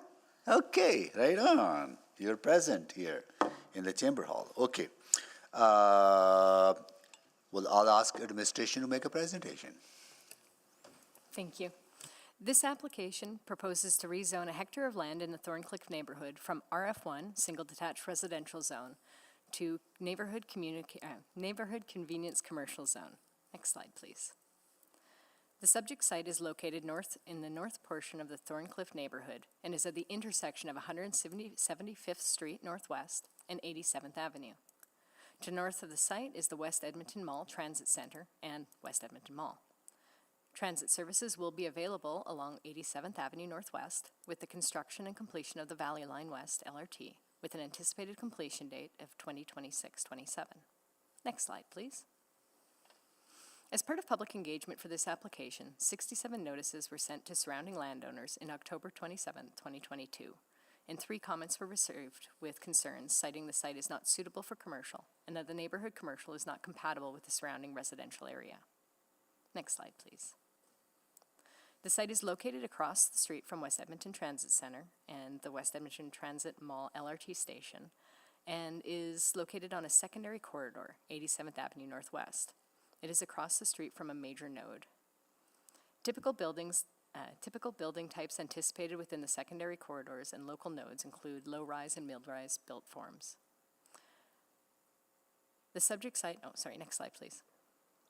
The subject site contains 3 undeveloped lots and approximately 1 hectare in size. It's adjacent to single detached housing to the west, east, and south. Next slide, please. The CNC zone is intended to accommodate commercial development and includes the opportunity for multi-unit housing in buildings where the first story is used for commercial purposes.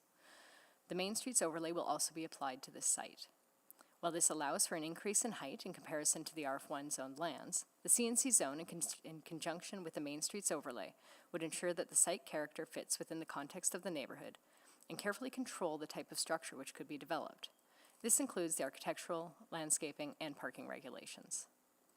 The MSO allows for greater height and requires a 3 to 6 meter setback adjacent to residential uses, depending on the height of the building. The MSO also provides for setbacks and step-backs to mitigate land use impacts upon neighboring residential lands. Next slide, please. Administration recommends that the Charter Bylaw 20362 be approved, as the proposed change provides for commercial and limited residential opportunities in an arterial road, which is also a secondary corridor, is sensitive to the adjacent single detached residential, and is in close proximity to transit service. Thank you. Thank you so much. And Councillor Hamlet, do you have questions to the proponent? Not on this round, but does Mr. Onashenko have a presentation or just questions only for him? Nope, I have a presentation and administration should have that to present on our behalf. I'm sorry, you have a presentation or not? Yes, we have a presentation. Okay, you want to make a presentation? Then go ahead, please. Absolutely. Yeah, go ahead, please. Great. Thank you for your time. So, as introduced by administration, this is a site of 3 RF1 zone lots on the northern edge of the Thorncliffe neighborhood, directly across from West Edmonton Mall. Next slide. So, this is on a secondary corridor, as identified by the city plan. It is directly adjacent to a LRT line that is currently under construction in the West Edmonton Mall station and sits on the northern edge of this neighborhood. Next slide. So today's application, we're proposing to rezone from RF1 to CNC. And this is a small scale commercial zone that with the combination of the Main Streets overlay provides for a variety of options. Next slide. I stated this would allow for a variety of small-scale commercial uses to serve the day-to-day needs of the residents within the Thorncliffe neighborhood. This is the least intense of all commercial zones in terms of impact. And under CNC, it would maintain a compatible built form to the adjacent low-density residential developments to the west, to the south, and across the street to the east. Next slide. With the combination of the main streets overlay on this site, as a result of being close proximity to the proposed or the under construction LRT line, the MSO ensures that development of this site reflects the nature of which it's being built and the adjacency to the future LRT station. So as the arrows indicate in this slide, any built form would have to be adjacent to these two streets with minimal setback. Perfect patio space, things of that nature, but something that would have a pedestrian-oriented design facing that street. This also aligns with the city plan, and it allows for future adaptation and redevelopment in the future with additional height and FAR for mixed use form type building, of which some of the details were presented by administration there. Next slide. So to summarize our points of why this should be accepted by council, it aligns with the city plan, which supports the development of small scale commercial sites in the form of low, mid, rise density to establish mixed use in terms of these neighborhoods. It meets all the goals of our 15-minute walkable community, will allow for a variety of uses that do not currently operate from a friendly pedestrian nature north of the site in the mall, but professional space and convenience commercial space for the neighborhood itself, and aligns with the TOD guidelines, which supports retail and employment growth around existing and proposed LRT stations and transit centers, along for the future adaptation, as we discussed, under the Main Streets overlay as we progress to a city of 1.5 and 2 million people. Thank you. Okay. Thank you so much. So that concludes your presentation. So questions to the proponent? Let me see. Just hold on. Just give me 1 second. Hope. Mayor, so we do have another presentation from Renan Sones. Just another one? Okay. All right, Renan Sones, please go ahead.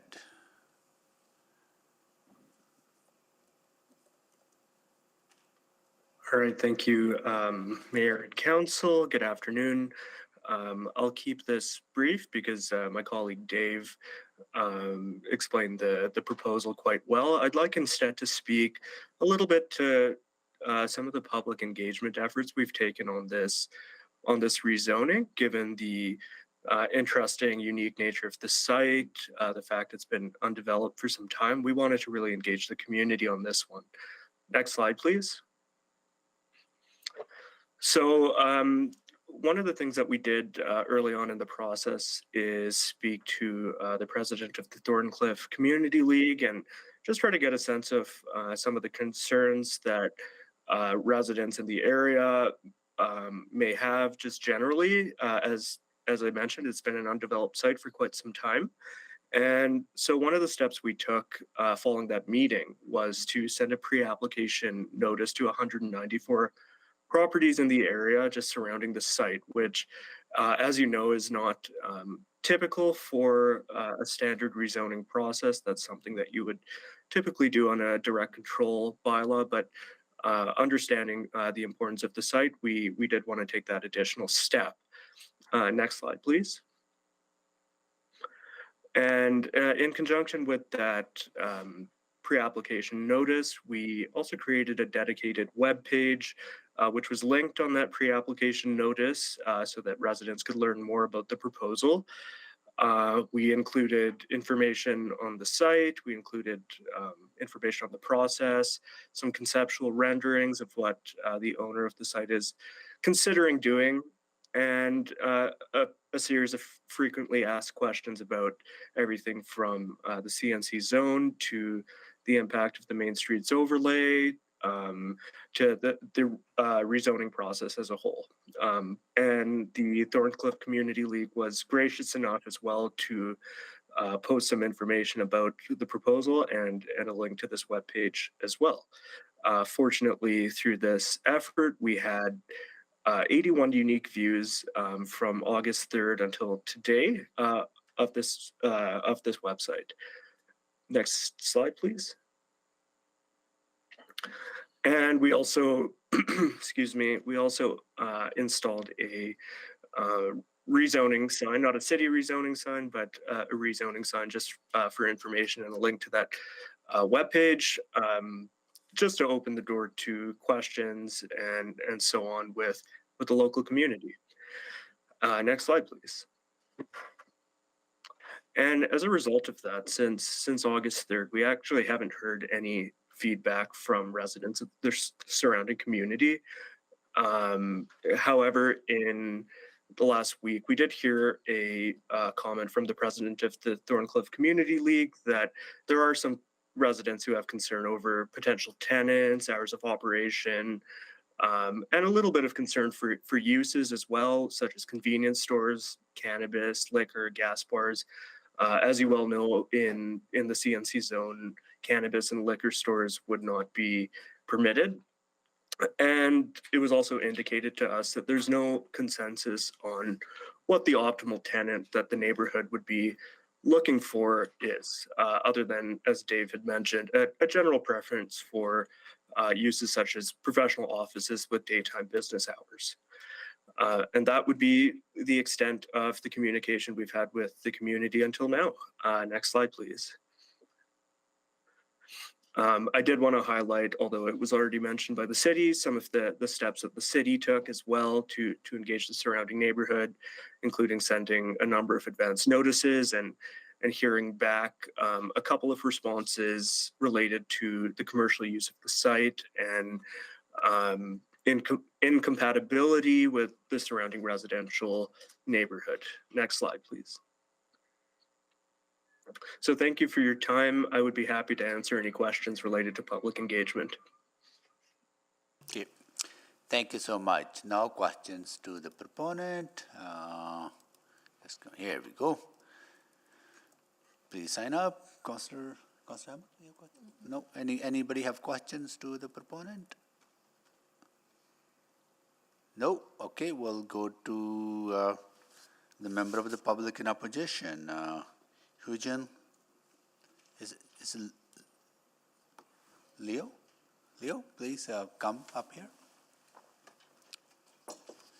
And I know you weren't here when I was explaining the public hearing process, so just want to let you know that you will have 5 minutes to make your presentation, and green light will start your time, and yellow light mean that you have 1 minute remaining, and red light would mean that your 5 minutes are over, and after that, council members may have questions to you. Okay. Go ahead, okay, please. of course. And thank you for joining us. Okay. So, good afternoon, Mayor Sohi. My name is Huijin Liu. I live in Thorncliffe for 10 years. I have 3 little boys. They're age 2, 5, and 7. We did a survey and had a petition against the proposed rezoning application in my neighborhood. I visited 40 different households and collected 28 signatures that strongly opposed to the Thorncliffe rezoning application. The survey result and the signature sheet that was emailed to Council Hamilton last week. Please go to the next slide. Some of the the first concern is the privacy intrusion. The nearby residents are so uncomfortable with the loss of privacy. My home is literally located adjacent to the west of the proposed site. The consumer from the proposed commercial property can easily see and hear our daily activities in my backyard. So, and the second concern is about traffic and safety of the pedestrians. My boy used to be picked up and dropped off at the bus depot at 87th Avenue and 175th Street southbound, located just in front of the proposed site. The school bus was constantly late, 15 to 20 minutes every day. And also, there's a lot of pedestrians walking in the Thorncliffe neighborhood. According to the conceptual site plan posted on the website, there was only 1 vehicle entrance, as you can see in the picture too. So every vehicle must use 175th Street to enter or leave the site, which will impact the traffic and increase the risk for the pedestrians who are constantly need to crossing the vehicle entrance on the sidewalk. So another concern is about trespassing. It's actually quite often to hear the drug or alcohol consumers screaming along 87th Avenue and 175th Street at midnight. And our garage was robbed 3 times last year. One day, my kid was also found a homeless person live in our backyard treehouse. So the person put a mattress, blanket, barbecue stove in the tree house, and my kids were so terrified. So we believe that the proposed commercial building, maybe a convenience store, a bar, or night pub, would be a crime magnetic to hold up in some cases. So please go to the next slide. Another concern is about devaluing the existing property. The example is located at the Elder Grove, a community just next to Thorncliffe. The dashed line is a CNC commercial plaza. The house facing to the plaza was sold for $395,000 in March 2022. And some similar age, similar square feet, and similar condition house was sold between $410,000 and $470,000. So we believe once the commercial property is constructed, our property value would decrease between 5 to 10%. Next slide, please. So actually, there are also an existing commercial plaza. The zoning is CB3 in Thorncliffe, located just a 550 meter, 7-minute walk from the proposed site. So the existing plaza include daycare, convenience store, indoor playground, bars and restaurants, and other personal services as well. So, and also the world-famous Edmonton Mall is adjacent to the north of Thorncliffe. So we believe there's no need to add another commercial building in Thorncliffe. So the development, we believe the development should conform well with the existing residential developments in the 3 vacant lots. And we want to meet more friendly newcomer in our community as well. So we hope our mayor and city council will hear our request and please disapprove the Thorncliffe RF1 to CNC rezoning application. And thank you for your services. And I also would really appreciate for the opportunity for the public hearing. It's my first speech actually, but Okay, well, much appreciated. Well done. Thank you so much for joining us. Absolutely. Okay. But just hold on if there might be some questions to you from Council. All right. Here you go. Councillor Hamilton. Hi, thank you. So this project has been contemplated for some time, and I'm short on memory in terms of what has been brought forward previously, but this is the first time it's at public hearing. But this is a CNC zone, so the community neighborhood commercial. And I understand that there's a limit on some of the uses pertaining to maybe some of your concerns. So hearing from the speakers today that there would not, for instance, I believe cannabis isn't allowed, for instance, does that alleviate some of your concerns about potential uses at the site? Do you think that would alleviate some of the neighborhood concerns? Well, basically what we believe at the moment, based on what we experience at home, because actually my property is from any of your picture, my property literally adjacent to the lot. So I know exactly what's happening around the area. So I would say from, at the moment, it's already it's quite, in a way, it's a bit sketchy to the neighborhood. So, and we don't really see the benefit to putting another commercial place. I understand it's a CNC zoning instead of I'm not too sure in the past what they were being applying. Yeah, and it doesn't, you're right, it doesn't matter here because we're talking about the CNC zoning. So because basically the whole community, at least like in where I live, the cul-de-sac there, people are strongly opposed to the turning the 3 lot to become a commercial place. Because just we don't feel the need for it. Where there's one just down on the road, 7 minutes walk. The other one is the Edmonton Mall. So, and once we put it in, with the traffic and the safety issue, that we just don't feel it. That's okay. That's helpful to my understanding of the opposition. One of the things I've heard before, and it sounds like you're also talking about here, is that there is already a proliferation of convenience commercial in the neighborhood, which is to say there's already quite a lot of convenience commercial along 175th Street. And some of your neighbors previously have brought this up. Is that part of your objection here as well? Yes. So like I mentioned in my slide, it's just like 7-minute walk from where this location to actually there's the schools there, there's a daycare, the convenience store, and a lot of like personal shop, like spa and contractors. So that's why we don't feel we should be another one there. So part of, and feel free to interrupt me if I'm getting this wrong. It's not necessarily that there might be a doctor's office or a dentist's office, or there might be a convenience store, but from your neighborhood perspective, what you've witnessed, the behaviors around these sites has been disruptive to your community. Is that, or has raised concern about potential disruption to your community? It's already disrupting the community based on what we have experienced. So with the existing uses? Yeah, well, I would say, well, because at the moment they're just empty lot, right? So there's not really any usage there. Mm-hmm. So from what we have seen, that we already see is the bad things already happen, and we're putting more staff, and which can increase other issue, and also what we kind of don't want to. So other safety issue, yeah. So this was so this is also what I was going to say, because you've also had derelict properties in the neighborhood, and there's also been issues. I think right across the street there was a house that was not occupied for a long period of time, and there was a lot of disruption that happened around that site. So is it possible that having something on this site now might, and having traffic in and out of the site, might not bring, I'll say, bad behaviors, but bring positive, good behaviors to that corner? I do want to clarify. Yeah. It's not that we don't want to have anything there. Okay. It's that we want to have some type of residential property there. That's what we want. It's not that we want to keep it vacant. Which is probably where some of my colleagues are going. I'll ask you a yes or no question. If this was residential and went higher, would that be preferable to low grade or like a single story commercial? Yes. Okay, thank you. Councilor Knack.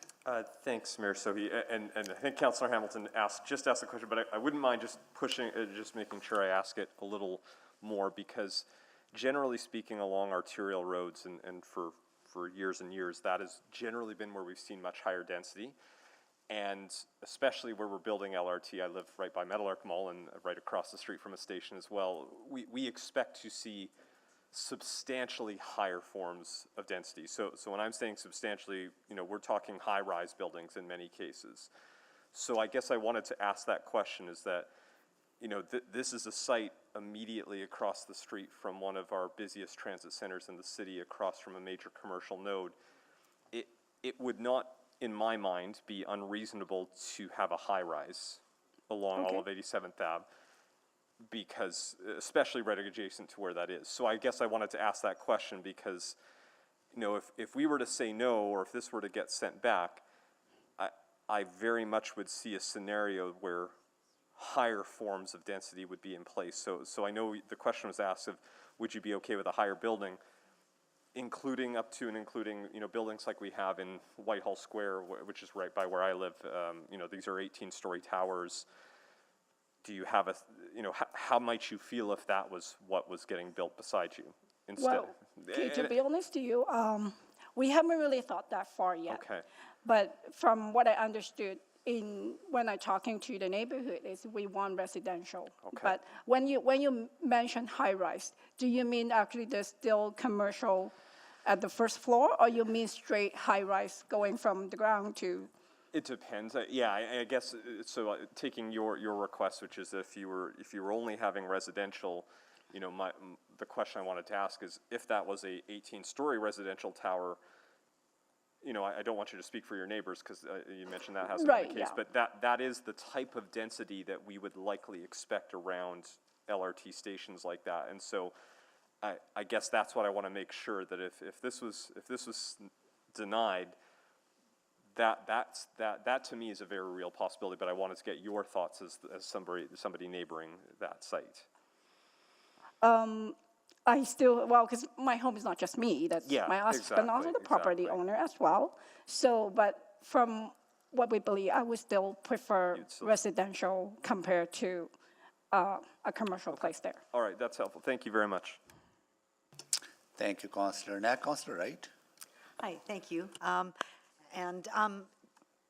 So I'm just looking at the difference, like in heights of the buildings that could be there. So you could get for residential, you could get 2 houses on each lot with a maximum height of 10 meters. But if you go the commercial, be 14 and a half to 16 meters. But you would still be okay with like maybe a 3-story skinny home backing on? Well, because from whatever the conceptual site plan I saw on the website, the building is along 80th Avenue, and basically it's pretty much occupied the entire width of the lot anyway, so that I don't feel there's a big difference from what they propose, and if it turned into other type of residential property there. Okay. And then you also mentioned about the access being off of 175th.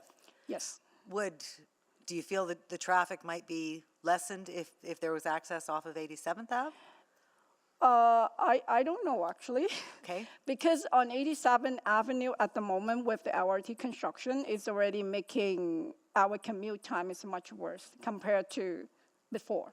Okay. So, and I really don't know from the cities of, I mean, how would they feel to adding another entrance there? Because so there's a 2-lane at the moment. There's a 2-lane, and because when I say yes or no, I don't want to cause other issue later on. So I wouldn't be able to give you an answer on this. Okay, but would that sort of ease the congestion with your son having to pick up the bus there on 175th? Probably will. Okay. And then, and then as far as usage, I don't see anything in the bylaw that says like what would be prohibited, and maybe I'll just check with admin on this, but I think Councillor Hamilton asked about the cannabis, but one concern that you had was the bars in the other commercial development? And gas. Okay, and gas station. I think the proponent had mentioned that they weren't considering any liquor or cannabis stores, so. Well, because, in CNC zone, that is not allowed to have cannabis or liquor store, right? Okay. But the bars and, what's the other one? The gas bar and the regular pub is under discretionary use. Okay. Okay, thank you very much. That's all I have. Thank you, Councillor Wright. Councillor Rice. Thank you, Mayor Sohi. So the first time you are doing a great job. I want to say that first. Thank you. Yeah, so my question is about the needs and for this site development for the commercial purpose. So do you know the population in this neighborhood? I really don't have a number for it, but in Thorncliffe that we are in a community that have a lot of apartments. Just when you travel down to 175th Street, 75th Street, that's like a lot of apartments just deeper in the neighborhood.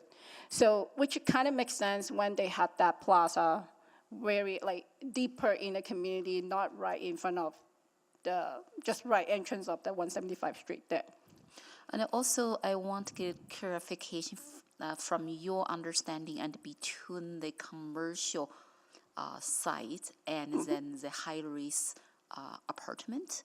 So, are you really aware of what's the difference and between these 2 types of rezoning and the impact and to your streets and your neighbors? Like I mentioned, I haven't really thought about high-rise apartment before this. So I would say I can't really give you a firm answer on that, but I would have to look it up. So that means for this rezoning, if we're not approve this rezoning changes to a different type of rezoning, you may still have some concerns. So it depends on what type of other rezoning application would go through the city, right? I would say. Do you feel if we approve this rezoning instead of this empty site, that actually provide some production from Lois, from 87th Avenue, and from other things will be beneficial and for the residents? Do you think that way? I would say, overall, we still prefer residential But if Residential. we need to work on it, it really depends on what type of condition to it, I would say. Like, what would be other type of amendment or something that.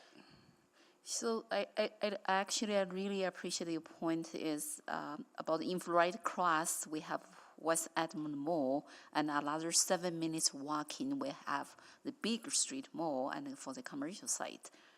So what's the specific this purpose? I will confirm with administration for this as well. So, but thank you for your answer and lots of work you do. And thanks everyone too. I really appreciate the opportunity here. No, thank you so much for joining us. So that concludes the questions to you from council members. Once again, thank you for your time. And you can step back now, listen to the rest of the conversations, and as we proceed, there might be more questions to you as we go to the process. So thank you so much for joining us. Okay. All right, now we go to administration for questions. Councillor Hamilton. Thank you, and I'm going to scoop your question, I'm sorry. On one hand, we're hearing some concern from the neighborhood about the use of this land up to the CNC zone, and on the other hand, we're hearing that, and I'm getting the sense from some of my council colleagues, that the absence of residential or that kind of, I'm going to say, mixed-use interface is not bringing the site to the highest and best use. And maybe I'll turn to you, Mr. Pollock. Could you speak to site constraints that might apply to this if you were looking at like that limit it to a CNC zone? Are there constraints in place? The constraints are limited. There's opportunity there probably for an RA7, RA8, or a more intense commercial use, whether that be CB1, which allows mix of uses. The CNC also allows a mix of uses, but the application in front of us today is that CNC zone, which we reviewed, which is compatible in our view. Yeah, and I see the applicant has a question, but we'll have to come to that under new information. I'll sort of continue with administration.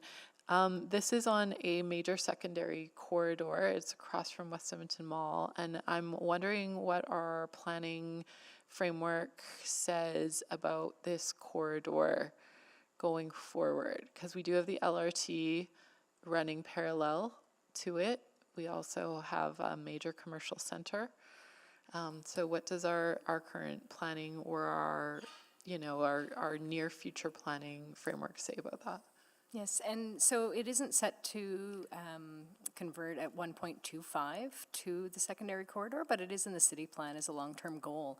And the way that the corridor is currently developed, this feels like a really good first step towards starting to change over some of that pedestrian nature, especially when you pair it with its proximity to the transit center.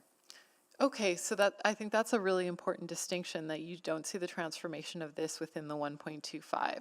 So you're looking at the transformation after 1.25, but under the 2 mark, which sort of puts the horizon there in the 15 to 20 year, beyond 15 to 20 years. Is that fair? It's past the 1.25. We don't really have, with the city plan or even with the district plans, the contemplation of the number of years specifically. But I would say that this is built in the 1970s. There is some time left in the houses that are there. This isn't something that's necessarily going to translate into a fully developed secondary corridor as quickly as some of the other places. And that's part of the work that's ongoing right now. But this particular use, the CNC, is seen as an adequate first step to kind of achieving some of those goals. And with the application of the MSO, the Main Streets overlay, it does give you the ability to have residential on top. So there is some compatibility in terms of future redevelopment of that site or addition thereof. Okay, all right. Thank you for that. I think that's a good place to stop. Councillor Rice. So I do have the question to administration.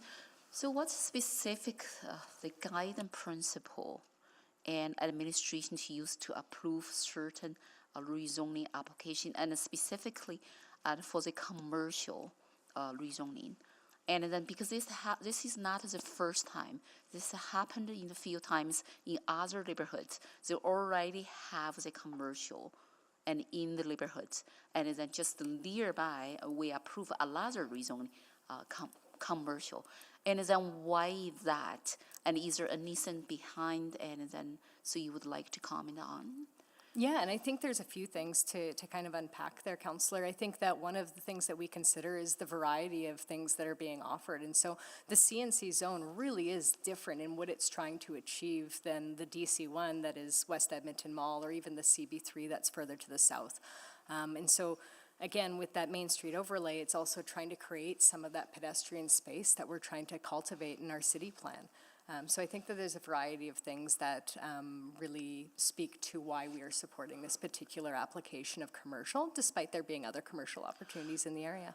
And specifically, I want to ask you for the gas station. And just 7 minutes away and all across 87th Avenue, there already gas station, all right. Why we approve the repeat the gas station and in the short distance and in the neighborhood? No, thank you. And I will just comment that we're not approving a gas station. We're approving that bucket of uses that comes just with that. one of that. And the other thing is the MSO, again, limits some of the impacts of gas stations. So it does limit where they are able to have the actual gas bar, it limits where parking is, and so it really does provide for a good interface with the residential that's there. So by looking at the map here very carefully, and then I didn't see, and then in this neighborhood, do you know this neighborhood, do we have like a potential other type of rezoning? What happened to support that density increase, and actually this new site, commercial development today, and it will support that growth? I didn't see that growth there. So this is why I'm wondering, and link back to the needs question. I think, and correct me if I'm answering the wrong question, Councillor, but I think what you're asking for is there going to be future redevelopment or the addition of density that would further support that? Yes, and then actually to support, and then we build this, we will meet the needs for that growth. Yeah, and if there is no growth and be protected, and what is the point to build this, and then nearby the West End Mall, nearby another street mall already there? And we are next to a major node, and so there is some redevelopment potential there in terms of additional residential, as well as along the secondary corridor. So while I think that the CNC is appropriate right now, I do see continued growth and change along that corridor into the future that will continue to build on that. Okay, thank you for your answer. Mr. Mayor, if we could just provide just a tiniest bit of clarification so everyone's roles are clear. So administration doesn't approve any of this. This is a recommendation. Thank you. The City Council approves. Yeah, thank you. Councillor Rutherford? Yes, thank you. To administration, correct me if, I just want to try to understand, because we're in this sort of weird space right now. I couldn't find it quickly in my quick search. What changes are there for a CNC zone to whatever is proposed in the new zoning bylaw? So for example, if we approve this today and it says no cannabis, will cannabis be included potentially as is in any collapse zone or consolidated zone in the zoning bylaw renewal? Councillor, it's proposed in the zoning bylaw renewal that CNC and CB1 become collapsed. So there potentially is an opportunity that some of the uses merge together, but that work isn't completed yet. So I guess my question to administration is, how do we navigate that? And maybe it's to legal. If we're hearing concerns, I don't want to say, okay, well, that's not in the zone, and then in a year's time, it's in the zone. How should we take that into consideration in the current state of today?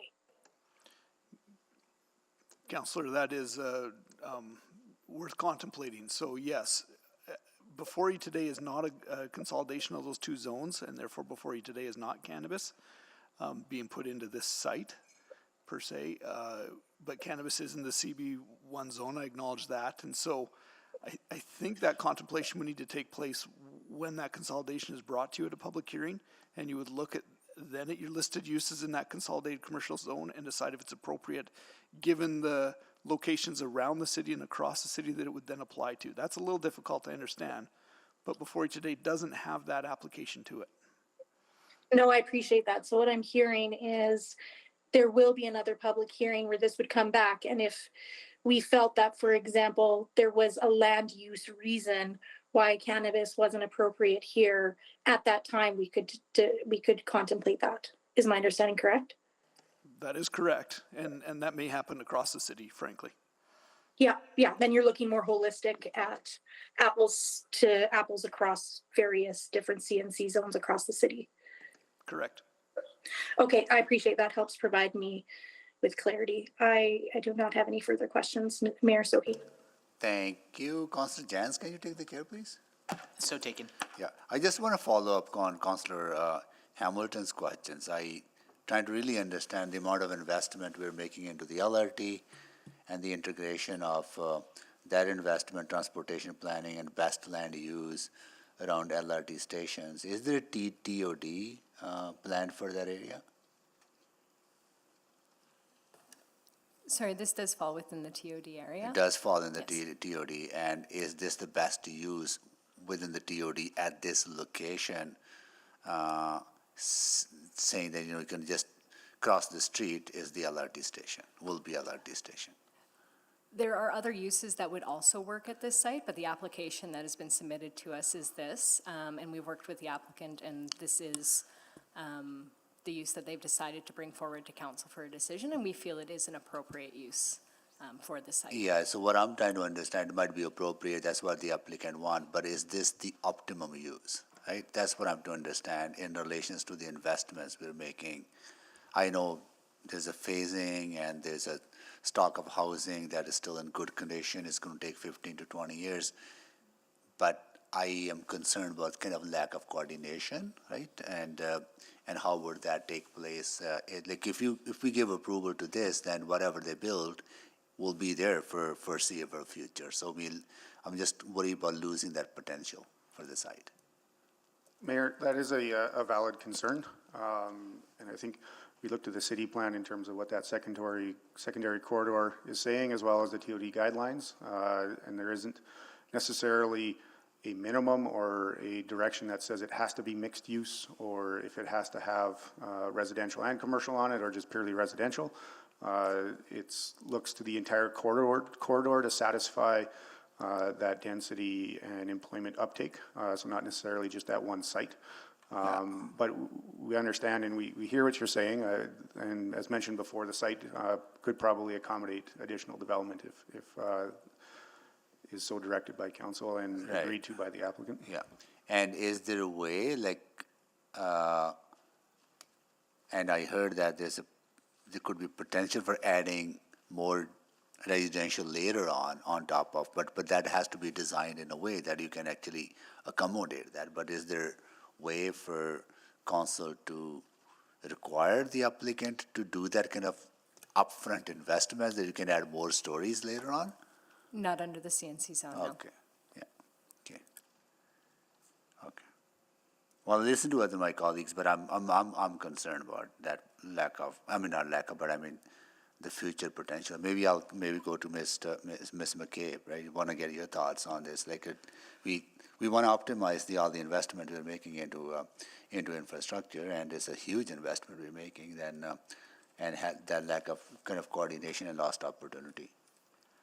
I think the line of questioning that you're asking is a good one, Mr. Mayor, in terms of the challenges here, that you've got an application before you today that doesn't perhaps fit all of the things that you'd like to see in the TOD plan. But there might be a longer term path to that. And so I think this is one that, council will make a decision on, and we will work with either way of the decision that comes with council and with the applicant as a result of that. We've got an application here before us today, and we know often we don't get perfect applications, and so there's a line here that that got us to support on this. No, I understand that, but like how many other one-off can be, right? And that leads to kind of a disjointed kind of development and optimization of the infrastructure. And I think that's a question that council will need to answer today. And as I indicated, we did get to support on this on this application. Okay, all right. Okay, I'll take the chair back. Call the vote.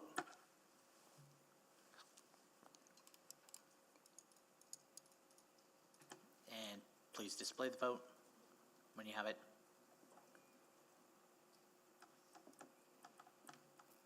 Just waiting on one vote.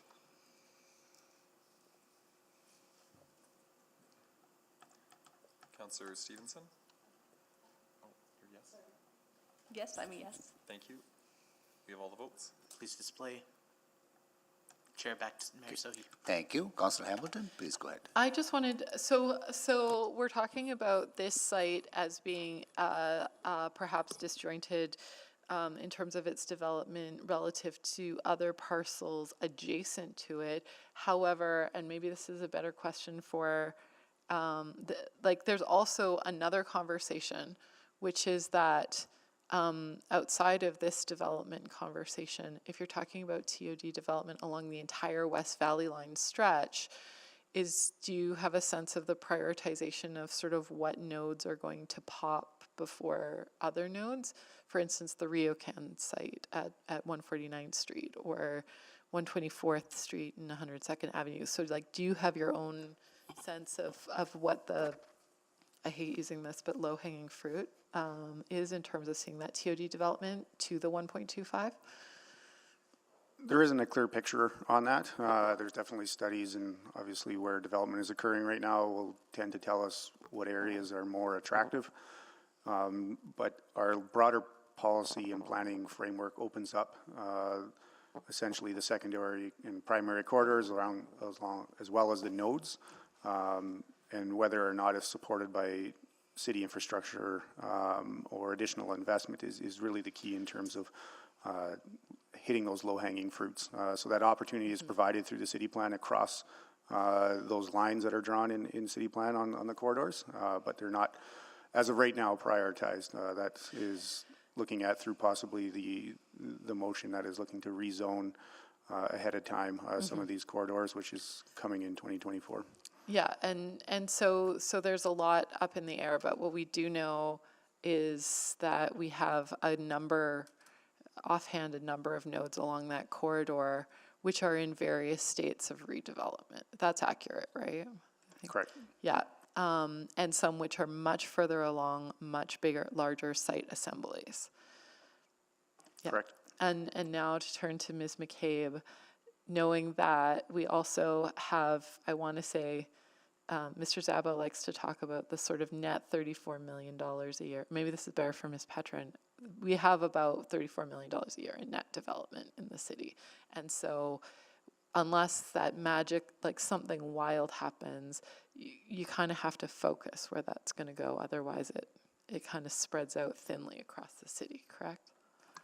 Yeah, and these are privately led development applications by individual property owners, and so it's where they feel that they're ready to make an investment in our city. Yeah, all right. So that's how, so like keeping in mind that I think, so to clarify, Ms. Hilzinga, our technical projections on growth are based also on what the market is telling the private sector, correct? I think that really dictates what's brought in for applications for us to review. Okay, that's helpful. Thank you. Thank you, Councillor Hamilton. Councillor Stevenson. Yes, thank you. I've appreciated the conversation, and absolutely appreciate my colleagues wanting to look to sort of maximize the opportunities. Just again, just so I'm perfectly clear, and I really have this straight in my mind, CNC with the Main Streets overlay ends up being about a CB1 built form. Is that correct? It's similar, Councillor. Yeah, so it could be ground floor commercial and then 3 stories of residential? Correct. And that would be the exact same with RA7, more or less. It could be commercial on the bottom and then 3 stories of residential above? One of the key differences would be the requirement. The requirement to have the commercial, right. So it could also just be 4 stories of residential. And then RA8 would get us another 2 above of that. Okay, so yeah, again, appreciating, I think CNC in the absence of the Main Streets overlay might be a bit below expectations, but this seems again, with that density bonus that the Main Street overlay provides, it seems like we're getting fairly comparable to that. But presumably this is a question for the applicant in terms of their decision to go at this level. Okay, well, thank you very much. That helps. Thank you, Councillor Stevenson. Councillor Tang? Just wondering, how long has the land been vacant up until this point, up until this application? Approximately 1970s. Wow. Right, okay, so, even if this may be an imperfect, rezoning, if we anticipate that perfect rezoning, we don't know when that market opportunity might come up. There's a lot of unknown, and the alternative to this is potentially just longer vacancy. Is that my understanding? That's a fairly accurate assessment. Okay. Okay, great. Thank you very much. That's all. Thank you, Councillor Tang. So that concludes the questions to administration. And at this time, I will ask if council members have any question to administration or to the proponent or to the member of public in opposition on any new information arising out of the previous conversation. Councillor Salvador? Sorry, Councillor Hamilton, you have questions on new information? Yeah, I just wanted, because Mr. Onashenko, you had raised your hand. There've been some chatter today about the sort of foundational land use question, the highest and best use of the land. And I'm wondering if perhaps you could shed some light on that conversation around residential, around possibly going to a more intensive development zone, and perhaps your response to that. Great, thank you for the opportunity. Yeah, I wanted to first by saying, as has been indicated, the combination of the Main Streets overlay with this TNC allows for the built form that is effectively like the RA7 that Mr. Pollock had alluded to, that said would be a higher and better use. So it allows that opportunity. To be clear, that is not the intent of the applicant. Right now, on January 23rd, 2023, they're looking at a traditional CNC site that addresses the street in a more pedestrian-oriented fashion, something that the West Edmonton Mall doesn't provide, and something that the CB3 site to the south doesn't provide. So allowing for a different commercial opportunity, but also seeing the opportunity as the site as it progresses in transition. You're looking directly north of the site at a massive holding of land that is West Edmonton Mall that can accommodate substantial amounts of multifamily, yet has not done so or is obligated to do so under any current rezoning, but allows for that opportunity to progress over time. The investment into the LRT and that infrastructure is very important, and we will see that transition at key stations as the market dictates it, and where that interest is. So it provides that opportunity in the future, and it applies as we reach that 1.25, 1.52 million in terms of population, but allows it to be respective of the transition to the single-family residential neighborhood to the south right now. The TOD policy has a policy guideline that says to establish land uses around LRT stations and transit centers to reflect the characteristics of surrounding areas at each station or center's role in that network. And we feel that this land use is reflective, with the MSO, reflective of the characteristic of that neighborhood to the south in 2023, while allowing for that opportunity in the future. All right. While I have the floor, sorry, just quickly, I just wanted to, okay, you go ahead. Yeah, please. Thank you. I'm running out of time there. Maybe I'll bring our speaker down, Ms. Liu, just because I don't want to bring you back on a second round. But Ms. Liu, you've heard some of the clarification today in terms of what could go there. I don't think it was the intention of the applicant in bringing this forward today to include residential. That is a potential use that may happen on that site, which would, I think, perhaps soften some of the concerns that the neighborhood has, or that you had about maybe maintaining residential. Do you have a response to that? If it maintained to residential, we're fine with it.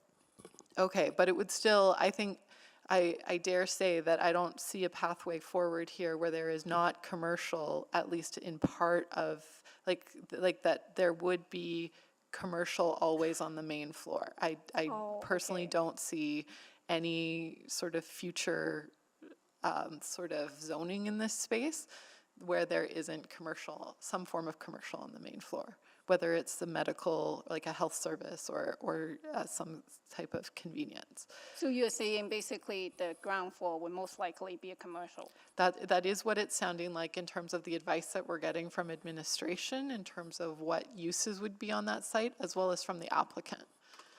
Yes. Okay. Yeah.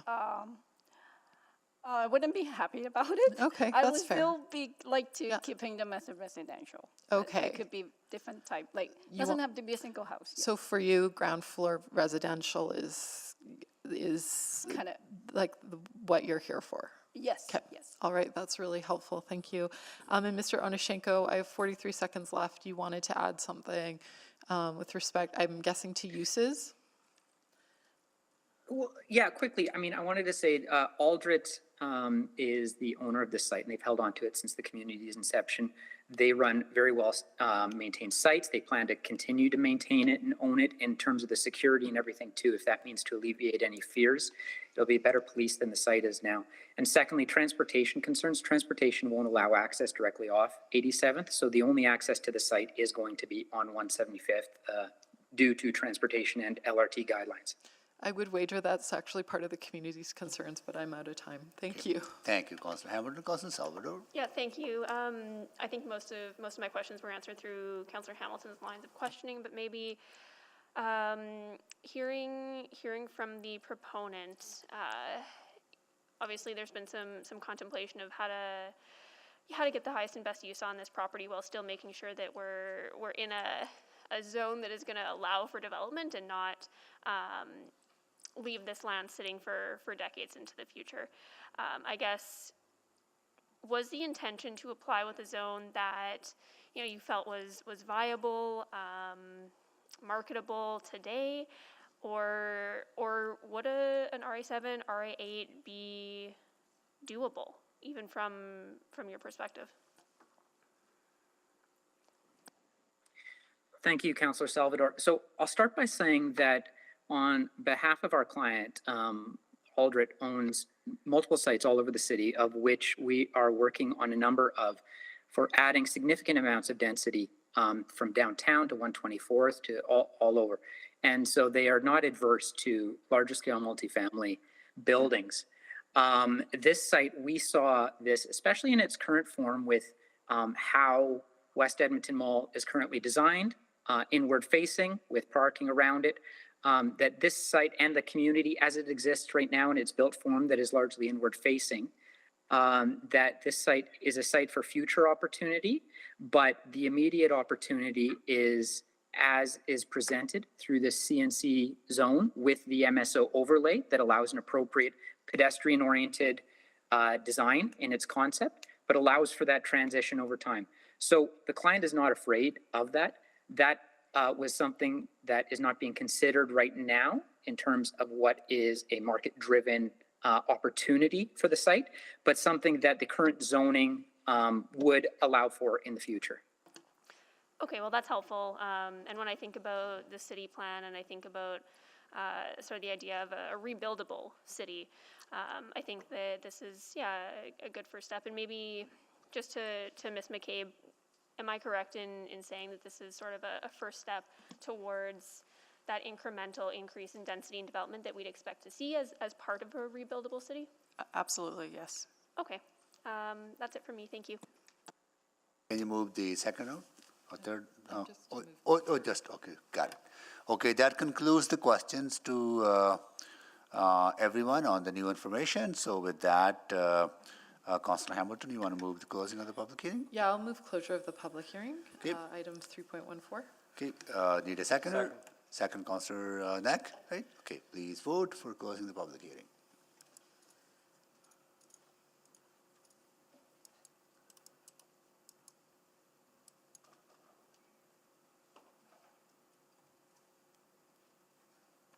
We have all the votes. Display the votes, please. Okay, that is carried. I'll move first reading of item 3.14. Okay. Second by Councillor Knack. We have a first reading on the floor. Anyone to speak? Seeing none, I'll go to Councillor Hamilton to close.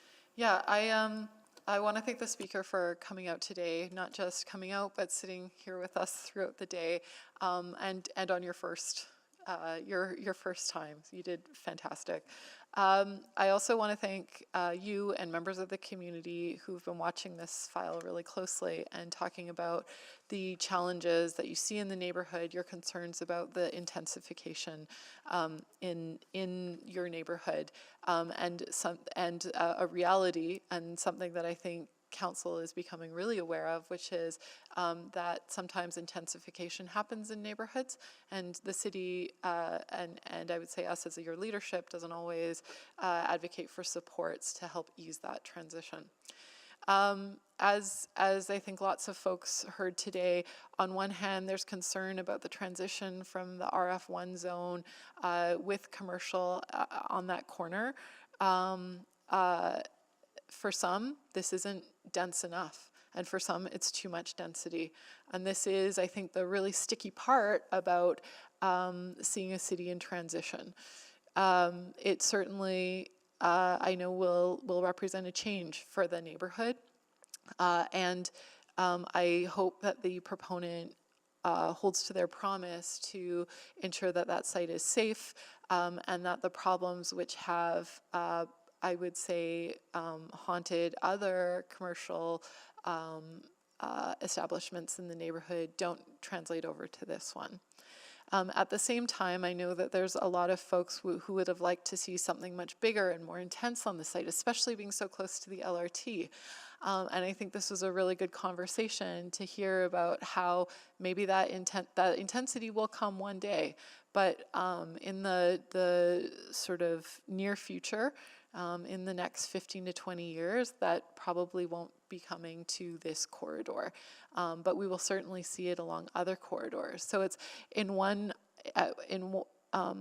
stretch hard to tell people that change is coming, but in another hand hard to tell people that we're afraid it's not going to come fast enough, as fast as we're anticipating it.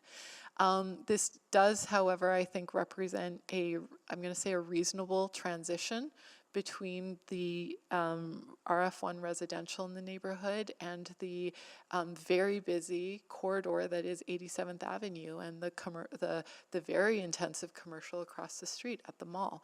And it represents a use for a site that has heretofore had no applicable use.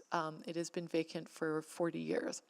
So I'm keen to see some use come to this site, knowing that it won't be as dense as we may see in the long term, but will represent a change and perhaps a hard change for people in the community. And there's so many, I think there's an opportunity both at the development permit stage for the neighbors to provide that feedback about the uses and the issues in the neighborhood, and also from a community safety and wellness perspective for us to make sure that if there is behavior that is difficult for the neighborhood, that we're finding ways to support and mitigate some of those behaviors. So I will be supporting this. I hope it has the support of my colleagues. Thank you. Thank you, Councillor Hamilton. Please vote.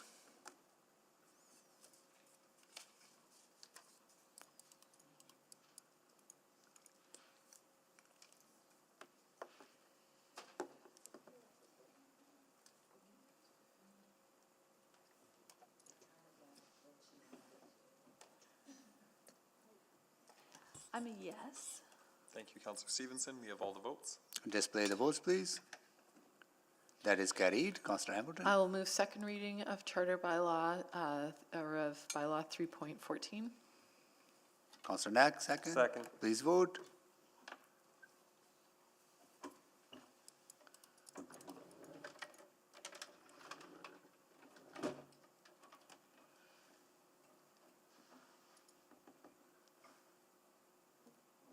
I'm a yes again. Sorry, I seem to be having trouble, but I will just do verbal for the rest. Thank you, Councillor Stevenson. We have all the votes. Display the votes, please.